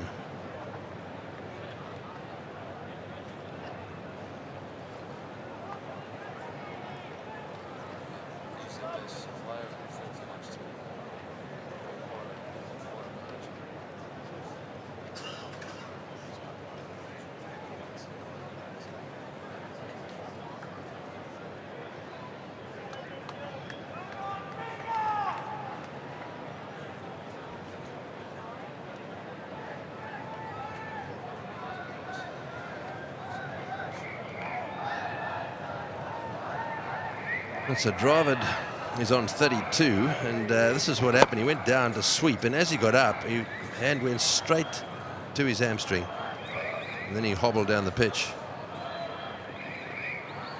A little bit of cramp, perhaps. I'm sure he hopes. Imagine that. Torn or strained hamstring. Pressure on the lower order if he has to either have a runner or leave, and then maybe miss out for Perth and Adelaide. Oh, not good. Now there's a 3-day practice game coming up. That was just a sign. Oh, I won't be able to play in the 3-dayer.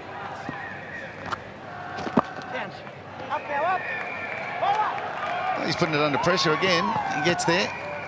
The old side match hammy.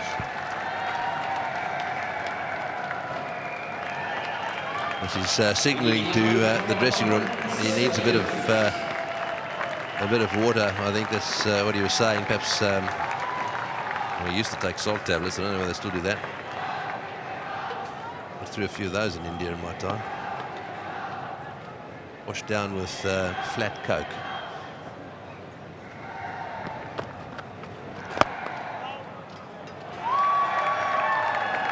He's a bit too full at the moment with his off-spin, Andrew Symonds. He might actually just be undercutting a little bit, undercutting the ball, which makes it sort of carry a little further than you want to, and it doesn't spin as much. Perhaps try and get a little more overspin. Very well fielded, and in comes the throw. Full leg stretch to his left to pick that one up. And the hammy's fine, don't worry. He was halfway down the pitch thinking Brett Lee was going to miss that. He's picked it up left-handed, rolled, hit his feet, and almost ran him out. Padding up again, not out. Very hard to give. But that's where he wants to be, Chappelli. He needs to be darting into that rough and see what's going to happen. Yeah, the one just before tee hit the batsman on the half volley.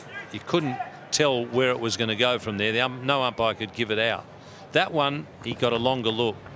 Oh, go. Meaning that he got a longer look from where the ball pitched to where it hit the pad.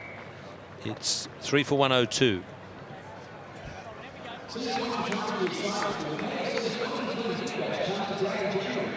Tuesday night, the Jaguars, the New South Wales Symonds Blues go up against the Port Excel Queensland Bulls. Then it takes on the Refugee Hawkers from Tendulkar on Thursday the 10th of January. Those games are played in Stadium. Your 3 mobile T-Series tickets provided freely on match day. Don't miss the action. Tickets are available every day on match day.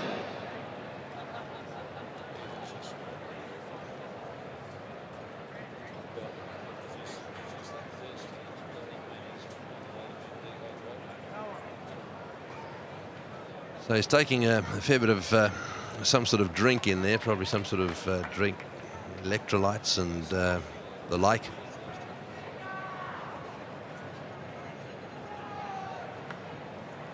So 231 more runs needed. Mind you, don't think about that too much. Really, what India have got to do is make sure they don't lose 7 wickets.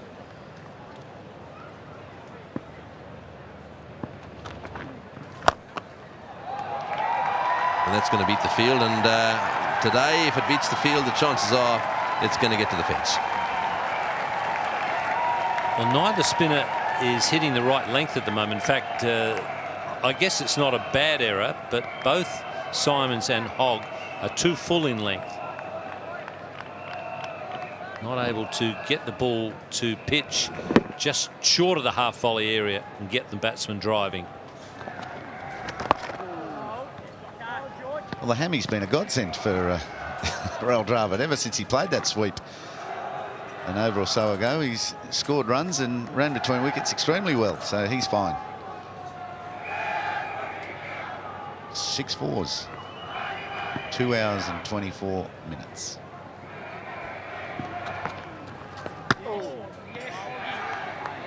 He tested it out with Brett Lee. Brett Lee certainly put the pressure on. This is a great piece of fielding we saw. The roll, come to the feet straight away, a massive arm back to the keeper, and have Rahul Dravid really struggled to get back. He had to put in the big ones there, and that is magnificent fielding pressure by a quick.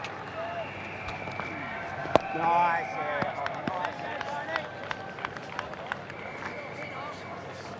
That's the length. That's the length.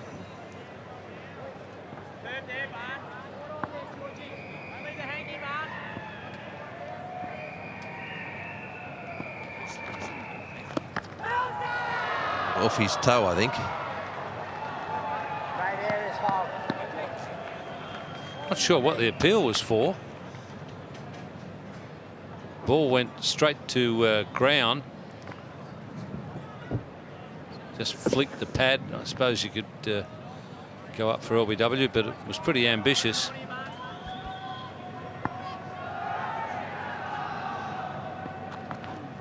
That's great, Hogg, great. 3 for 106.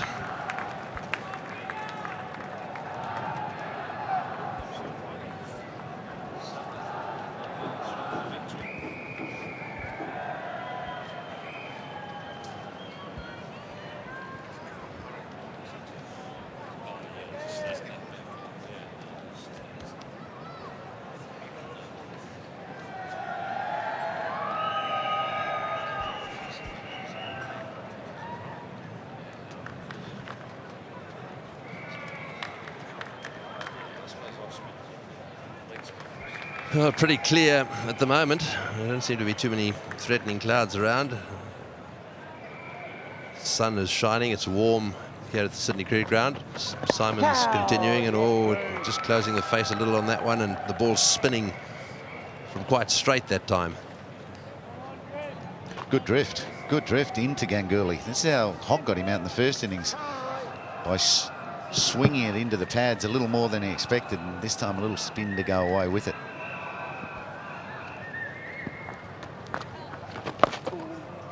It's just looking at the seam of the ball as it goes down the pitch. It's just a little bit too square.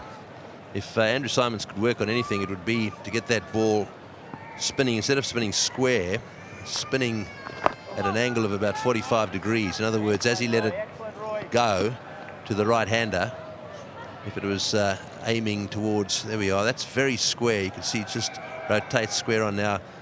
If the seam was pointing more towards Slip's right hand, I think that'd be a little bit better. And his leg slips right hand. That's how you get the overspin. That's how you get the dip. So you get a little bit of each. A little bit of drift, a little bit of dip.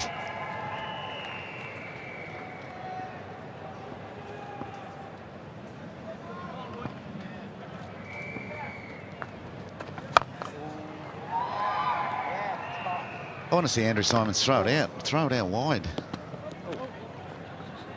Right into these areas, right up here. As wide as you like, and see if anything can't happen. He's not testing the full width of the pitch just yet. Might be able to spit one right back. At the moment, just a little straight. And too comfortable by Dravid, 3 for 107.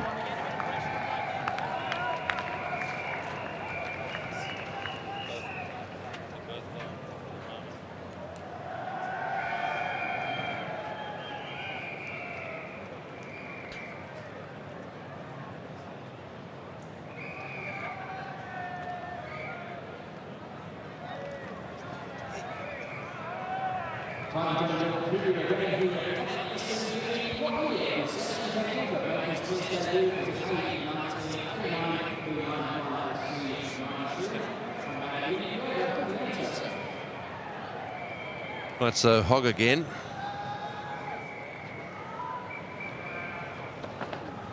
Ganguly on strike, and right over the top of that one. Right on his nose is Ponting. Just moving Symonds, who's almost right behind him now.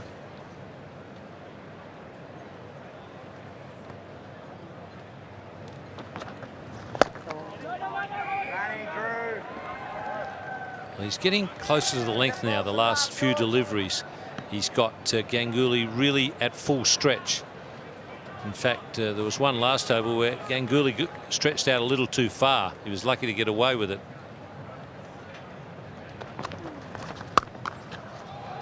Oh, that's well played. Very well played. Just slightly short. And he was back and waiting for it. That's terrific footwork. Just as the bowler was looking like hitting the right length, Ganguly, see how much he's used the crease there to change the length of that delivery and make it short enough to play the cut. That's wonderful footwork. Seen a flipper roll Ganguly over. He'll probably get a few of those. In Melbourne, he got him with flipper, and it was distinctly faster. Ganguly getting on that back foot and getting away, trying to force it through the offside, was bowled. It was bowled neck and crop as well.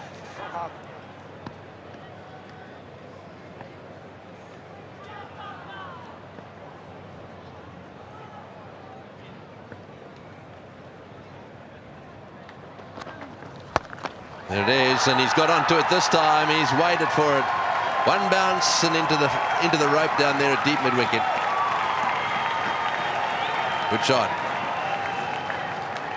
Well, the flipper you should pick fairly early, because the bowler basically has to do it on the downstroke, make the change of grip on the downstroke. So you've got, even before he delivers it, you should get a good clue that it's coming.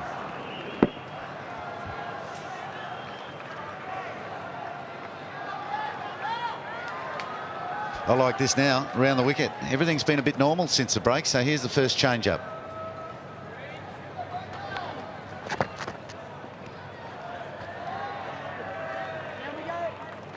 Eight from that over, 3 for 115.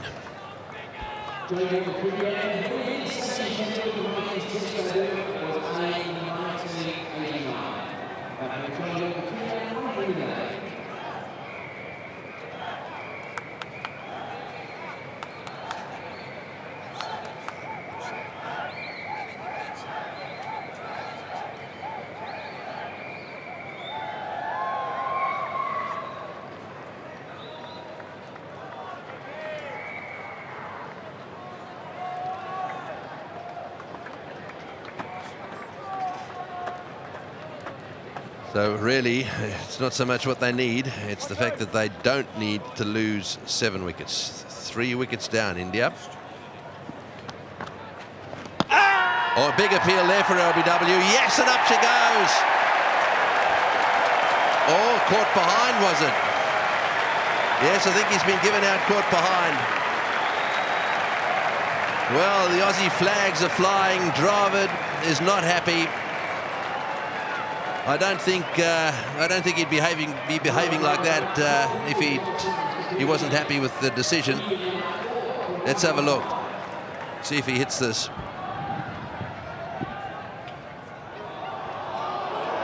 Well, it looks as if it's the pad to me, and there's no way that's LBW. So, dearie me. There we are. We'll see if we can pick up anything on the bat.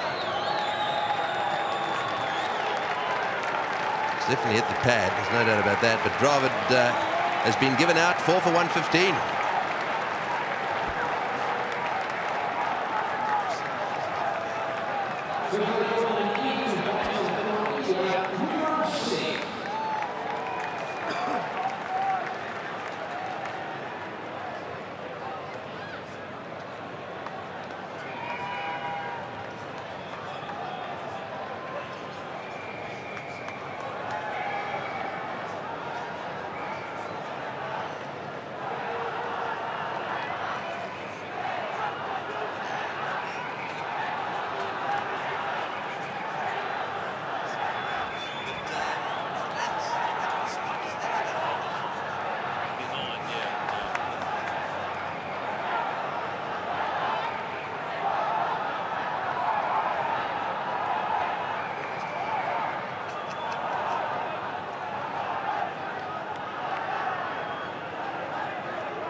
Well, we've now got the groundsman, Tom Parker, out in the centre because he's been called out by the Indians because they now want the batting crease flattened out.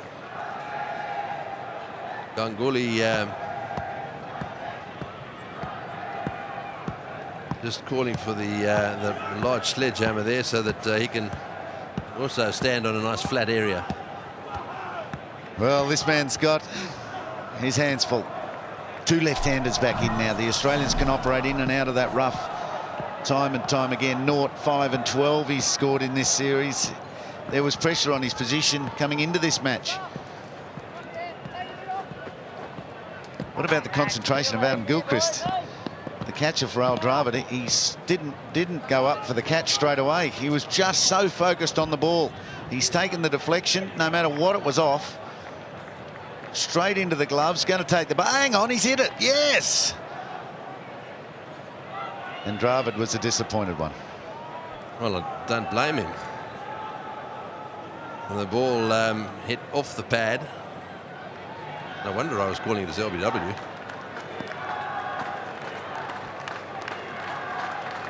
Given out, caught behind.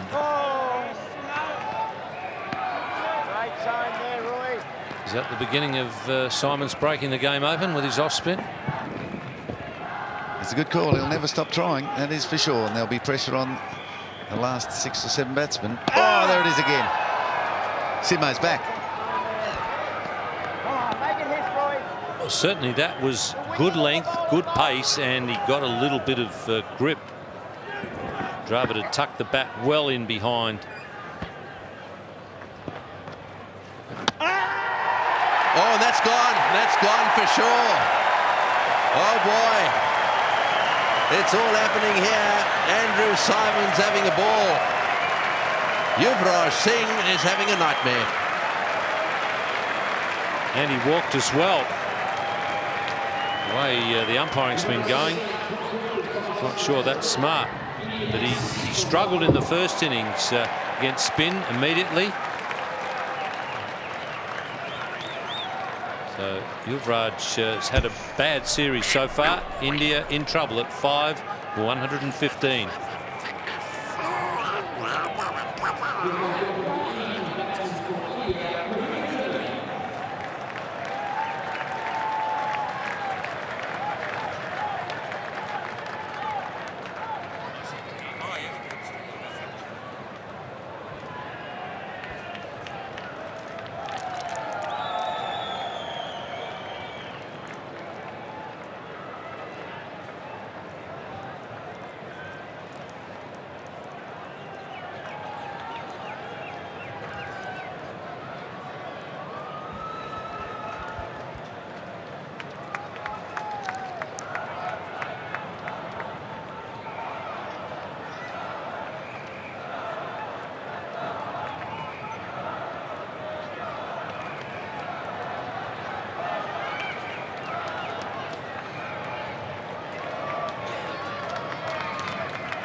Right, well, Andrew Symonds, 4.4 overs, 2 for 16 he's got now, and Dhoni is the new batsman. Yuvraj out for a duck. 0, 11 and 2 so far, Dhoni's contribution. Under pressure here.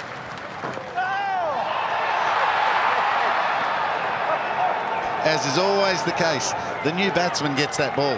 The established batsmen don't seem to get them. It is an incredible game.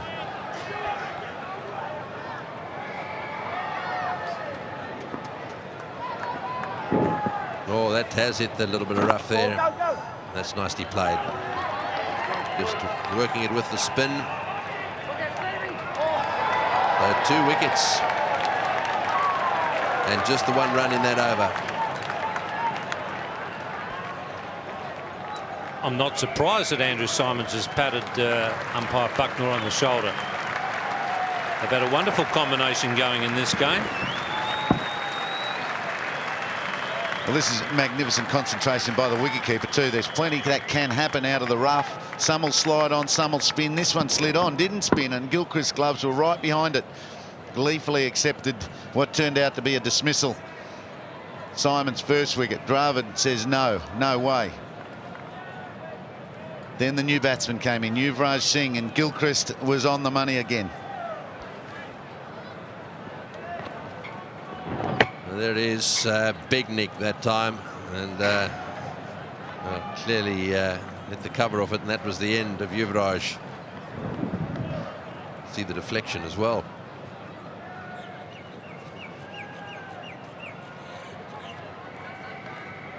Right, now then, what can Hogg do down the other end? Dhoni on strike. Oh, plenty of energy, Hogger. Well, he's got there, hasn't he, Andrew Symonds? He's started to find his length and dart the ball a little bit quicker, I suspect, into the roughened areas of the pitch. Not sure whether they're definitely quicker, and I'm pretty sure his early overs weren't up there. He likes to hit them, doesn't he, Dhoni? If they toss it up, he's going to hit it hard. And you can see Andrew Symonds just escalating his speeds, getting it up into the mid-90s now, and that seems to be the effective speed for his type of bowling on this 5th-day pitch.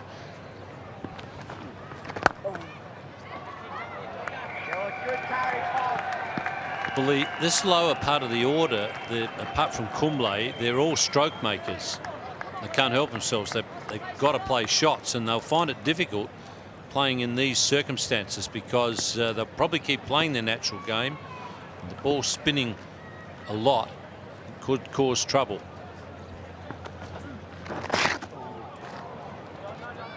Way down the leg side.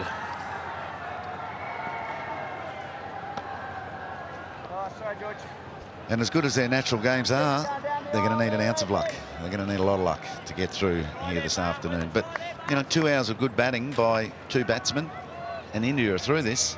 If these two can hang around for 2 hours, the team will be much more confident. Straight to the fieldsman again. You gave a little chuckle then, Greggy. You don't think they can hang around for that long? No, I don't, I'm afraid.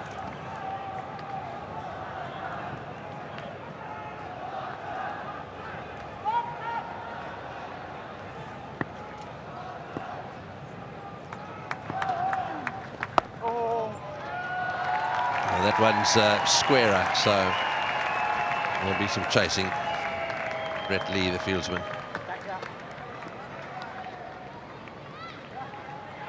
So the end of the over, it's 5 for 118.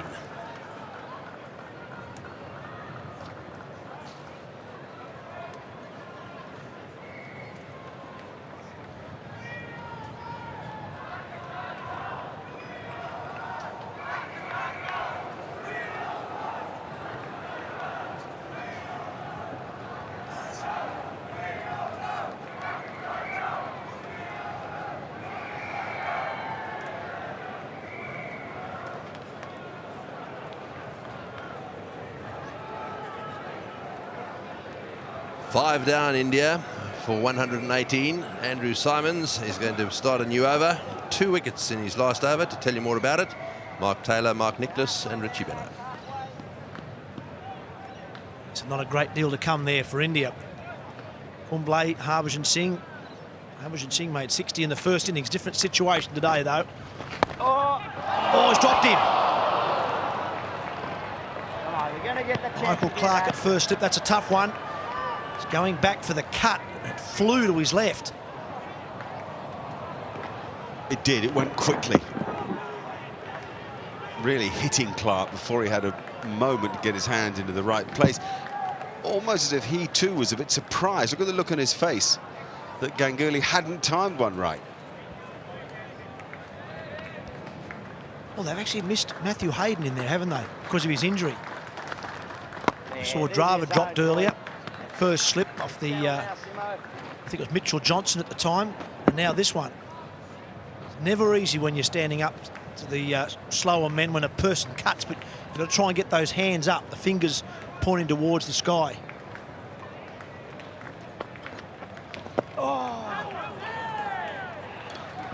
Very much a specialised position, feeling it slip for slow bowlers, off spinners over the wrist spinners. And it's underlined by the fact that Hayden's off the field, so they've got to find from somewhere another slip man.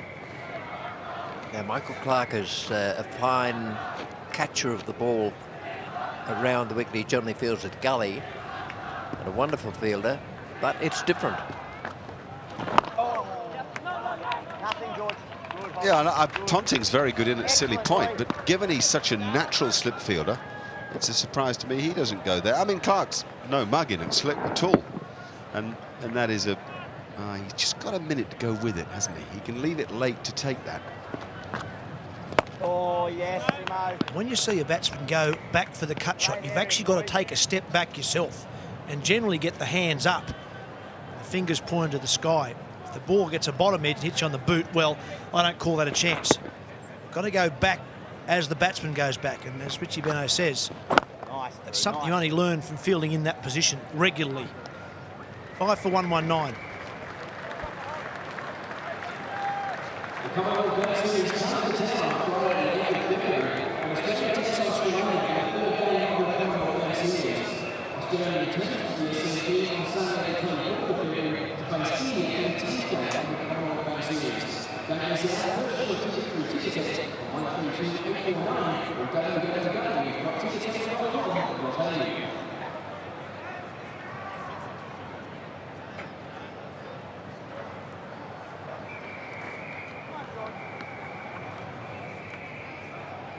Symonds 2 for 18 there.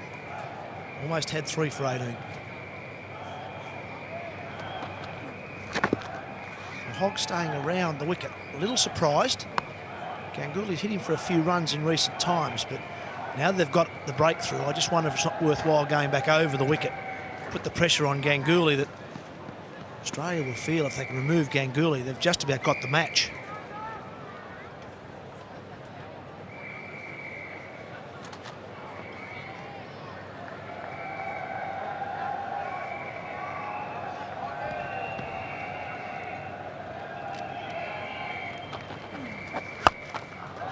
Good use of the feet. Once again, picked up the length very quickly. All in the footwork. He's so quick. And it doesn't matter if he's cutting or pulling or if he decides to dance down the pitch. Generally, his footwork is faultless.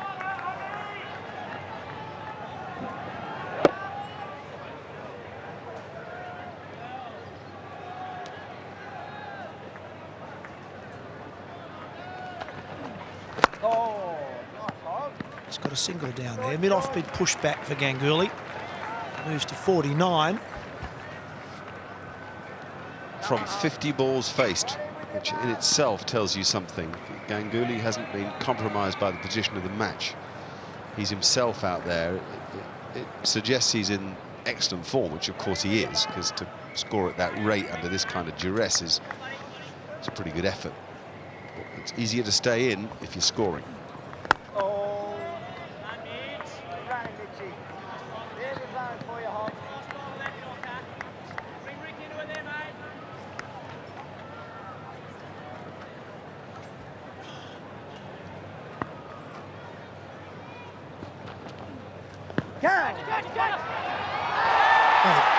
Ponting's gone after that. There must have been a late noise. Looked to me like Mahendra Singh was just kicking the ball away, but he may have hit himself on the inside of the pad after the ball had cannoned off his pad.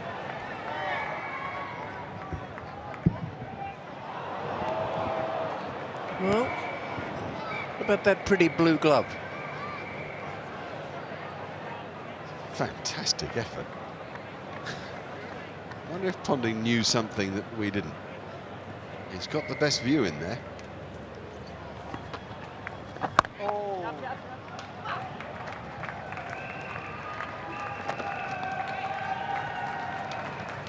High for 125.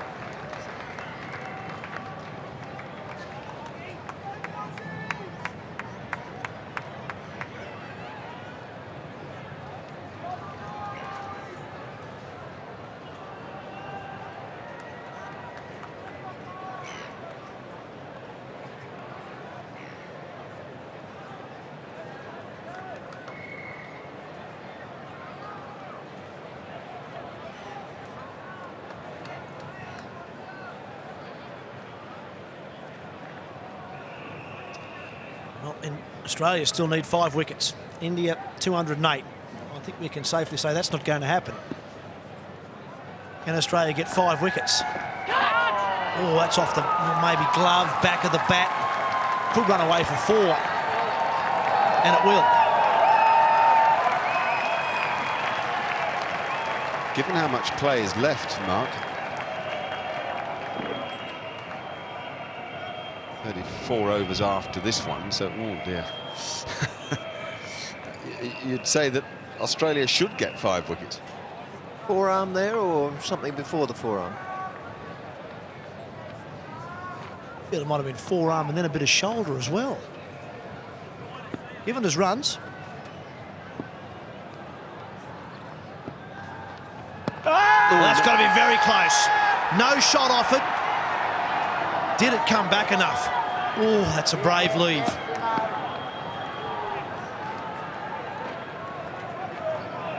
Particularly as it was by no means the biggest spinning ball bowled by Symonds. It turned enough to ask, did it turn enough to hit off stump?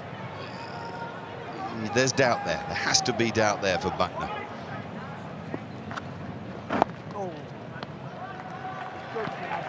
Given the way the ball's turned today, my word, that's a brave leave. I think Steve Buckner's got this right. It didn't come back enough for mine, but wow, to leave that ball alone is brave to say the least. Well, maybe he thinks height was an issue too.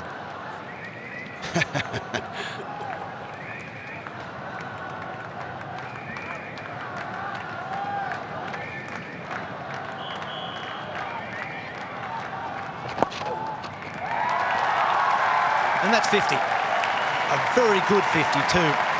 Sarab Ganguly, 51 balls faced. And he is in good form. Well, you'd be tempted to call it a sensational 50, but of course, the job is saving the game. Now, if he could do that, what is already hero status back at home might somehow increase. Oh, Simo, great zones, Roy. Well, Dhoni is due. There's no doubt about that. Now, that's the big stretch. And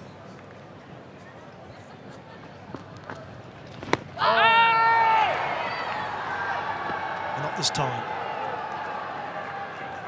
5 for 131.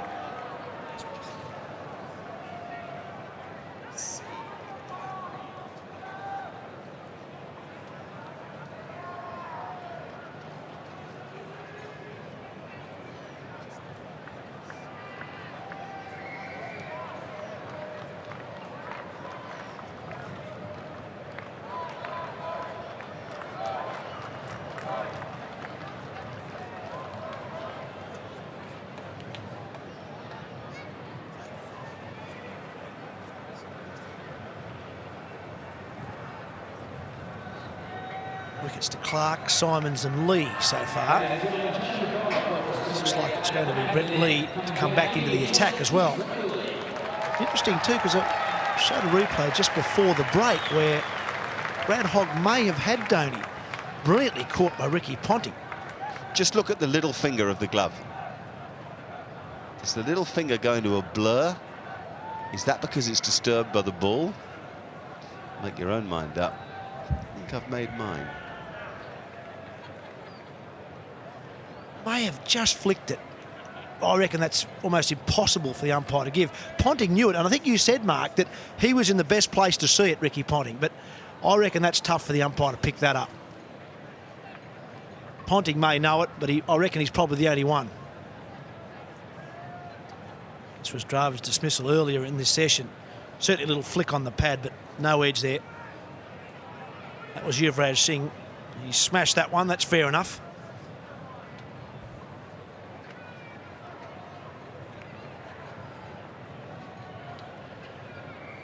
You wouldn't want to be an umpire, would you, in this cauldron? This has been an intense match, a very difficult match. They made themselves, well, they made themselves the subject of everybody's attention on the first day when they had difficult days, bad days, by their own admission. They're two good umpires, by their own admission, bad days. And since then, of course, everything is scrutinised to such detail. They must feel they're in the goldfish bowl. It's that sort of game, isn't it? Test cricket, you get off to a bad start and it always seems to follow you. Take a look at Michael Clark, for example, in this game. He's come into this test match in good form. He's been playing well. He's got one, let one go in the first innings, padded up. LBW for one. He's got a first baller in the second and then just dropped Sourav Ganguly an over or two ago. So it tends to follow you when you're having a bad game, and I think umpiring's very similar. That's why I suppose they call it test cricket. It tests you out. Yes, it's been an exceptional test, this, for the umpires, because they've had to do 9 of these in the last 12 days. 9 days in 12. Mark Benson really been put through the mill by that kind of intensity. Billy Bowden, of course, was in Melbourne, so for Buckner it's just been these 5 in a row, but for Mark Benson, 9 in 12.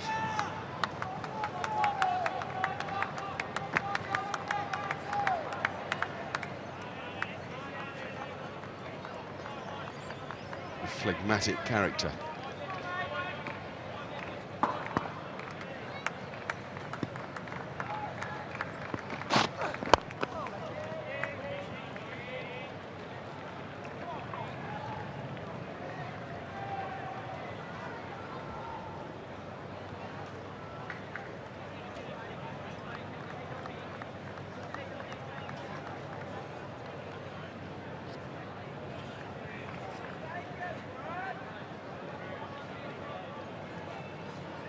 Benson was an opening batsman for Kent, a very good one, excellent player of fast bowling, played just 1 or 2 test matches for England.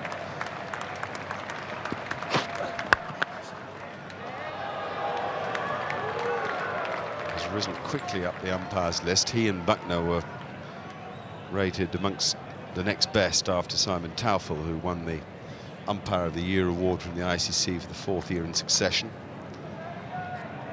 And in the main, I've seen him have excellent matches. The Buckner story is a more difficult one to be sure about because he's been around for so long, 120 test matches, and there's a view that that's quite enough, and that in the end, however good you are, it wears you down as you get older.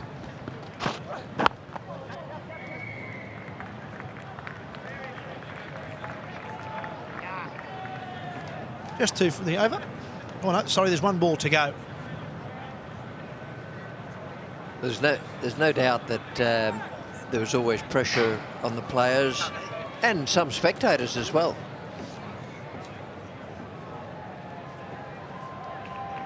And certainly on umpires. The pressure on the players is transferred to the umpires with all the appeals.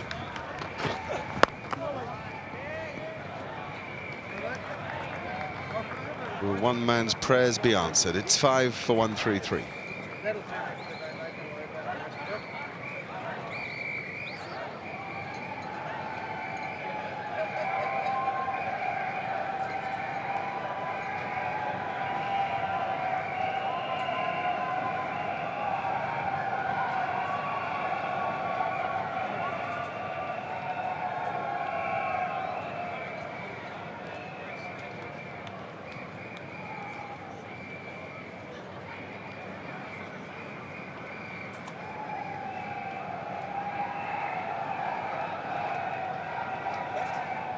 Still a minimum of 33 overs to be bowled today. The good news from an Australian point of view is it doesn't look to be any inclement weather around there. Plenty of blue skies, just scattered cloud, but nothing dark on the horizon. So forecast showers and thunderstorms earlier today. That doesn't look like happening. Yeah, I was going to say the opposite. If anything, it's brighter than it's been. And as the evening closes in on us, there's nothing to suggest it'll change. Much in Australia's favour. In the air, but short of Brad Hogg. Not easy to drive against the spin out of the rough like that.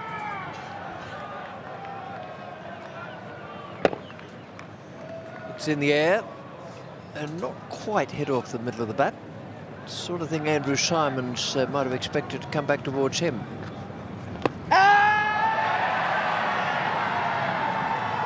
Was talking about the weather. I wouldn't be too sure that we're set for totally fair conditions. Some of those clouds that are gathering away to the west, just a little bit of a problem, and he was talking the forecast of a possible thunderstorm. That's a good shot. It's an attacking field, no one out in the deep on the leg side other than a man at deep backward square leg.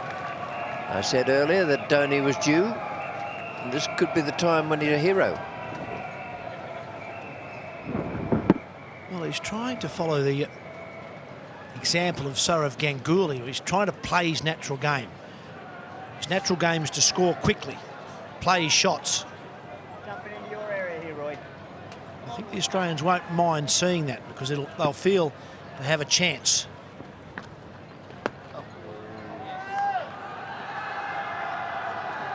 Five for 137.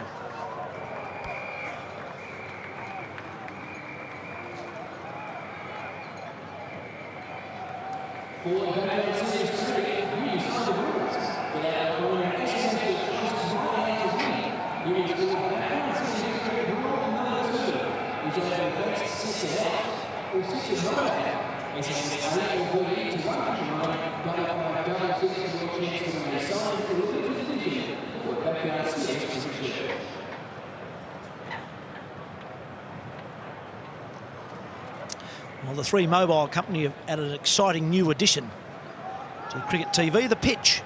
It's a made-for-mobile cricket show hosted by Darren Lehman and Ali Pinnock, and it's only on your Three Mobile handset right throughout the summer.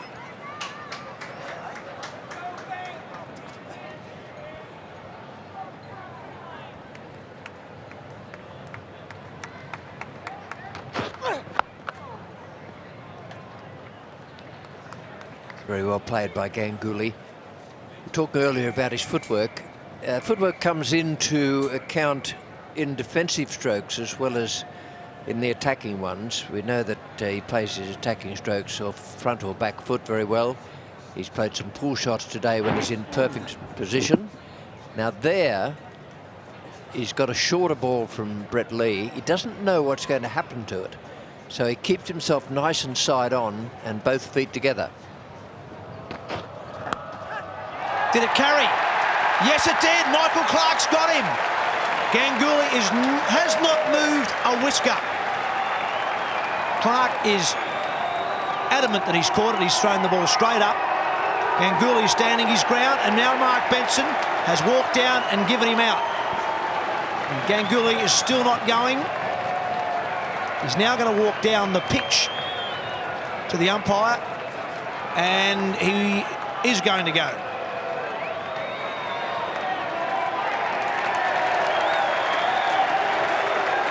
Is that because the square leg umpire said it carried?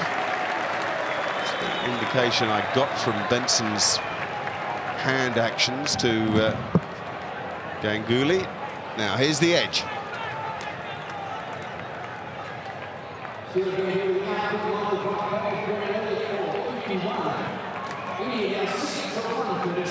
It's impossible to tell from that angle.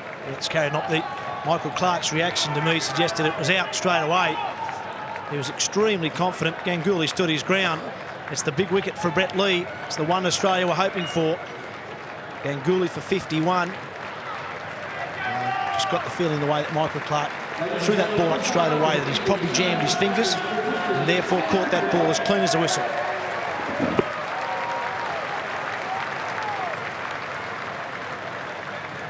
Well, the first thing that's got to happen is the decision to be made whether or not it carried in the umpire's eyes, because the batsman hasn't gone. So umpire Benson will have looked at the square leg umpire, and he got the nod from him. Therefore he nodded himself and raised his finger.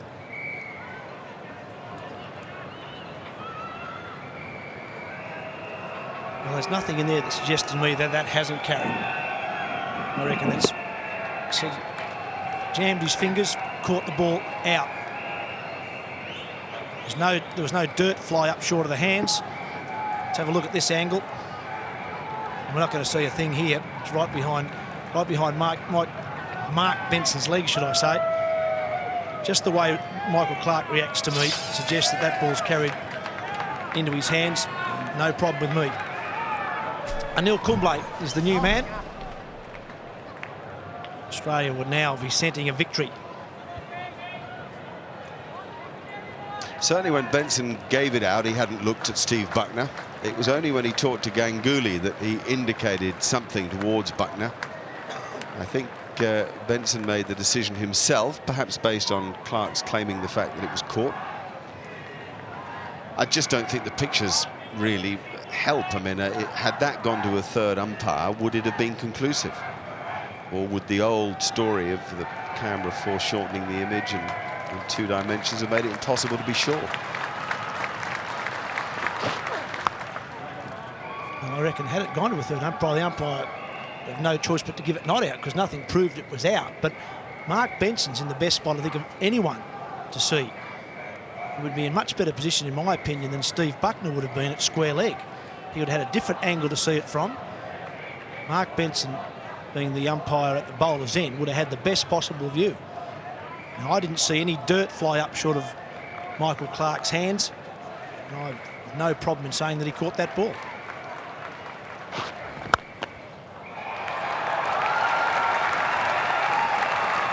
There's a good stroke by Anil Kumble.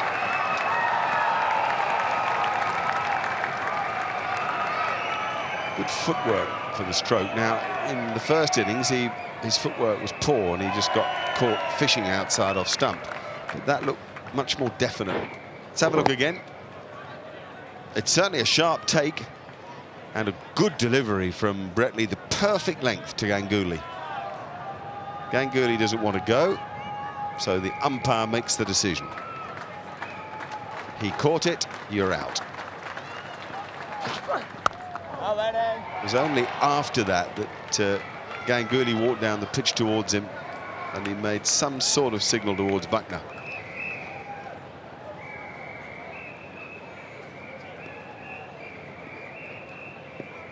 I think I'm glad it got handled out in the field, to be totally honest, because I think, as you said, Mark, if it comes up to the third umpire, it's not enough, as is often the case with catches like that. You never have enough evidence to give a person out on. Players and umpires will know. And I think in the end, Mark Benson did the right thing and made a decision, one way or the other. And I reckon he's got it right.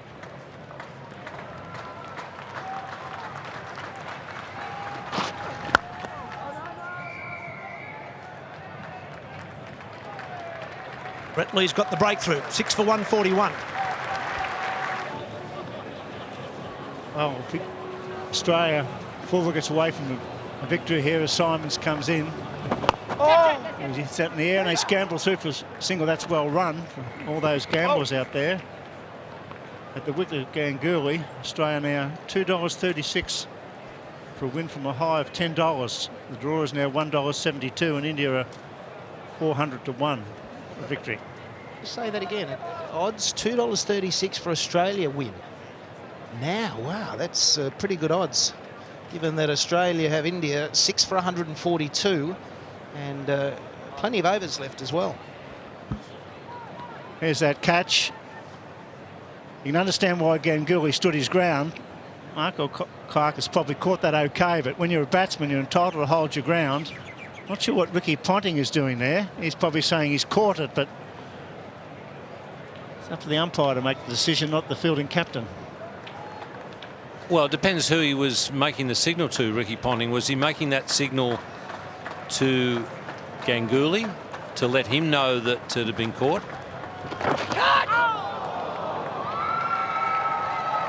Going to race away. Poppy leg buys. No, off the bat.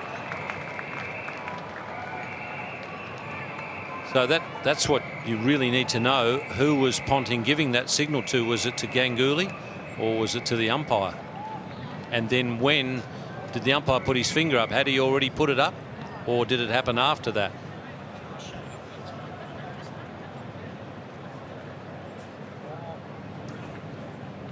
Andrew Symonds doing a great job, has 2 for 33. Whoops.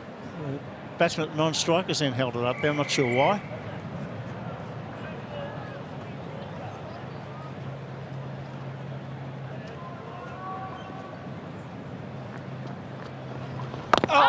Well played. Stay down. He plays the ball very late, don't he? It can get him in trouble at times. There was Kumble on strike on that occasion, and it actually looked like Dhoni playing it, given how late he played it. And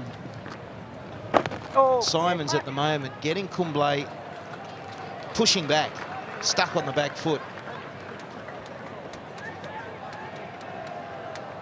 It's been a great performance by the Australian bowlers. Lee, Johnson, Clark, Symonds have all bowled well. Hogg hasn't quite pitched them right, but he's still got 1 or 2 to turn. All the pressure on India. Can they hang on?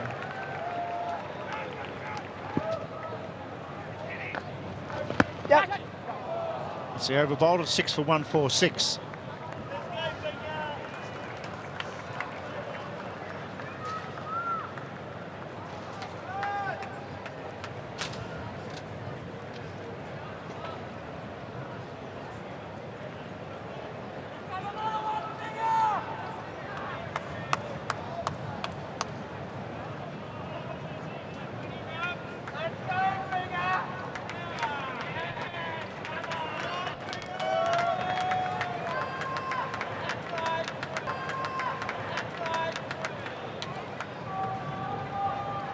Of Ganguly, a fine 51 off just 56 with 9 fours.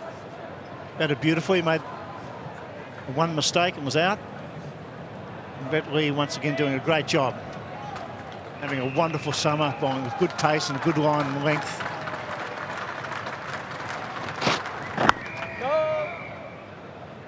Well, that's the way it's been going for Sourav Ganguly of late. I saw him in England. He got a couple of horrible decisions. He was in terrific form.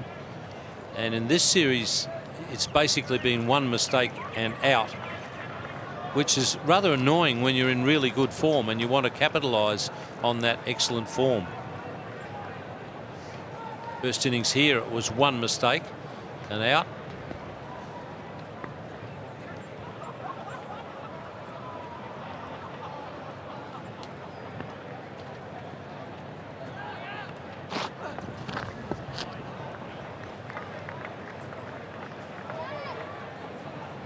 Another look at the Michael Clarke catch. It's in real time. And the thing I was looking for was the player reaction. The guys around him, close to him, were able to see that ball travel through the air as well. And normally, if there's any doubt, even if the catcher doesn't realise it's half volleyed in, the players around will say, oh, it looked a bit sus. We better mention that to the umpire. But everyone, including Michael Clarke, they were 100% sure. Well, I'm sorry, Mike, I don't take notice of that modern cricket. I think the umpire asked, did he catch it? And they said yes, and he's giving him out. Well, that's okay if that's the way the umpire thinks, but today it's really up to the umpires. We've already saw a caught behind today, which was nowhere near the bat, and it was a big appeal, so I don't take too much notice of appeals. He probably did catch it. I'm not saying he didn't catch it, but I'd be holding my ground. My boots were set in concrete, I tell you. Yeah, Ganguly, there was nothing wrong with his reaction. He was entitled to stand his ground. He did stand his ground, and then Mark Benson put his finger up and said, I think it was caught. And that's when he chuffed off. But I think he actually, I think on that last shot we saw him there asking somebody, and now we've got to assume that it was the Australian players. And once again, it's an assumption. There he is. He's looking at somebody. Now, was it that? And then he gave it out. And just in answer to what you're saying, Michael, I caught a catch here at this very ground. Or, sorry, the fieldsman next to me thought that I'd caught it, and he went up appealing. And when I rolled over, I'd signalled straight away that I hadn't caught it. So the guy next to me thought I'd caught it, and I didn't. It's through because he went hard at it. Races away for 4. That's what they need to do here, play the natural game. They're in all sorts of strife, India, because they haven't batted well.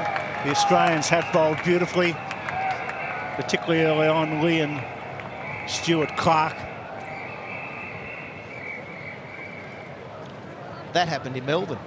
Ricky Ponting said, didn't claim a catch. He knew it had just bounced in front of him, and there were a couple around that thought it had carried.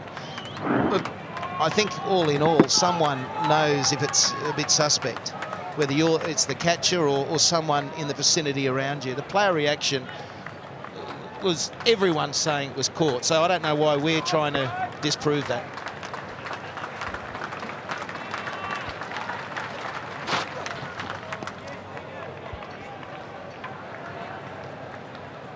Six for 150.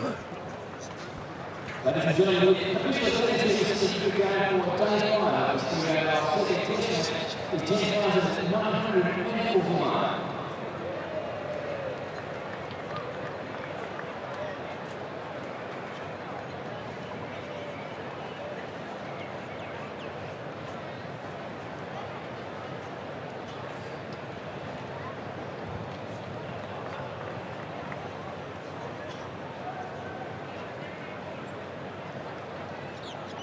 Andrew Symonds continues his bowling beautifully from the round end. He's pushing him through quite quickly, 92.9. He's making the batsman play almost every delivery. Kumble on strike on 8. 4 wickets for victory for Australia. It will mean 16 in a row if they get it, but it's a good pitch still. Can India hang on? Well, Dhoni's been there before, Bill, and really announced himself as a quality player, and probably back at Lord's in 2007. It was in the middle of July. Dhoni in that 4th innings, 76 not out, and India just scraping or hanging on to a draw. They were 9 for 282. And it was Dhoni not out on 76 and Srisanth not out on 4. And at that point, I think Dhoni was also saying, I put my hand up, I can play a leadership role here, and you've got captain and vice-captain out there in the middle now. They can get India through if they really apply themselves.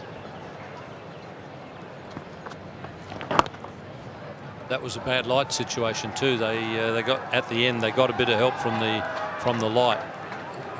The game did finish a bit early. Very pleasant afternoon. The sun's out, which is great for Australia in particular. They want to bowl their overs. That's the over bowled at 6 for 150.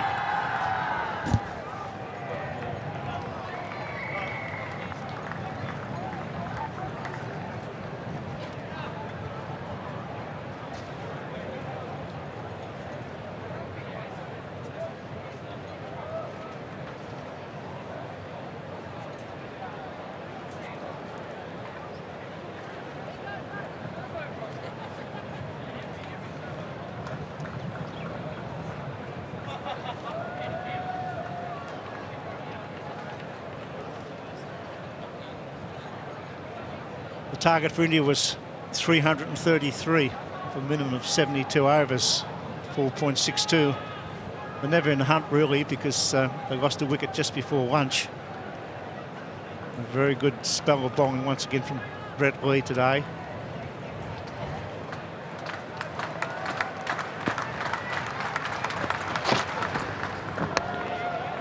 First man to go was Wasim Jaffer, who's really struggled against the genuine pace of the Australian attack. He was well caught by Clark at the slip. It was 1 for 3. Then the big wicket, Clark gets Laxman plumb in front for 20, and it's 2 for 34. And Tendulkar, worried by the fact that Gooks was up the stumps, bowled by Clark up an inside edge. And the wicket of Dravid, a judge caught behind for 38 and was 4 for 115. All pressure by the Australians. Clark in particular bowled a beautiful spell of bowling. Got the two big guns, Tendulkar and Laxman. And Symonds in the act. Yurav's big nick there, no doubt. He's gone for a duck. It's 5 for 115. And then Ganguly caught by Clark for 51 or 56, 6 for 137. Some good catches. One went down. Symonds dropped one a slip, but catching's been good.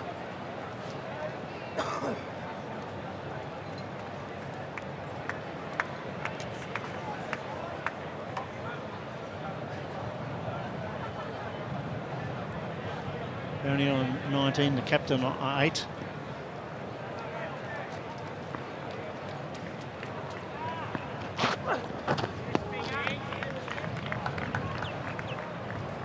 Brett Lee's bowled very nicely as well, Bill. 2 for 23. He's been able to assist the other fast bowling of from Stuart Clark, 2 for 27. Mitchell Johnson is maybe slightly out of sorts. I thought he came back out after the lunchtime break and bowled a lot better than the one over prior to lunch. No wicket for 31. But it's Hogg, having bowled 9 overs, hasn't got a wicket at this stage. It's through nicely. Play a half volley. King it up, Brett Lee. Great value for your shot shoot. This great Sydney cricket ground. It's ideal for cricket, not too big. The spectators are close. This has been a wonderful test pitch by Tommy Parker. It's been a beauty. Yes, generally when you get a very good cricket match, as this one has been, a lot of the credit can go to the curator for providing the right conditions for the players to display their skills.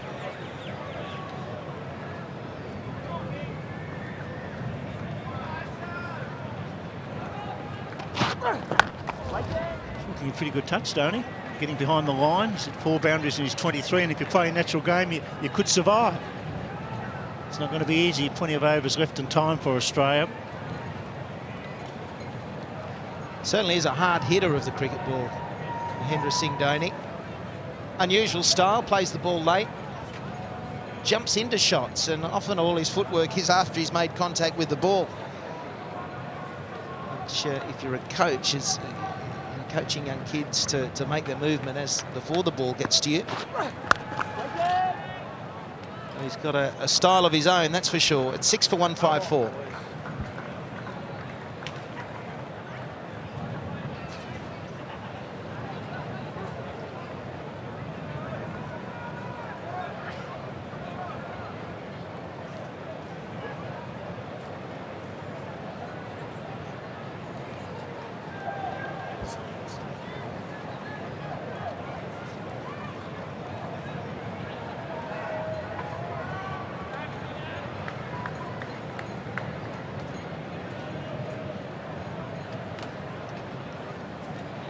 That's a view looking across this super stadium. Australia need 4 wickets to win.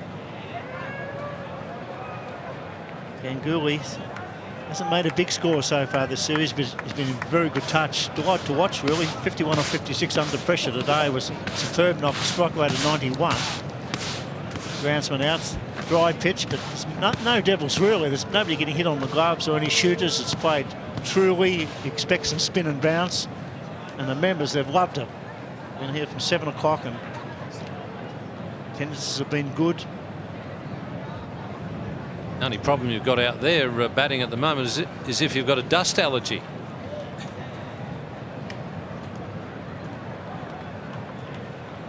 We rarely see play interrupted for the large broom.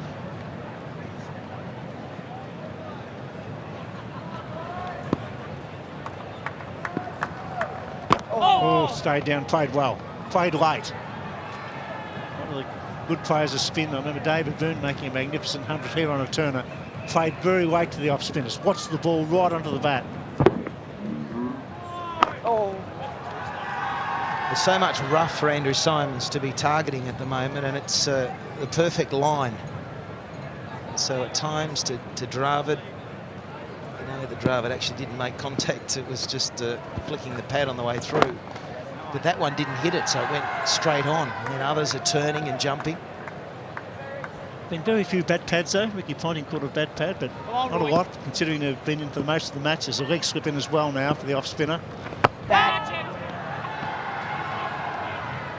Slightly slower delivery on that occasion from Andrew Symonds, which I think he might need to do with Kumble, because Kumble is quite happy playing him on the back foot. Wants to try and draw him forward. There's danger there. Bottom edge, caught behind. That's pressure mounting.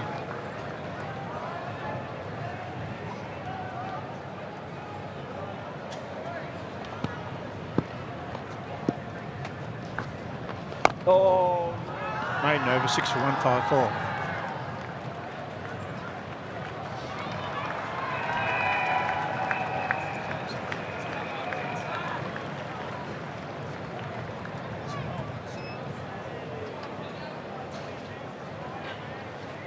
Joining all the cricket time, once again, this is the ground. Here is our latest question.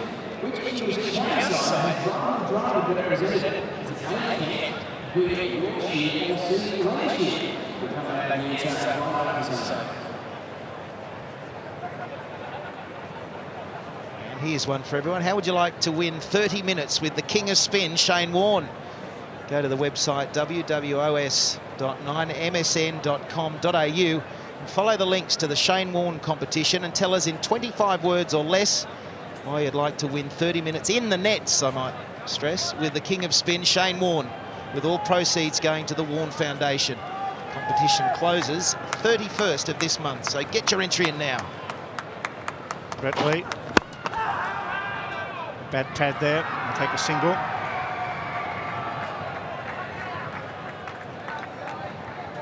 No doubt about that. Brett Lee's making the batsman play almost every delivery. He's pitching the ball up as you should to a low order batsman. 29 wickets so far this summer, at about 18 for Brett Lee. He's really taken a big step. #1 with the new ball. He came into the summer so fit, Bill. He worked overtime. He turned bad into good. He missed the World Cup at the start of last year. He really isn't looking back, and it's such a hard task, isn't it, batting out to save a test match. You look at the field, it's been aggressive right throughout. Australia not in any danger of losing it, so they can just keep applying pressure after pressure. A few things have run their way, yes, I can just sense that you're going to say that. But 2 slips, the floater, the gully. No, I was going to say it's a good time to bat, because there's always plenty of gaps. The field's always up. Remember in that famous draw, we see they hit through cover at the Adelaide Oval when Lindsay Cryan had to go for 4, and Ken Mackay put on a partnership. I said to Ken Mackay, I played later with Ken Mackay, was a tremendous cricketer. I said, what was the best part about it? He said it was the easy runs, because the field was, Laurel had the umbrella field up and you could push the odd 2 and the odd 4. He thought, from that point of view, it was a good time to bat. If you can survive the pressure, that is. Kumble fighting hard to save a test match.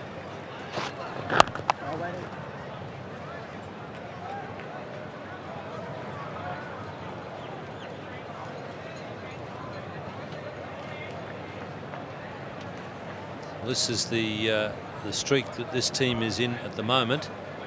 The one with the asterisk against India is this current series.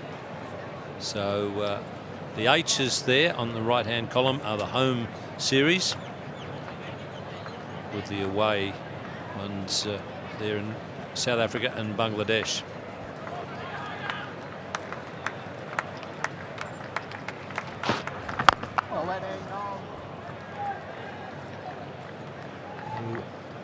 Yeah, 5 players have played in all 15, Brett Lee being one. And in that run of 16, which is still the record, might be equal today, there's only 4 players played in all 16. And Steve Waugh was the captain out of 15 of those 16, and Adam Gilchrist for 1 test match.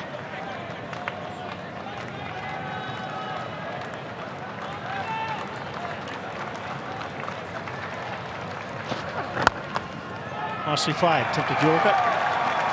Pick up 2. 6 for 161. Oh.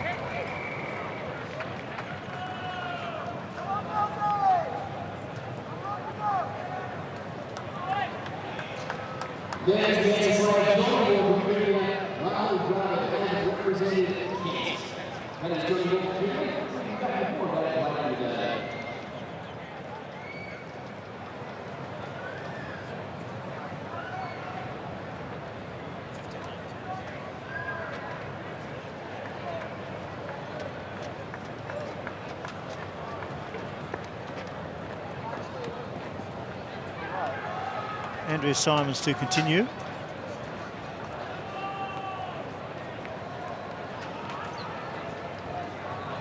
One, Drew. Only 24, 42.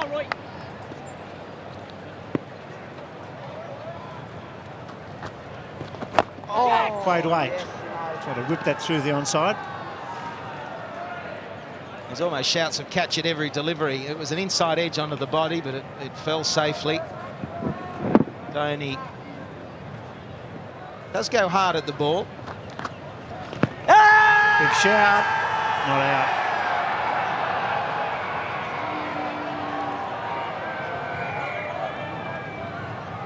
Don't know if a shot, you give the umpire every opportunity to give you out, or has to assume if it's going to, or accept it's going to hit the stumps. That's not going to come back enough.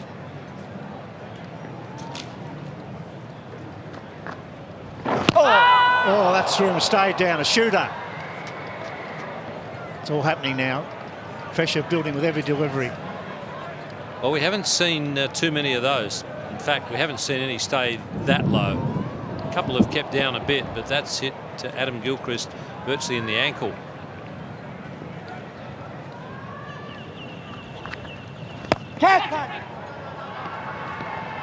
That's the advantage of playing aggressively.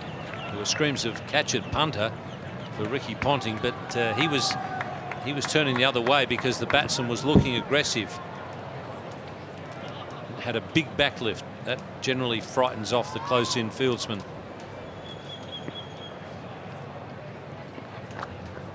Oh. Going pretty well, Andrew Symonds.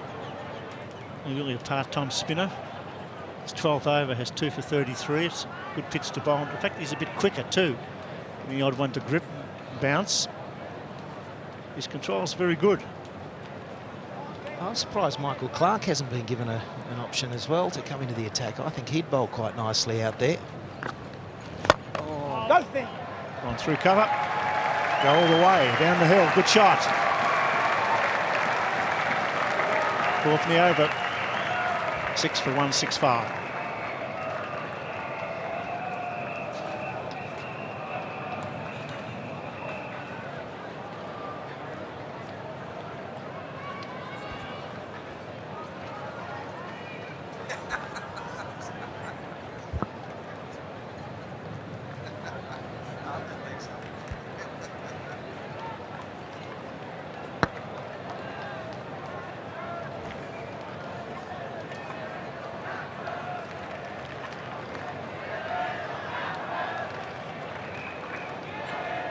Batting scorecard if you're coming home from the beach or trip to the country today.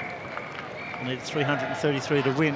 It's not going to happen. There's 6 for 165 and a couple of starts there, but Ganguly really looking in complete control before he was dismissed for 51.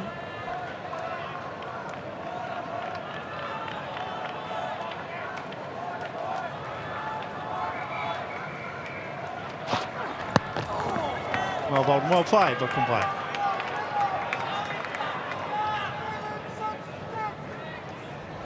That was a nasty delivery from Brett Lee. He's always trying something different. And the nice thing about his strategy these days is this bouncer is a surprise delivery.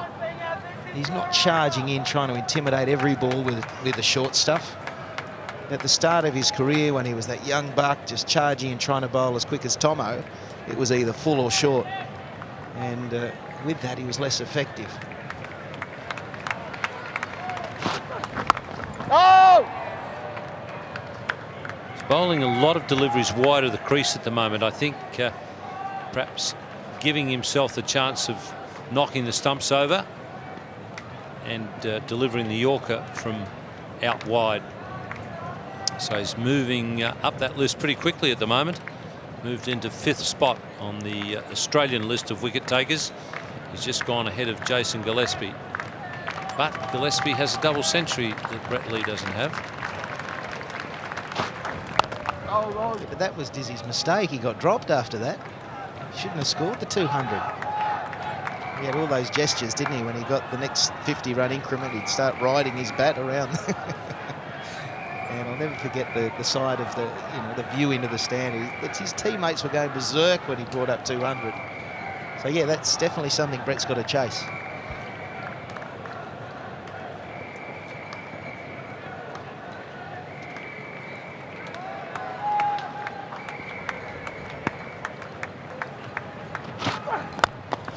Yorker straight to mid-off. Well bowled. Not 2 short ones. I mean, the Yorker probably a half bowl in the end, but intelligent bowl. It was 141 Ks too. It wasn't slow. Just getting a little bit tired here, Brett Lee. Maybe change at the members' end. It's 12th over. It's quite warm. Mitchell Johnson bowled very well. None for 31. Bowled better than that today. Should have had Dravid caught it slip.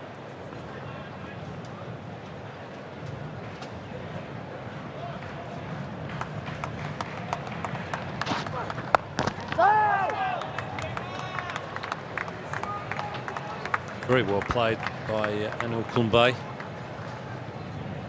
In his younger days, he played more as a batsman who bowled a bit, I think, a bit of medium pace in his younger days. He's got quite a lot of first-class centuries to his name, Anil Kumble.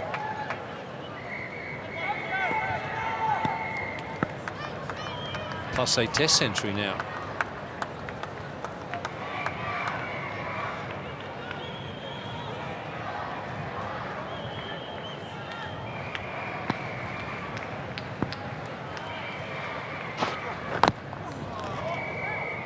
He'd have a very good over, 6 for 165.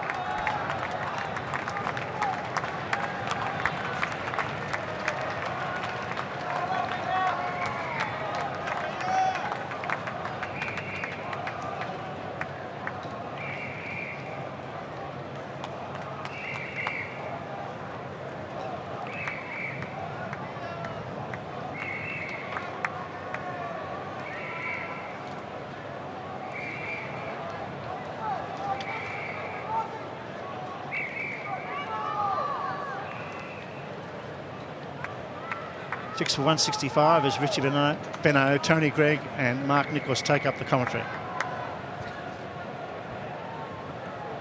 Thank you, Bill. Right, Andrew Symonds again. Can he affect this further breakthrough? Had that wonderful over where he got a couple of wickets. Things have gone a little quiet since then. Partnership of 28 here between Dhoni and Kumble.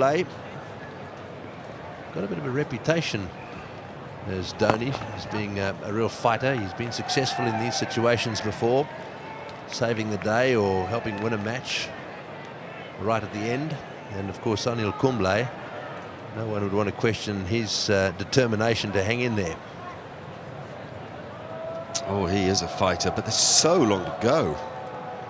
There's 22 more overs available after this one.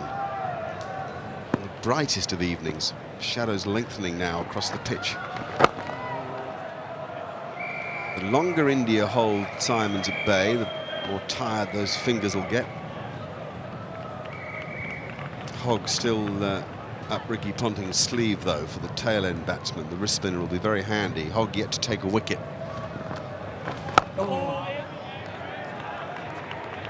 Don't discount the fact that one of the modern innovations might have a hand in India saving this game, and that's the lights. I would have thought you were going to say reverse swing. Well, that is a possibility, because we're now into the 50th over and there would be a reverse swing there. We've got a northwesterly breeze blowing at the moment. Slight change from the way it was. outside edge. The runs are not as valuable as the time taken for the fielder to get the ball and the new over to be started. It's 6 for 170.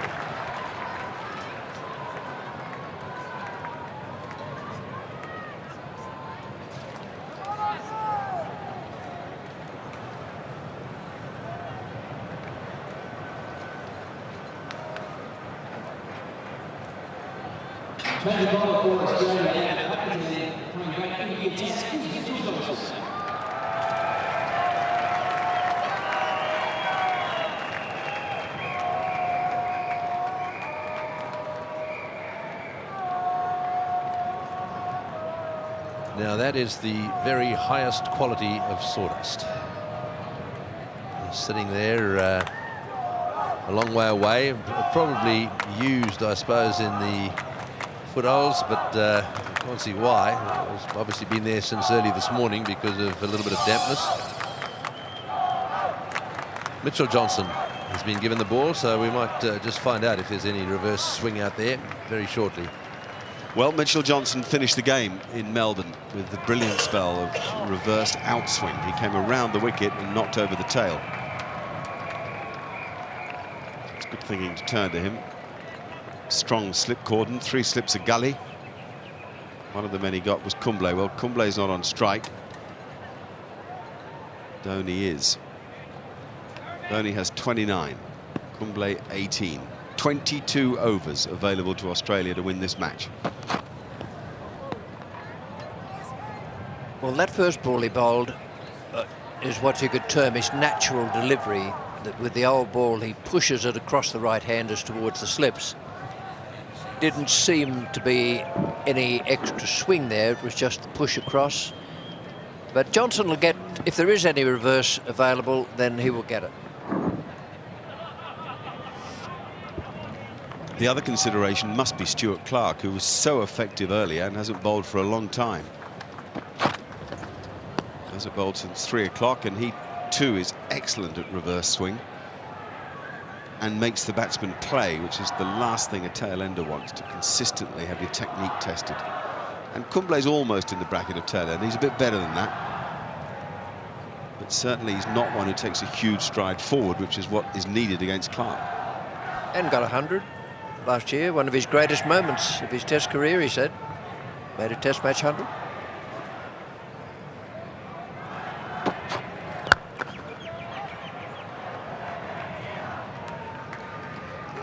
Yeah, he did. He played really well too.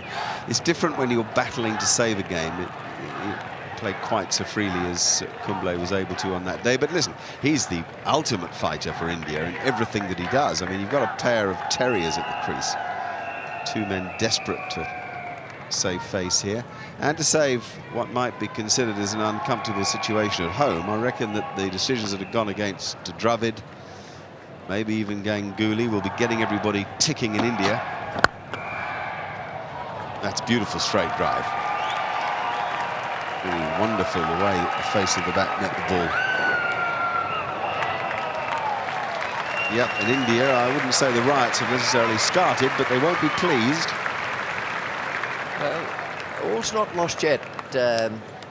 Don't forget those lights, because the lights were on yesterday, late in the day, and if the umpires decree that the light has deteriorated, then they'll put the artificial lights on, and as soon as a quick bowler comes on, the umpires will walk off the field, as they did. So that is not a probability, but I think it needs to come into the calculations of the batting side out there, that they bear that in mind. Yes, the umpires are normally very consistent. If they do something on one day, they normally follow that pattern almost exactly the next.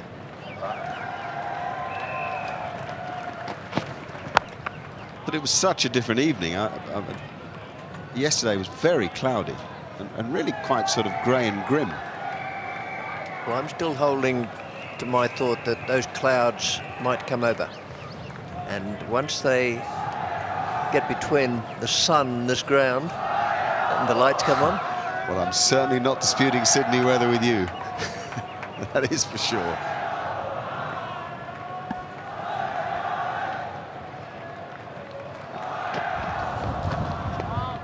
None of that reverse swing yet, but some bounce maybe. It's 6 for 172.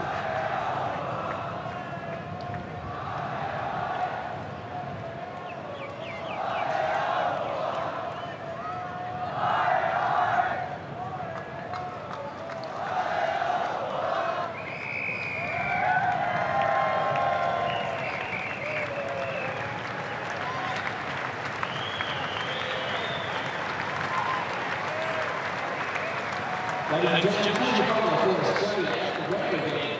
Coming back, he is to try.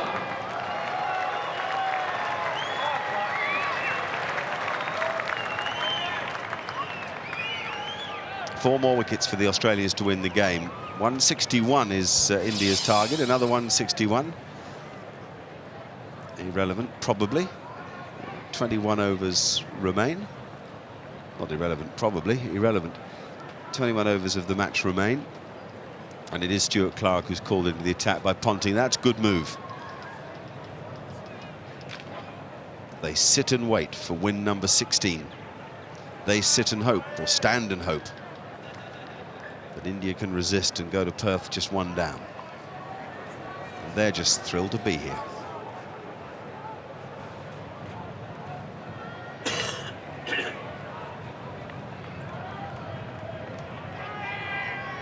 Right, well, can Stuart Clark do it again?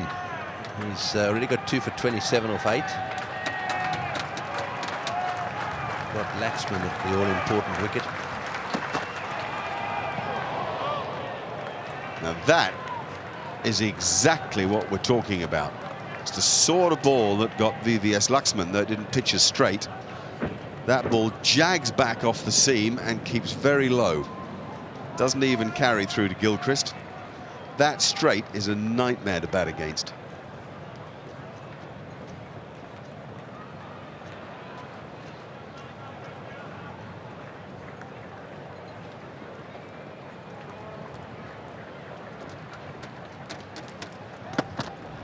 That's drifting down the leg side. Strangled appeal from whoever it may have been in the slip region.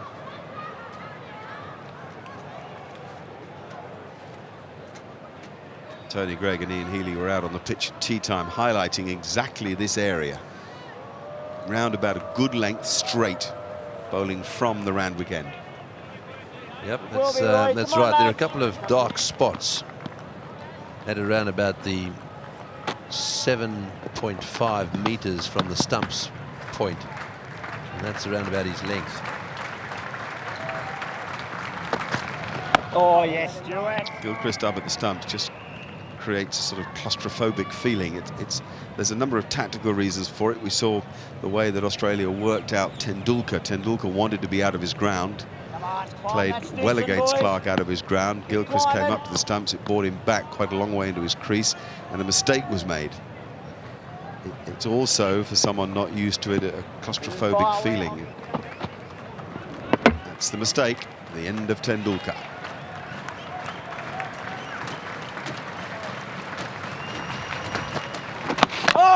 Whoa, that had to have been a plan. And a clever one. Clark doesn't bowl that bad.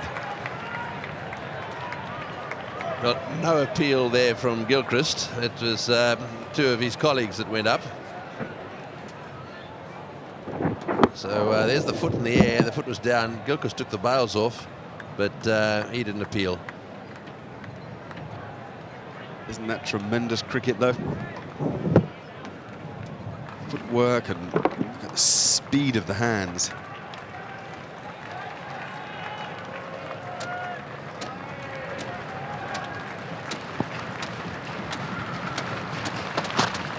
Oh.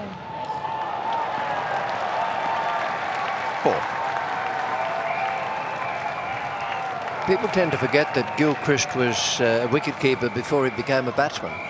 Perhaps that's not totally true. When he was over here in New South Wales, born in Lismore, and he was over here in New South Wales, couldn't get a game because Phil Emery was keeping wicket and captaining the side, and then went to Perth.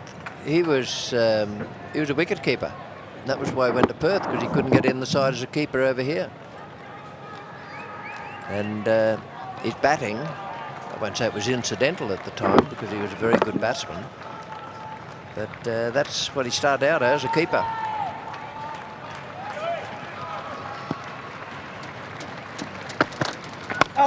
Go, Carl. Whoa, straight ball. Kept out by Anil Kumble.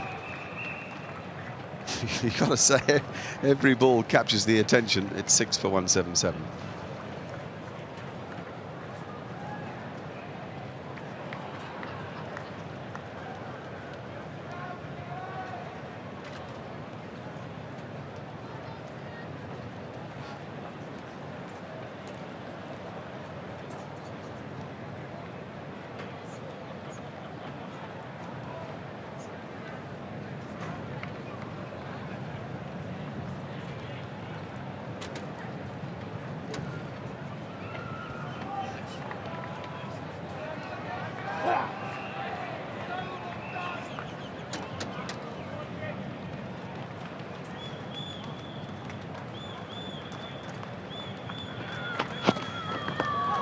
Bowled, well bowled.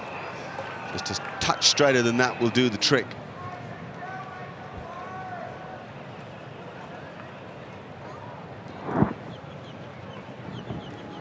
Just moves away off the seam, doesn't do it so much in the air. Very hard from that angle if the ball straightens up.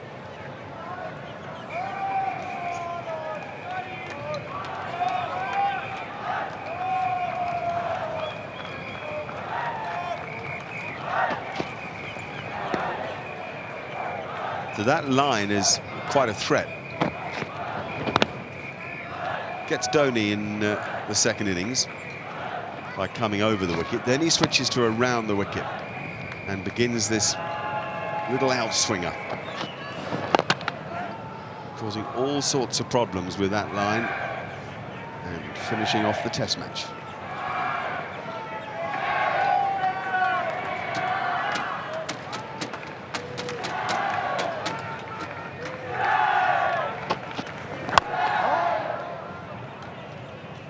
Yes, they don't like this, the angle that he's bowling from around the wicket here.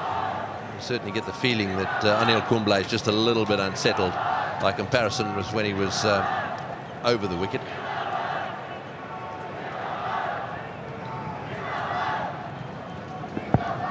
That was a moment when Ponting thought that he might have got a catch. Little glove maybe for Dhoni. Now look at when Ponting hits the deck, what happens to the ball. Something that we didn't investigate earlier. I was on with Mark Taylor and Richie.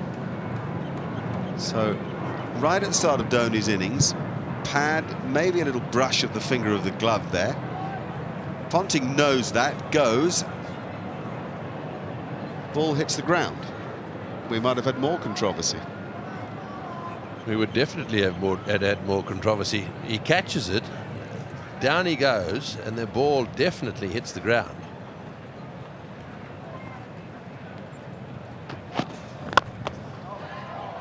And then Ponting claimed the catch. Now, the interesting thing there is that you often see this. You see the catch made, a bowler, a fieldsman goes down, hits his elbow, and quite often the ball pops out. Now, this is a similar scenario. This is Ponting taking the catch, then no doubt about the ball touching the ground there, and then claims the catch.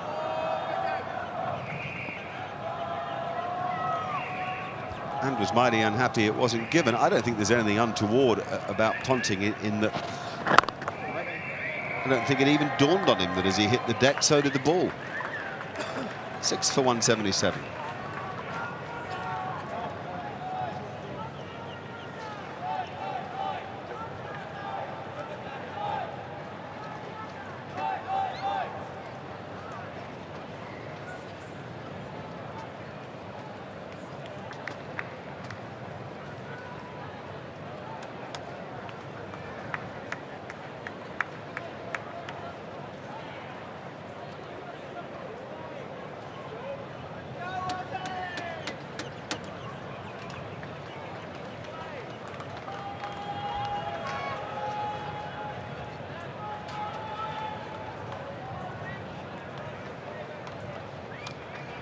Still 4 for Australia to take. a man who's been under enormous pressure throughout the game, Steve Bucknell, is the umpire, with all this intensity around the bat. Incredible, electric feel to things here at the Sydney Cricket Ground. Clark to bowl to Dhoni. Good. Looking for LBWs and bowls and little nicks and stumpings. It's that last shot, just playing back. He's got to be a little careful of that. Come on, Stuart, come on.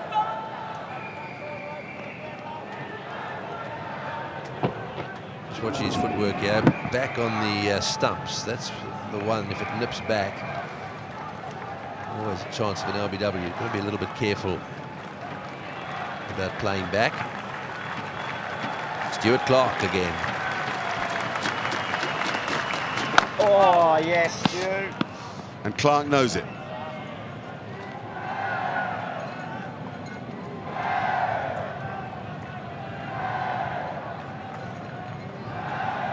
So Clark will pitch just a touch fuller. Trying to get that ball nipping back into Dhoni.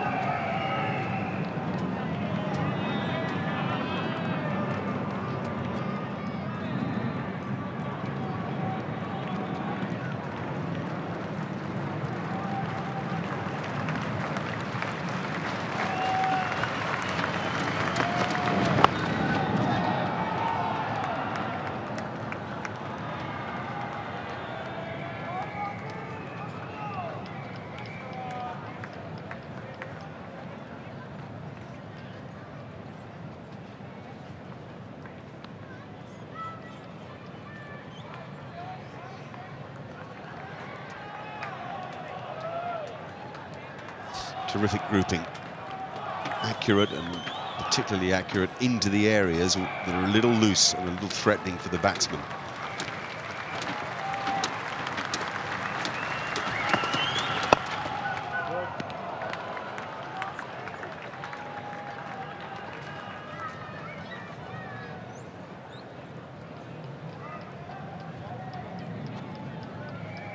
Very different thing for Dhoni. He's become a hero in India for his flair as a person and for the way in which he strikes the ball. He made his name in one-day cricket.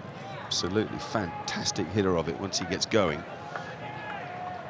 This is just about hanging in there, really, having the mental capacity to resist. One man against 11.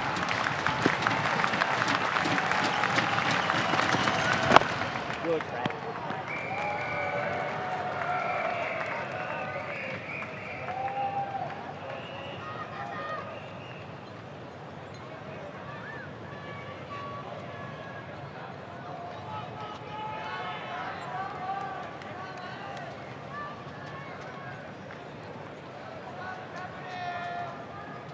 Men searching for a 16th consecutive Test match victory, which would equal the side captained by Stephen Waugh.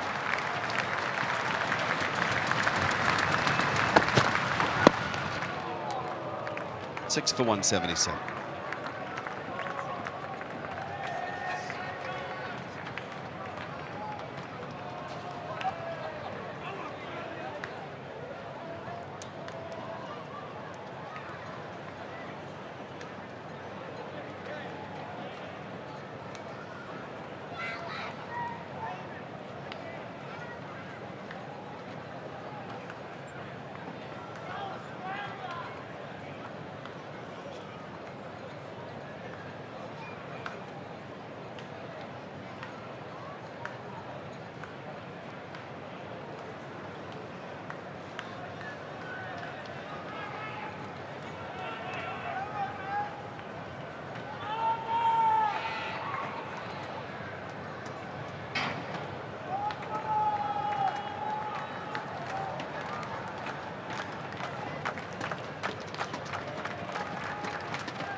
Johnson back to bowl over the wicket.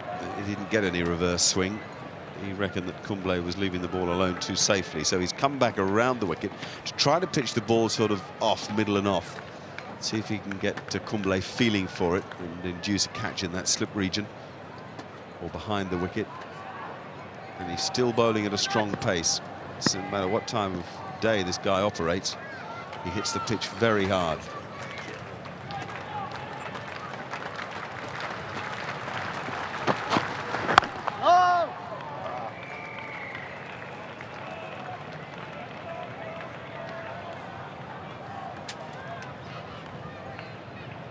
He's pretty quick. There was a time there earlier today where he's building his pace up, and as the day's gone on, he's not got to those dizzy heights of well, just nudging 150, just over 140 at the moment. So perhaps starting to build up again.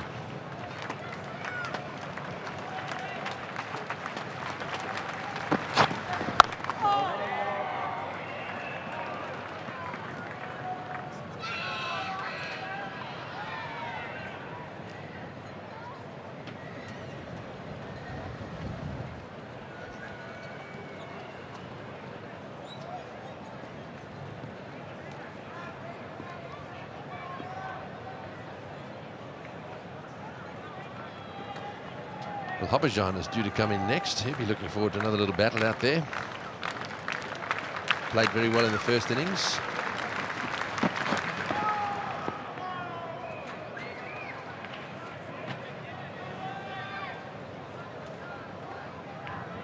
Sydney time, it's almost 5:30.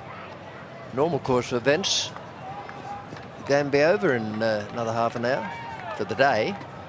But because it's the last day, the various playing conditions come into force. Harbhajan's already done a job with Tendulkar in the first innings. It's, in a way, given India the opportunity to get a draw.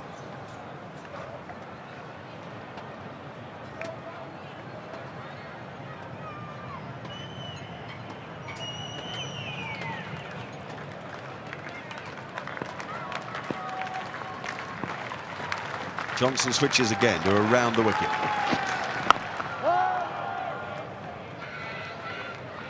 Well, they're looking pretty solid at the moment. Dhoni on 31, Kumble 23. Ricky Ponting probably likely to go back to Hogg. He's certainly loosening up out there. Mind you, you never really know with Hogg. He tends to keep loosening up. Sometimes he's doing it and catching the eye of the captain at the same time.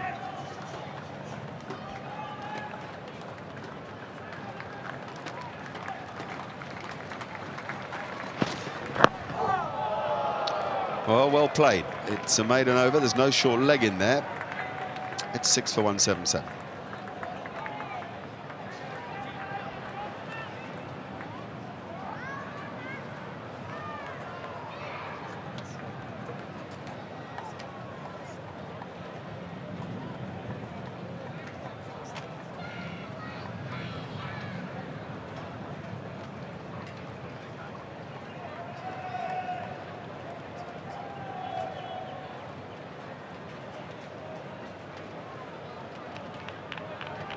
Ladies and gentlemen, change the ball for Australia, and that begin coming back in the attack is Brett Hall.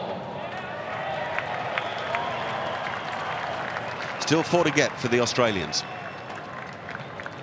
18 overs remain. No, 17 overs remain. 17 overs remain in the match. We've not yet reached the point of what used to be the final hour, which these days is 15 overs.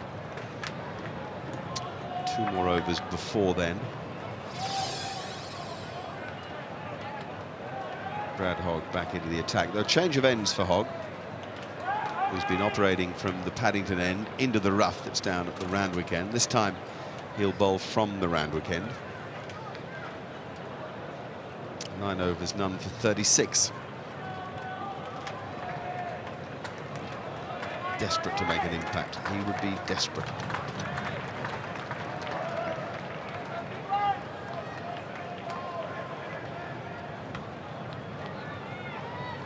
Well, the breeze now into Hogg's face. He'll be able to give the ball a little, automatically the ball will have a little bit more air, that he's bowling against the breeze.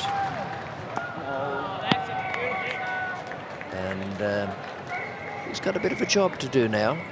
He's done well in the 2 test matches so far. But now he has the opportunity to bowl Australia to victory, and that is an added pressure.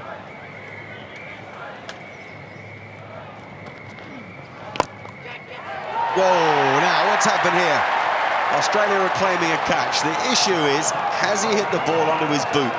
And has the ball gone straight up in the air? Buckner and Benson will be obliged to send this to the 3rd umpire. Absolutely, this will definitely go upstairs. There's no way they're going to give it out. Yep, there she goes. Right. Now then, let's have a look.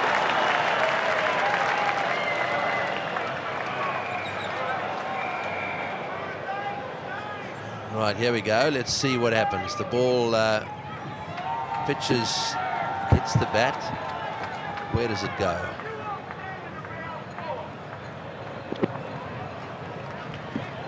He hits it straight down into the ground and then into his leg. Yeah, definitely hit the ground and his heel before going up in the air. So on my evidence, on the evidence I've seen there so far, just on that replay, that's definitely not out.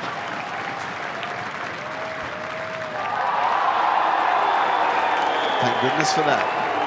Couldn't have taken any more controversy. It was solely to do with whether or not it was a bump ball. Now, the situation is that, yes, it's hit the ground, then the heel, and then up to Gilchrist. Solely to do with whether or not it's a bump ball, with both umpires unable to make a decision.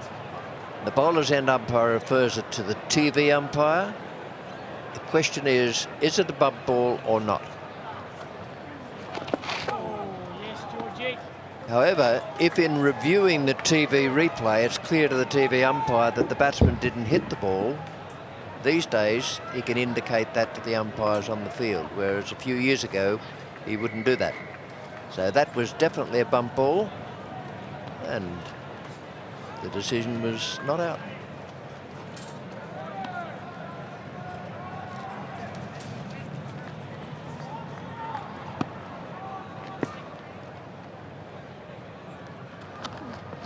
Bowling, Georgie.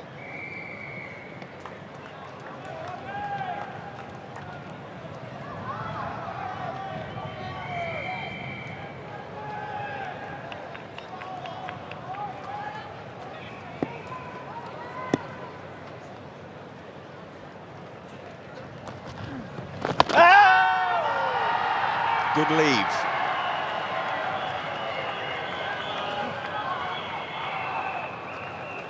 Oh boy, it's all happening out there. I've got a silly point in now. I would have thought that he would want to stay there. Ponting hasn't always had that silly point up.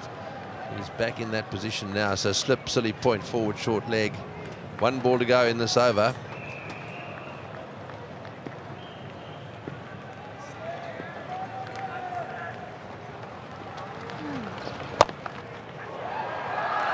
He didn't really get it, though. There seems to be some overspin on it, and enough overspin to go for 4. Symonds isn't going to cause any duress on that ankle of his. It's 6-4 and 8-1.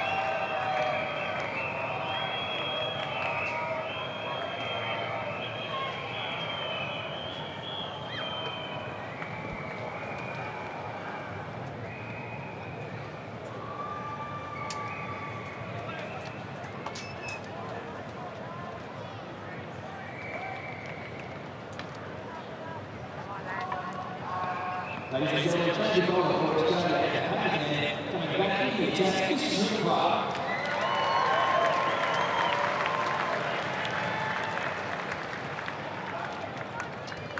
Four wickets to take from a minimum of 16 overs.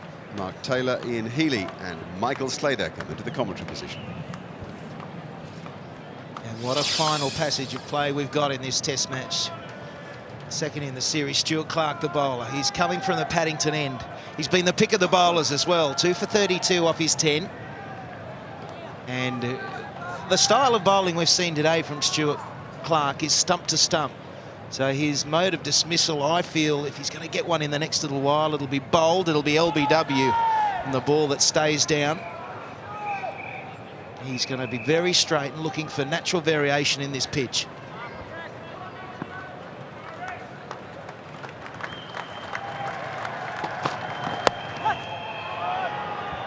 I don't disagree with that, Michael. The only other thing I'd like to see is a bat pad, or is a bloke around the corner catching something from a short ball, because there's no doubt that Stuart Clark will bowl stump to stump, as you say. But he's going to bowl the odd short one as well.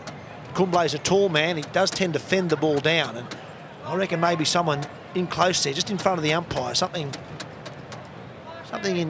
in around there, either there or something around there, just to let Anil Kumble know you're going to bowl plenty of short ones as well. Yeah, it's all been, you know, waist high for a long time now, hasn't it, at best? So let's get a couple into the chest guard of Anil Kumble. Phil Jakes is coming in to get the helmet on, so they've heard you, Tubbs. Ponting hands it over. Jakes takes it on. Sean Tate goes across and swaps. So the man is in. So that's telling the batsman there could be some short stuff, but he might not then deliver it. So the old double bluff, but I reckon it's well worth a try. Andrew Symonds very close at Gully. And that's the straight one, just running down past leg stump. It's going to be that short ball variation. Andrew Symonds at Gully has come in very, very close.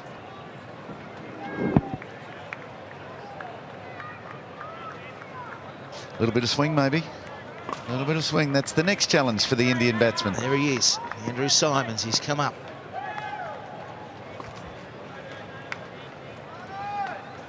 He needs to be quick. Needs to be real quick. So does Kumble.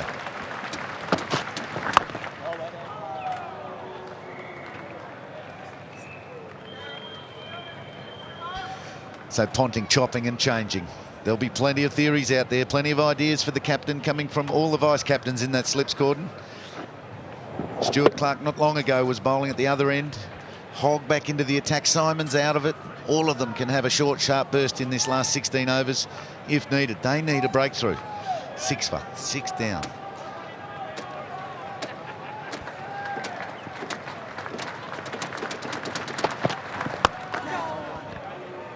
Oh, it's good bowling. Great control, hasn't he, Stuart Clark? He knows exactly where every ball is going at the moment. Attacking the stumps. He's not giving Kumble too many free balls to let go. That one is zeroing in towards off stump. He's got to play. Short balls have been on the money as well. It's good bowling. Just hoping at this stage of day 5 that the pitch does something unusual. To get one to leap off a length or one to shoot low from short of a length.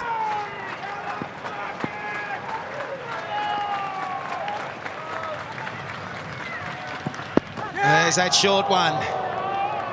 Thunders into the thigh guard or the rib guard that Kumble's wearing. It's high tension out there. The Australians, if the Indians can just get through another half an hour, they'll be trying almost something different every delivery, and that'll work in India's favour. I'm surprised Michael Clark hasn't had a bowl, maybe in the final hour. Yes, there's still time, and that's why he could be dangerous this afternoon. Average balls per test innings is 44.5. Oh, it bounces over the top of the stumps. That'll be drinks. And will also signify the final hour of this test match at 6 for 181.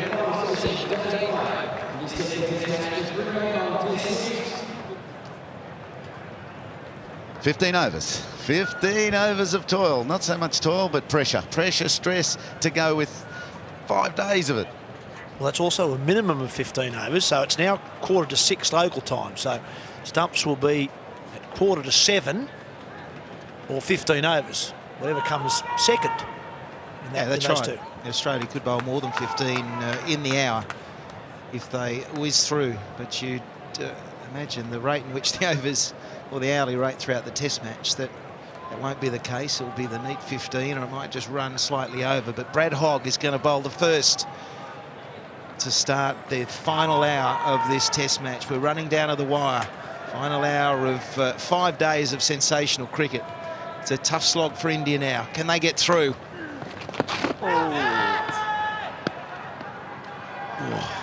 You'll see plenty of that for the next 15 overs too. A lot of pressure on the umpires. There'll be plenty of appeals.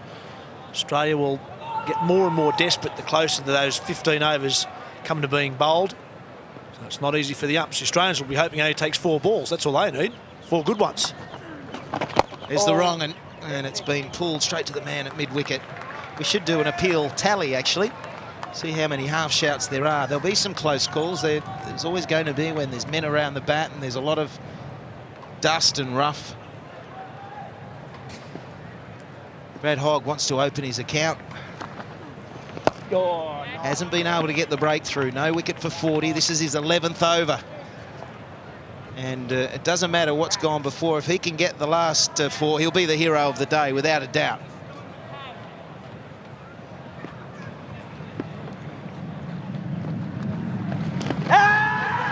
That's worth a shout. Always tough for the umpire, but when you don't offer a shot, you're asking for trouble. Well, Dhoni, the ball before, moved his foot beautifully, didn't misjudge length and got the bat out there, turned on it nicely, watched it, then the Hogg drops the length. He can't get to that one, so he has to bail out and pad up. Well worth a shout.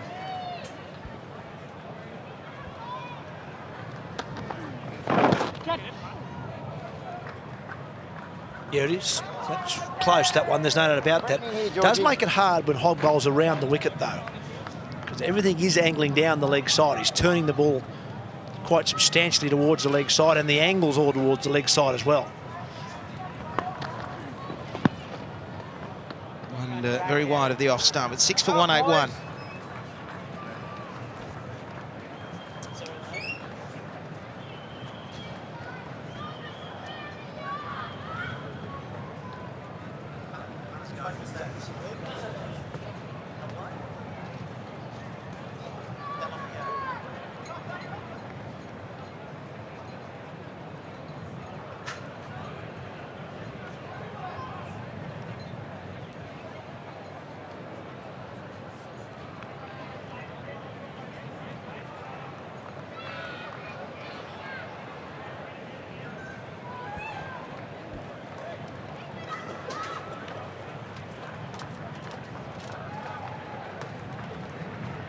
The Indian stand is a good stand at the moment. Stuart Clark continues. That's another short one. You almost got the fieldsman in close, creeping in as he's running in. It's a stationary position, the bat pad, and where Andrew Symonds is, but they just want an opportunity. And Kumble, he wants to continue defending in the manner he is, which has been excellent so far. He's a tough character, Anil Kumble, and as captain, he's leading from the front yet again. He's taken wickets, and now he's proving very hard to dismiss.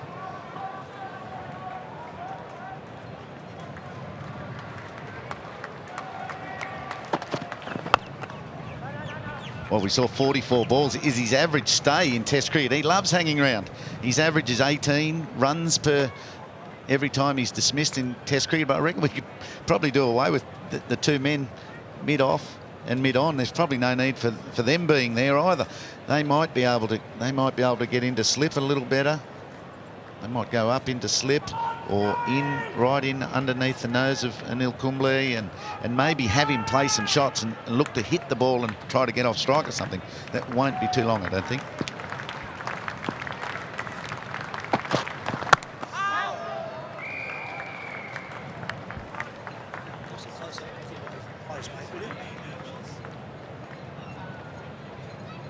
About the determination, though, on Anil Kumble. This innings started at 4:29 local time, so he's been out there for 1 hour and 20. Desperately doesn't want to lose this test match. Concentration with the bat. Have a look at this. It's the determination as he looks down the pitch. Stuart Clark coming in. Every ball he's making him play. Watching it as close as he can. And that one thunders into Phil Jakes at bat pad. He's taken a couple of blows for his country, hasn't he? It's a very tough position. You really don't want to flinch. You're in there. You've got to be showing a lot of courage. You often don't really like the position, but you know that it's an important position. David Boone was there for years, Justin Langer. And I think we know where it's hit him. That's why he's down for the count for a little while. Ouch. Ouch. Heels. Is that a chance? It's put that down. Needs to get a hand on it.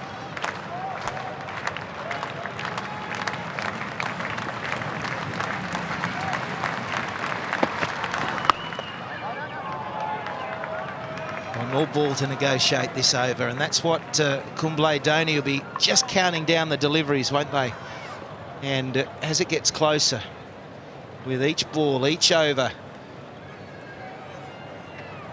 they get closer and closer to drawing this test match, which keeps the series alive. Australia win this, then they retain the Border Gavaskar Trophy. If it's a draw, it throws it right back on Ricky Ponting. You might be having to ask a few questions. Why didn't you declare earlier? You would have had more overs to bowl. The teaser to finish the over. 6 for 181 still.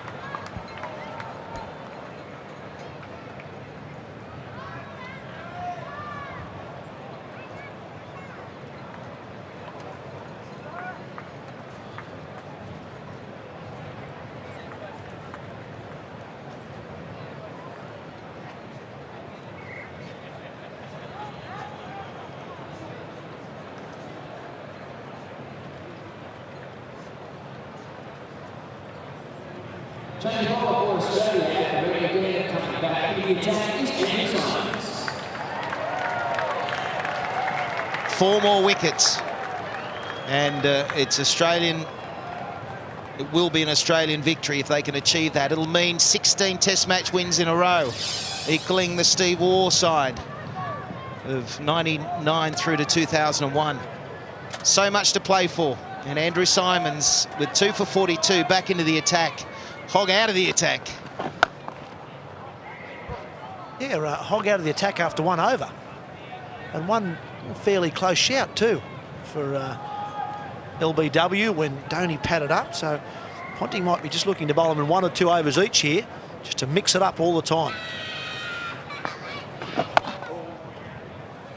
As we were saying earlier though, Tub, there's great rough for Andrew Symonds to bowl into, and it really is the right line for him. And if it doesn't spin, it'll go on. There might be a bit of an edge. If it does turn, there's a chance for a bat pad bowled if they're playing off the back foot. LBW in around there. I like it when he bowls into that rough. It's played well on this occasion, but I think Symonds bowling is a good move.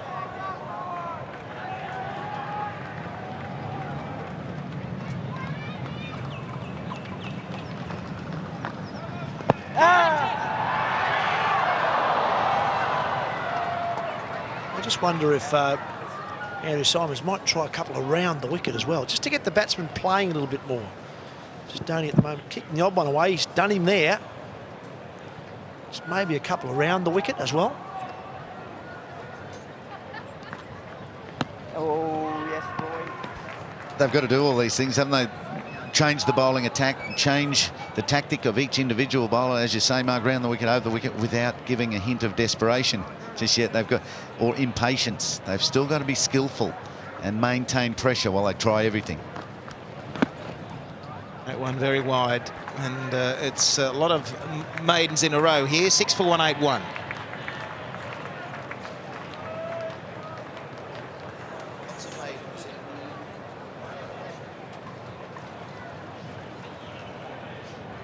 Probably too wide, isn't it, Tom? It's booting.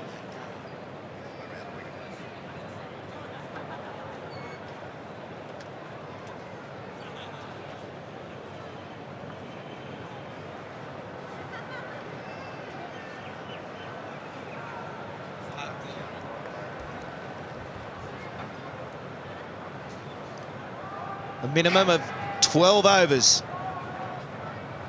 Or it's sort of 51 minutes more than anything. The overs, they bowl quickly since this hour started. So 51 minutes remaining. A slight delay here. Brad Hogg has been turned around to the Paddington end. So he's not out of the attack. He's just changing ends, which Ponting is hoping it's going to change his fortune. Yeah, I'm glad to see Brad Hogg's getting another few overs here, because I think on the last over test match, you've got to give your wrist spinner a good opportunity to try and win you the game. I think he's got to bowl probably at least 3 overs here from this end to try and get the wicket. That's what he's in the team for. He's made some very useful runs. In the first innings with the bat, he's picked up a couple of wickets in the first innings with the ball. But now's a chance to get a wicket or two and win the game for Australia, and it's pretty hard to do it in 1 over. You've got to give him a good spell, give him a chance to win you the game.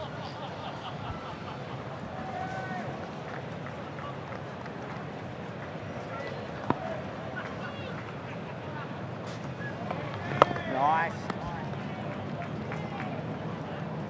And they've just got to break this partnership, don't they? You get Harbhajan Singh out there, and then you've got RP Singh and Sharma. Not much batting to come. We saw Harbhajan chip in with a half-century in the first innings. But it'll be very hard to come out and start in these pitch conditions. Again, with the pressure of the Test match, trying to come up with a draw. And really, it's been all against you on the final day. The fight from India here is tremendous, and Australia now searching. They're desperate for another one. Oh, it's the wrong one. Yeah, these two have got the hang of it. They're playing it really well. There's not too much unusual happening, and when it does, they're able to respond and react to whatever the spinners are throwing at. So it's really their responsibility. Extreme experience for Dhoni. Oh. 24th Test match, and he's in the middle of this, and doing so well. 35 not out from 80 under the toughest of Test conditions.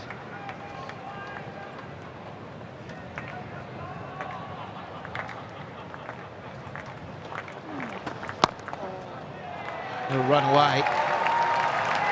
He should get to the fence. You've got, it will do. Phil Jakes was in pursuit, or Mitchell Johnson. And they're just a bonus to the aggregate, aren't they? Those sort of runs, but it's another ball face. That's the objective from India. Kumble back playing a nice cut shot. Yeah, good to keep the feet moving, isn't it? It suggests to me that he's still picking the length up quickly. Having that, even though you're thinking about keeping the ball out, you're still looking to hit the loose ball. It keeps the feet moving. Well, they're up. There's half a shout for an LBW. There's a big shout for a catch, and it's given not out. It's 4 off that over, 6 for 185 now. 3 wrong uns in a row before that. The leg spinner, the one that was going to turn into the right-hander. We'll have a shout. Why not? Umpire does his job well. Another show coming in 2008 is called Monster House. First came the Addams Family, then the Simpsons, then the Osborns. Now it's time to meet the Webbs, TV's newest, freakiest family. The brand new series Monster House, as I say, starting this year. Was that the Webbs or the Healeys? Freaky Let's family. Still keep concentrating here, Michael, please. Symonds bowling a little straighter. We thought he might have been getting a little too wide last over, and Mahendra Dhoni was able to pad him away. Ball after ball. Now he's got to get at the stump somehow. Some suggest go round the wicket. Oh, that's really, really close, and it's given. Again, it was Dhoni not offering a stroke, and you are asking for trouble every time you do that. Yeah, I think this one's turned back quite a way too. It's hit him on the inside of the pad. I think Dhoni was thinking it was going to skid on, but it certainly turned.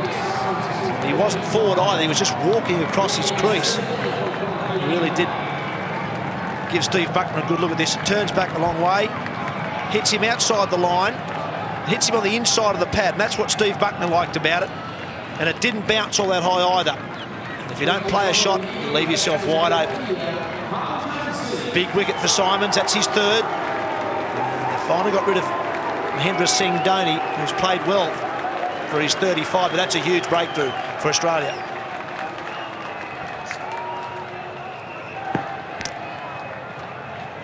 The fact that that ball didn't bounce all that much certainly helped Australia's cause there. Spun out of the rough, spun quite sharply, and kept a bit low. And that's a fair enough decision for mine.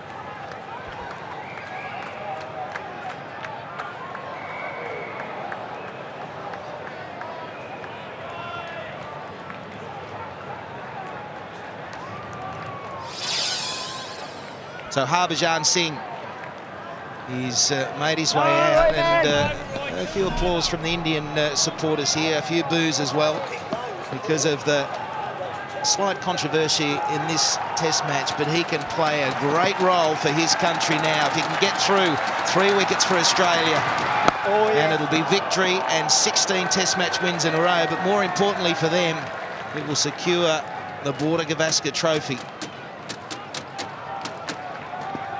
And this is the contest.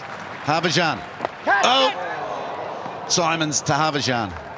It's been on all match. It's been on all year. It's probably all their careers. And now they've got a chance here at Sydney to face off.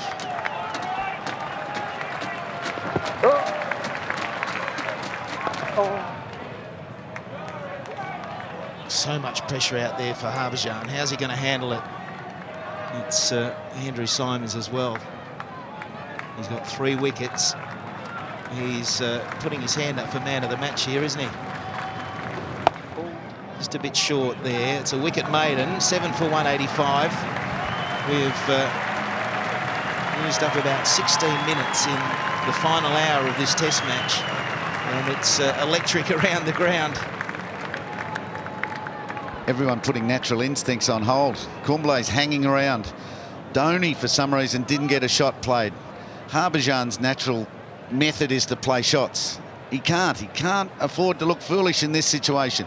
He's enjoying bowling to him, I'm sure. Plenty happening off the wicket. 10 overs and maybe more. That's all. That's all India are saying. Australia are saying just 3. Yeah, 60 deliveries, that's all it is. Australia only needs 3 more like this. I reckon that's fair enough.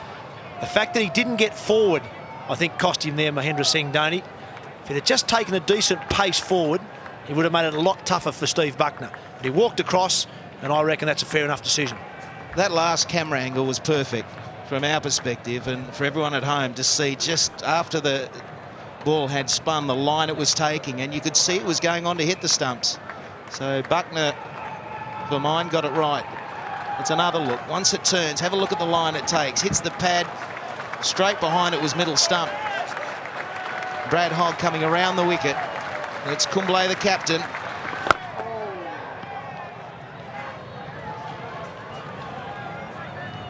Yeah, just needed to take a stride. You can see there, his pad's only, what? 15 centimetres in front of that line there. Takes a good stride, may save himself. Oh, it's the wrong one. Picked.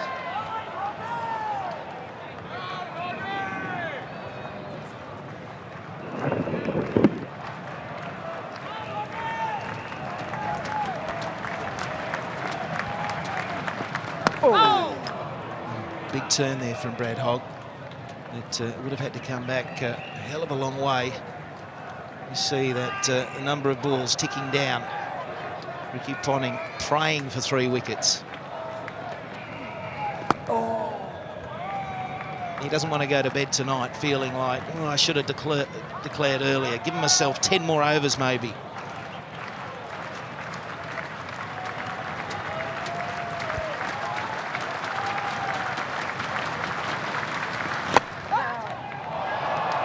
That one,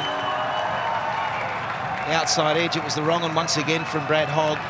He's throwing in at least 3 and over. And with everyone round the bat, there's always going to be runs if it breaks the field. How's he thinking? How is he thinking, Brad Hogg? Maybe over the wicket would be a good ploy now. He's been wide and full from round the wicket, so over the wicket might get his length down into those bare patches. Use those fielders.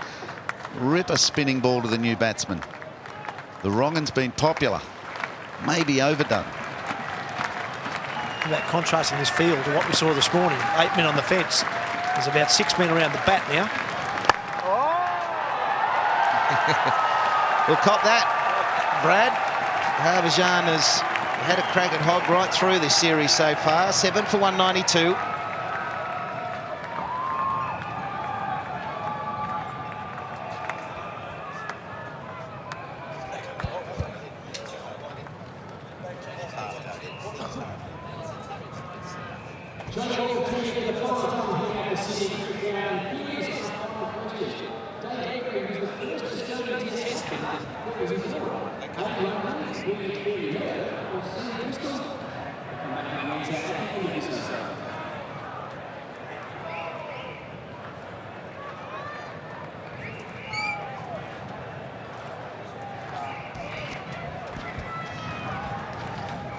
It's slowly ticking down for India. 3 wickets Australia need. Andrew Symonds continuing, and the pressure's on out there. We've had a slight change in the commentary. Tony Gregg and Bill Laurie come alongside me now. 3 wickets for victory, and what a test match it's been, right down to the wire. Symonds doing a great job with his quick off spinners. Dhoni definitely out, played well for his 35. That was a 48-run partnership with the captain. The captain's fighting for survival to save a test match. 8 wickets in the match. Now he has to bat out about 9 overs. He hits that square, a run down the hill, possibly 3. I'd be happy with 2 if I was him, and that's the call. Just looking at the shadow that's being cast on the pitch from the silly point. I'm just thinking if I was in this situation, I'd be making a bit of a fuss about the shadow. You can't today. Well, that didn't stop you making a fuss. I can't answer that. Are you saying that you can have a shadow, a moving shadow across the front of a batsman? Sure, he's got to be still. Now, the thing is, he stands up, and as the bowler bowls, he goes down. Once upon a time we used to walk away, but today you can't. If you keep still, that's the way it is. I think if the batsman says anything, what will come back to the fieldsman is stay still. At the moment, if the batsman's looking at that shadow, he's in real trouble. Well bowled and well played. Well, this is pressure at its best. The Sydney Cricket Ground, the 5th day, turn, bounce. The last hour of the match, that's staying down, and that was well played in the end. Yeah, it stayed down a bit, and boy, that would have been out. It might actually have been bowled. Well, there's the shadow there now. My feeling is that it moves just as the bowler bowls. That's the end of the over. 7 for 194.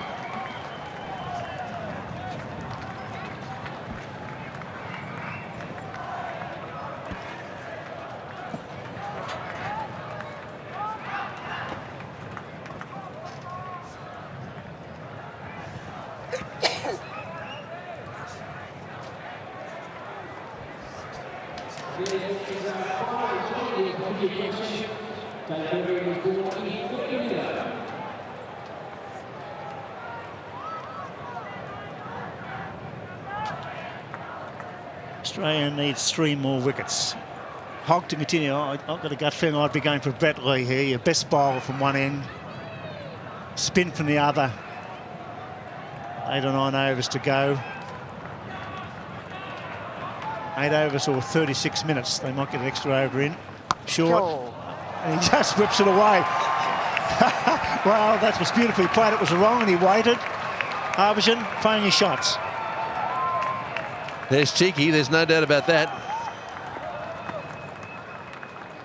And he'll be okay as long as he reads every one of them. That's what's going to be a little bit difficult here.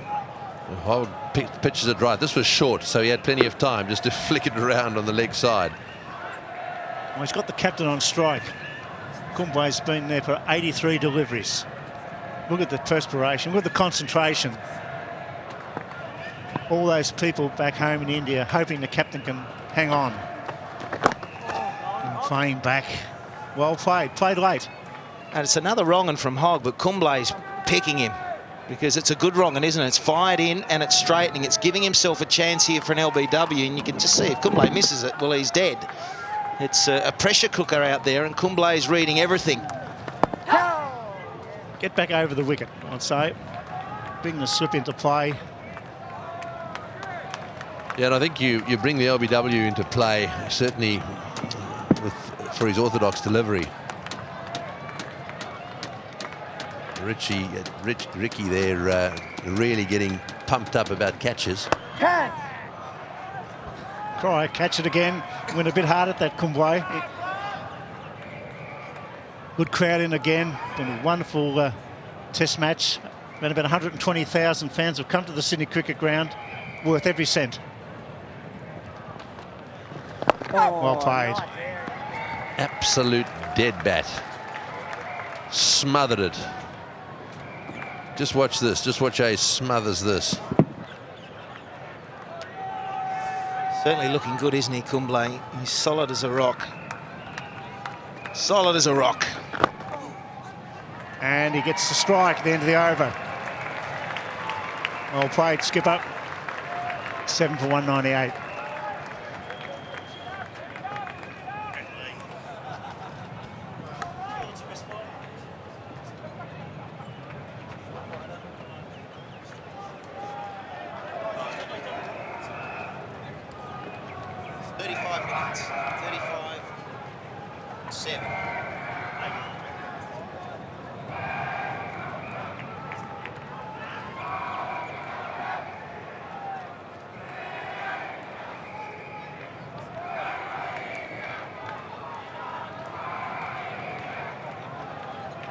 There's been some magnificent draws in the history of Test cricket. This is far from a draw.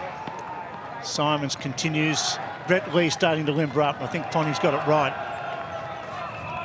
Particularly with Harvagen at the crease. In great form. 29 wickets so far in the series. That's nicely played, and you get at least 2. Yes, I think he'd be quite happy just to take 2 there, just to stay on strike for a while. Harvagen's only just arrived at the crease. Have a look at the tenseness building up in the crowd. Just imagine what it's like back in India. Trying to hang on. Oh yeah, and they'd be furious about a few things over there. The Australians are really pushing hard. They want to win 16 in a row. More importantly, this particular Test match. Bat pad, down the ground. There's a lot of jumping going wrong around the batsman there. Just watch it as he lunges as this one. Boy, I tell you what, did spin too, didn't it? Did it hit any glove on the way up? On the way down? Oh, it hit the glove on the way down as well. Superb knock this by Kumble. He's using his experience, skill. He's picked up 8 wickets. He's bowled over 40 overs in Australia's second innings. Now he's out there trying to save a Test match with the bat.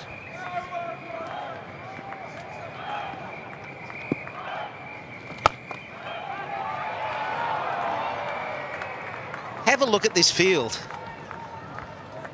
How often do you watch cricket and see a field? Well, they're just pushing back a little bit now.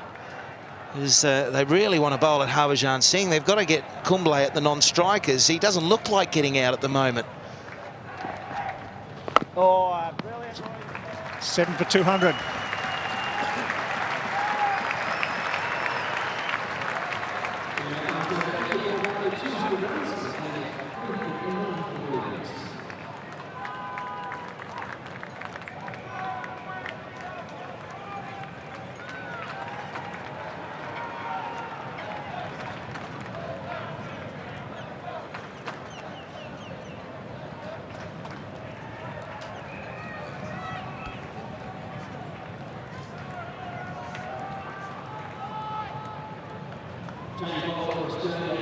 Minutes in time to complete the final day's play. 3 wickets to 4, and it's going to be Brett Lee from the members' end. This will be a hostile spell of fast bowling. 12 overs, 2 for 34. Right, well, this will be interesting now to see how Brett Lee goes about trying to shake up Harvagen Singh. The chances are that he's going to let him have it. I certainly would. He's obviously got to bounce him. He's going to try absolutely everything. There's still a bit of, well, there's a bit of surface grass there. Have a look at this. She's, oh boy, on tender hooks, almost saying her prayers. Everything's crossed, Greggy, everything's crossed. The crowd here is ready to erupt, whether you're an Indian supporter, an Australian supporter. It's the beauty of Test match cricket. We've come down to the wire. 5 days, we're in the last half an hour or thereabouts, 31 minutes remaining. The spearhead of the Australian attack back now. He wants to be the hero, Bill.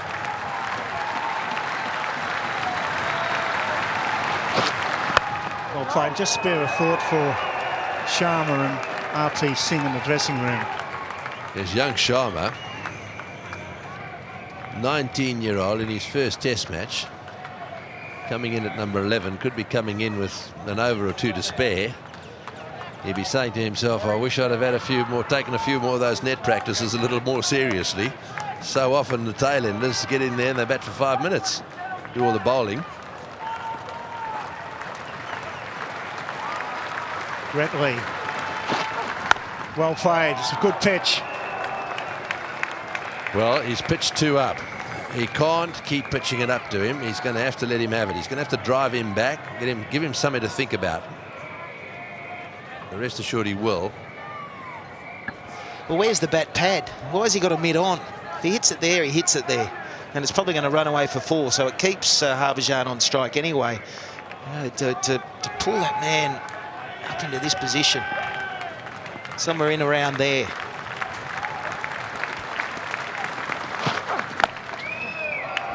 You'll be aiming at the top of off stump. Normally, in-form fast bowlers try and bowl out. They'll give you the odd bounce and maybe they'll fend the odd one towards the keeper. But really on this pitch, get the off-cutter to go, or maybe the swinging Yorker. It's been a super test match from day one. Yes, that last picture there showed you as well the intensity associated with being an Indian and the game of cricket. They absolutely love this game. They live it.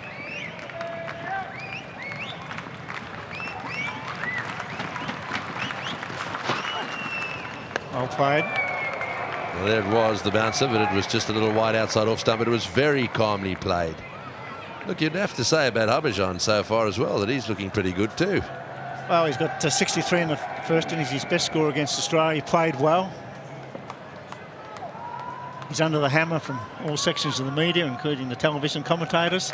Well, I'm sure the little meeting that he's got to attend tonight will be a lot easier if they don't lose the test match.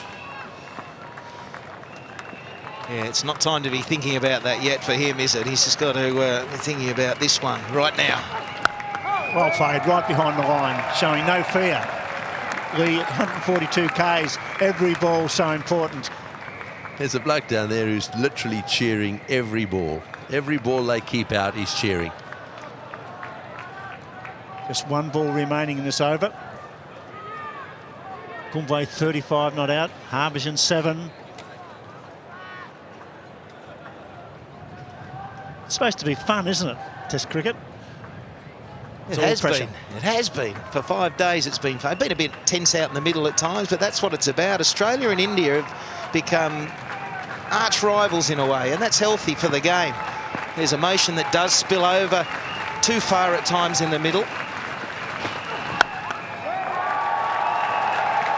There he is, that's the guy. He's up on his feet again. Every single ball well played. 7 for 200.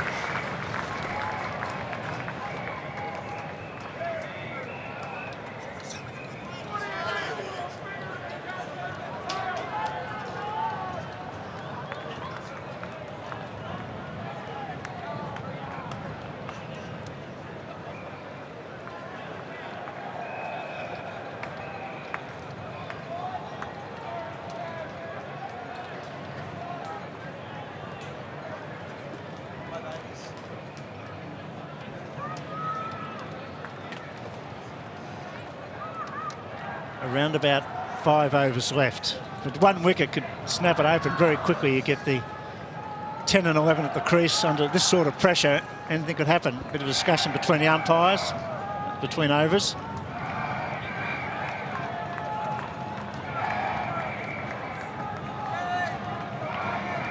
You've got Kumble just reassessing his guard there. I don't know whether he was taking middle leg, but he's just making sure that he's standing correctly to the off spinner. Oh, stayed it. Well played. Was a shooter. Beautifully played by the skipper. Oh yes, just watch this. Turns, stays down a bit, and he was a bit late on it. Just a slightly quicker delivery. Oh, very close.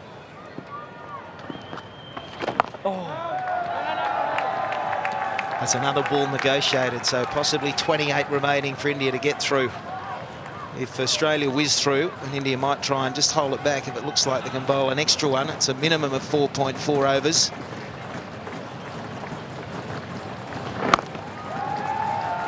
I don't know whether anyone in the Indian dressing room would be doing it, but I'll never forget a couple of players when we were trying to save a test match, Bill, at this point you had, 27 balls written down on a piece of paper, and every ball that our batsmen out in the middle faced, it was just cross it out, 26. No one could leave their seats in the dressing room. It was deemed bad luck. And so you'd count them down. I'm sure that's what India are saying now. OK, there's 26, 25 balls to go. If I was the captain, I'd be taking my pad off now just to make sure it's only 25 balls too. There's been a lot of slowdown in this test match. He's balking the bowler now, just taking that extra second each delivery with that field. Ringer fieldsman, it's been a super pitch. Tom Parker's done a magnificent job. You've got the skill, you can get wickets or make runs here. Oh, some of these ground shots are absolutely superb.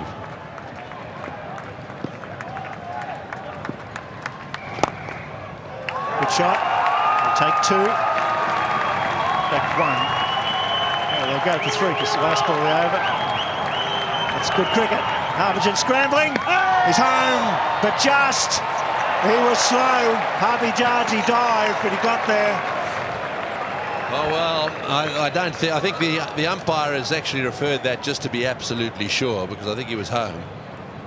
But there it comes, and his bat's down, so comfortably home. But umpire Benson not taking any chances. Oh, imagine a run out at this stage. If he'd got run out, I think he would have walked off the opposite way, in through the Bill O'Reilly stand and beyond. Dear, oh dear. Another change. Ponting going for Michael Clark. Not out. Obviously, he's in by a body length. So Clark coming into the attack, maybe to get the extra overs through here. Left arm orthodox spin.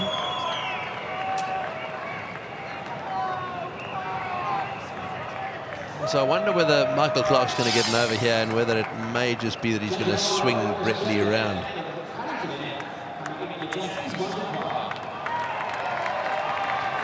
Yeah, I'd assume that's the plan, Tony, and if it looks like Michael Clark's getting a little bit of something extra, then he might stay on at the Paddington end, and then Brett Lee swing around to the Randwick end. Michael Clark, I'm surprised he hasn't been given an option on an opportunity to bowl before now, but he might be just the man. He bowls quickly through the air, left arm orthodox. His best figures are against India. Have a look at this kid. Oh boy, he doesn't want anything to happen here. Oh. Just wonder whether Ricky Ponting might be beginning to think, oh, should have given myself just a little more time. One wicket will crack all this open, though. If they can get a wicket here, even with 2 overs to go, anything could happen. Well, India have memories of trying to negotiate Michael Clark in Mumbai, where he got his career best figures, ran through India. Good shot. He's played superbly, Kumble. The captain finding the middle of the bat was short, and he's punched it away. Takes time as well. Well, he did right. Even if they don't manage to hang on, Kumble's played a real captain's knockout. He really has. 42 now. 103 balls he's faced, 7 boundaries in all. Not so much the runs and the time. It's really just the time. It's the occupation of the crease. It's being there at the end. But the problem is, if you do get out, it's all to no avail. It's a sick feeling. If you work so hard and then don't get there. Yeah, the danger is now they can see the end. They can see that they're almost there.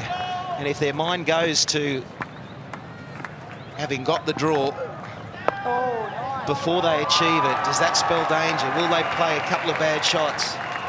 But they're running out of time here, Australia, to, well, it's 3 balls and the game's theirs if it runs their way, but they're running out of time.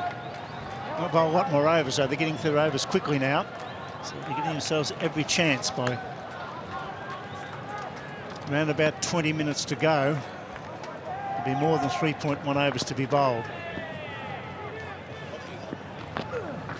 Oh. Over bowled, 7 for 208.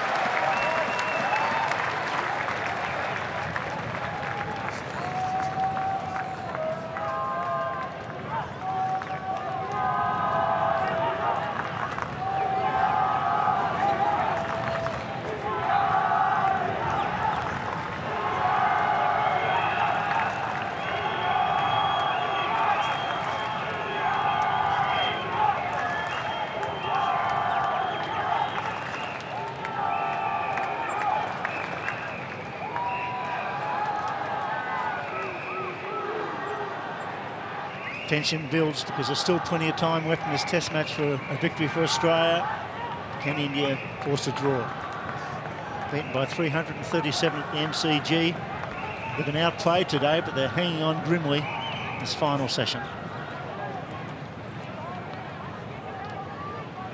Well, it's saying 3 overs, but minimum of 3 overs. There's still 18 minutes remaining, so you'd think Australia will bowl at least 4 in that allotted time. Again, men all around the bat. As a batsman, you can feel them, you can see them in your vision. And the key is, of course, once you're out there for a while, it's okay, but when a new batsman comes in, that pressure is enormous, whether you're a middle order batsman or 10 or 11. Yes, there's some pressure on them, that's for sure. Around the wicket he is Andrew Symonds. Bowling the ball just a little flatter now, faster. He's just trying to get it to turn fast. 4 men on the onside in a catching position. That's into the gap. Possibly run 3. They're happy with 2. Oh, he's becoming a hero here, Kumble. He's faced the most balls out of anyone. It was Dravid, 38 off 103. It's 45 off 108, and it's talk about a captain's knock. Fighting right to the end.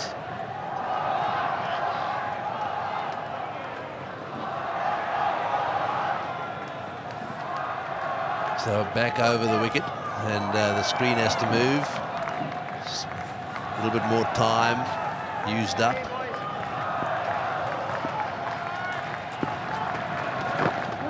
He spins and it jumps.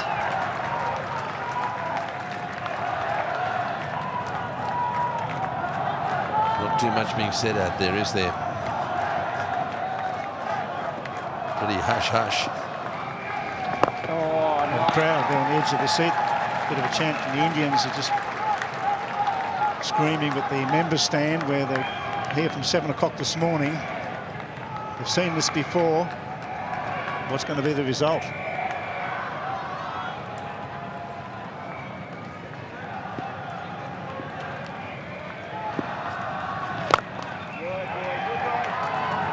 Seven for 210.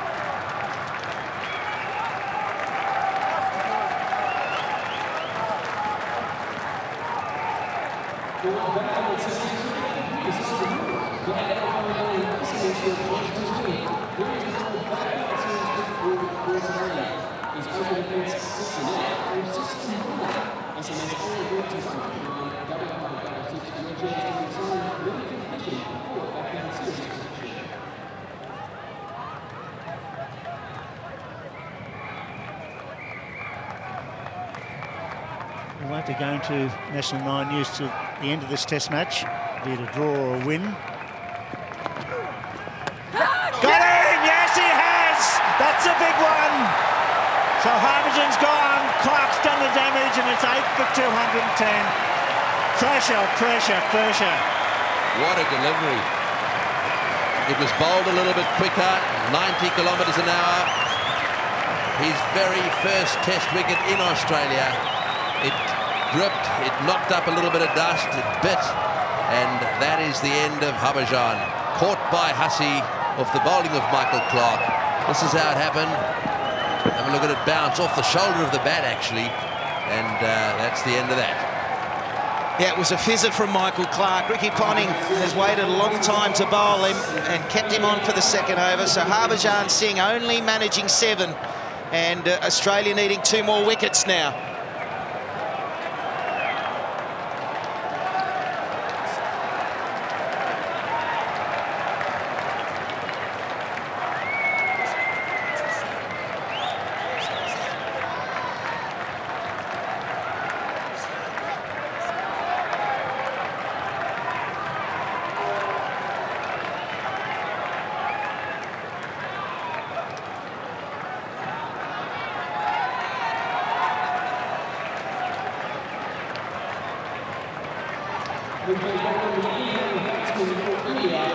Harpreet Singh, left arm medium pacer coming to the crease.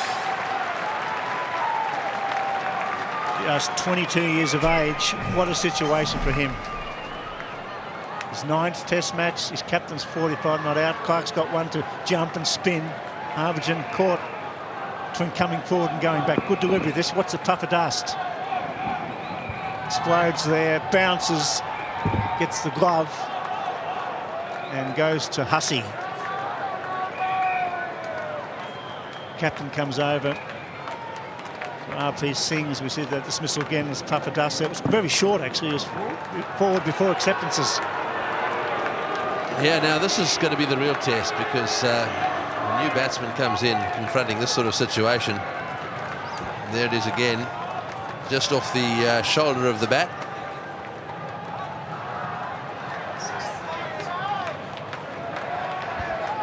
Now you're starting to feel that India were going to get through. I'm not sure now. Only 2 wickets for Australia, and you've got a youngster at the crease.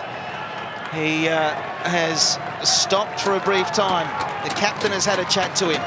I'm sure it's just filled him, just encouraged him. Come on, each ball, we'll tick them off together. But it's now slightly back in favour of Australia.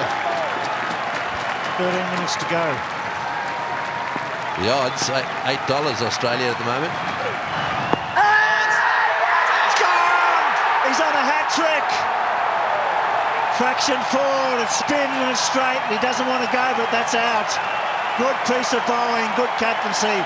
And it's all happening at the Sydney Cricket Ground. Listen to the crowd, look at the Australians. And what a good performance by Michael Clark when it was needed. Yeah, the Aussie supporters, they're all on their feet now. Michael Clark, where's he been all day? He comes in at the death and he's stealing a couple of wickets, driving his country to victory. Or is he? They need one more now. That is beautiful bowling. Left arm round the wicket, pitching straight and straightening down the line. Good captaincy this by Ricky Ponting. Have a look at that. It pitched on middle and off, and would have been hitting about middle and leg. The bails, that is, of middle and leg. Didn't straight as much as I thought it did with the naked eye, but he had no hesitation. The umpire is a judge at LBW, so it's a hat-trick. Can Australia win? A 19-year-old will make his way to the centre of this great cricket ground. With the weight of the world on his shoulders, to survive with his captain, who has been absolutely superb. Well, now, put yourself in the position of Sharma, the number 11 coming out here. Everything to play for, 19 years of age. 3rd test he's playing in. He's not rushing, that's for sure. He certainly isn't. But you know, they say ignorance is bliss. He's probably not nervous. He's just going out there to play. He's got 2 right-hand gloves. That's not a good stay. He's not nervous at all, is he? That's not as bad as Willis, who went out there without a bat. He mightn't have his box in, though. That's what I'm worried about. He's just... this is one of the old Indian balkers, this one. Wants to be careful he doesn't get timed, but he should walk out to the crease and somebody should follow him out with the glove. Ponting's getting a little bit frustrated, but it's been one of those test matches. Ponting could have given himself plenty more time. Don't worry about that. Ponting could quite easily have given himself a lot more time. Anyhow, he's getting 2 gloves here. Have another look at the LBW shout. But live, it looked very good indeed. And first ball faced, Michael Clark ripping the ball straight, had to straighten. It did, and look at his teammates. They realise that they have been running out of time very fast. But Michael Clark has got 2 in 2 deliveries. He's on a hat-trick. What an opportunity to get one. Go down in the history of the game. One, a hat-trick to win a test match at the Sydney Cricket Ground for 16 wins on the trot for the Australians. That was a good delivery, that last one. It had to straighten it, just straightened enough. Here's the first one, a puff of dust, bounce, glove, slip, out. And then the next one, pitches, is straighten enough, just enough. I've got to tell you, he's got a good chance of a hat-trick here. If he pitches that in the same, this delivery in the same place, that front foot will be across there. There could be an LBW hat-trick. Well forward, big man, get well forward, get that pad down the pitch. There's about 15,000 people at the SCG appealing.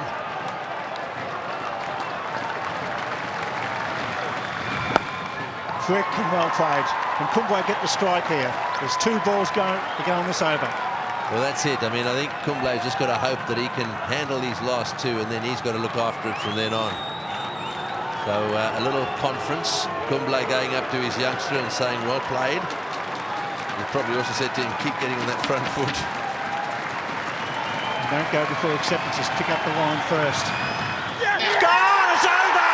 Clark's done the damage. Australia win. What a performance. 3 wickets and an over. 16 on the trot. He hasn't gone yet. He's out. There's no doubt about that. What a test match. From day 1 to day 5. And the hero in the end is the unlikely Michael Clark. Oh, wonderful scenes here at the City Cricket Ground. Right down to the wire this test match. It's been wonderful fun right through the test. And here we are now. Look at them. They're so disappointed. The Indian supporters that have come here are absolutely shattered. But what a day for the Australians. Wonderful performance. 2-0 up in the series.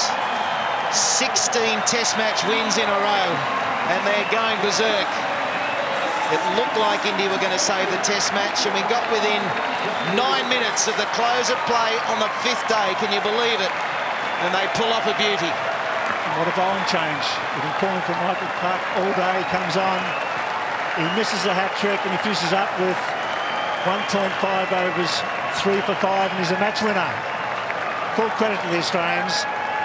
They batted well in the second innings. That man on screen, Andrew Symonds, had a great match. He's picked up 3 for 51. And 16 wins on the trot. Well, if we come to this match for 5 days, what a match. I think we're all exhausted, Bill. This game has had absolutely everything. We've seen some of the best batting for a long, long time. Some gutsy and accurate bowling, full of discipline. And then there was some sort of thought that Ricky Ponting might have batted a little bit long today. Did he give himself and his team enough time? And he's proven that he got it perfect, absolutely perfect. Just 5 minutes to go. It's the border. Yeah. All is well that ends well. That's all that matters. Winners are grinners. And from an Indian point of view, I really do feel quite sorry for Anil Kumble. He's the one who fought it out. Ended up down the non-strikers there. Nothing much he could do at the end there. He's still out there. Very, very good effort by him. The win has been Test cricket. I think after the debacle in Melbourne when they were beaten by 337, India fought hard here. Wonderful hundreds, but in the end, Australians just too good, too much depth. Yeah, well, I've got Michael Clark, mate. I didn't know you were in the side as a left-arm orthodox bowler. More wickets and runs this game, Tub, but yeah, look, I've been asking Punt all day to get a bowl. He finally gave me the chance, so obviously, again, a lot of ask, but I'm certainly taking it. 3 wickets in the last, well, not that it turned out to be the last over, but did you think when you came on that you could still win the game? Honestly, not a chance in hell, and I think that's why Punter threw me the ball. But look, there's obviously enough rough there. I thought India did really well to fight out and last as long as they did. I thought the wicket was really tough to bat on today. I think our bowlers did a fantastic job. And, you know, I was fortunate enough to pick up the last 3, but obviously came from the work that the boys did beforehand. Tell me about your mindset coming today. You've mentioned you've got 1 run for the game, a golden duck yesterday. Don't remind me, Tom. What's your mindset coming into the last day's play? Look, I think that's probably the one thing I've learned about cricket, how quick things can turn, whether for the better or the worse. And I think today's a perfect example. I made no runs, dropped the catch. Fortunately, held on to a couple and then got a few wickets at the end. So I think, as funny as this game is, when your opportunity comes, you just got to try and make the most of it. And what about that fluctuation? You dropped Ganguly, I think off Simo, yeah. And then you caught a really good blow one off Brett Lee. Just tell us the change of emotions through that. Look, I think it's funny, because Simo dropped one as well. We're both talking about it today. We both believe it's the worst feeling in the game when you take a duck any day of the week over dropping a catch, and obviously felt like that. I was probably disappointed that, I thought I was standing probably a little bit too close, and Punter kept.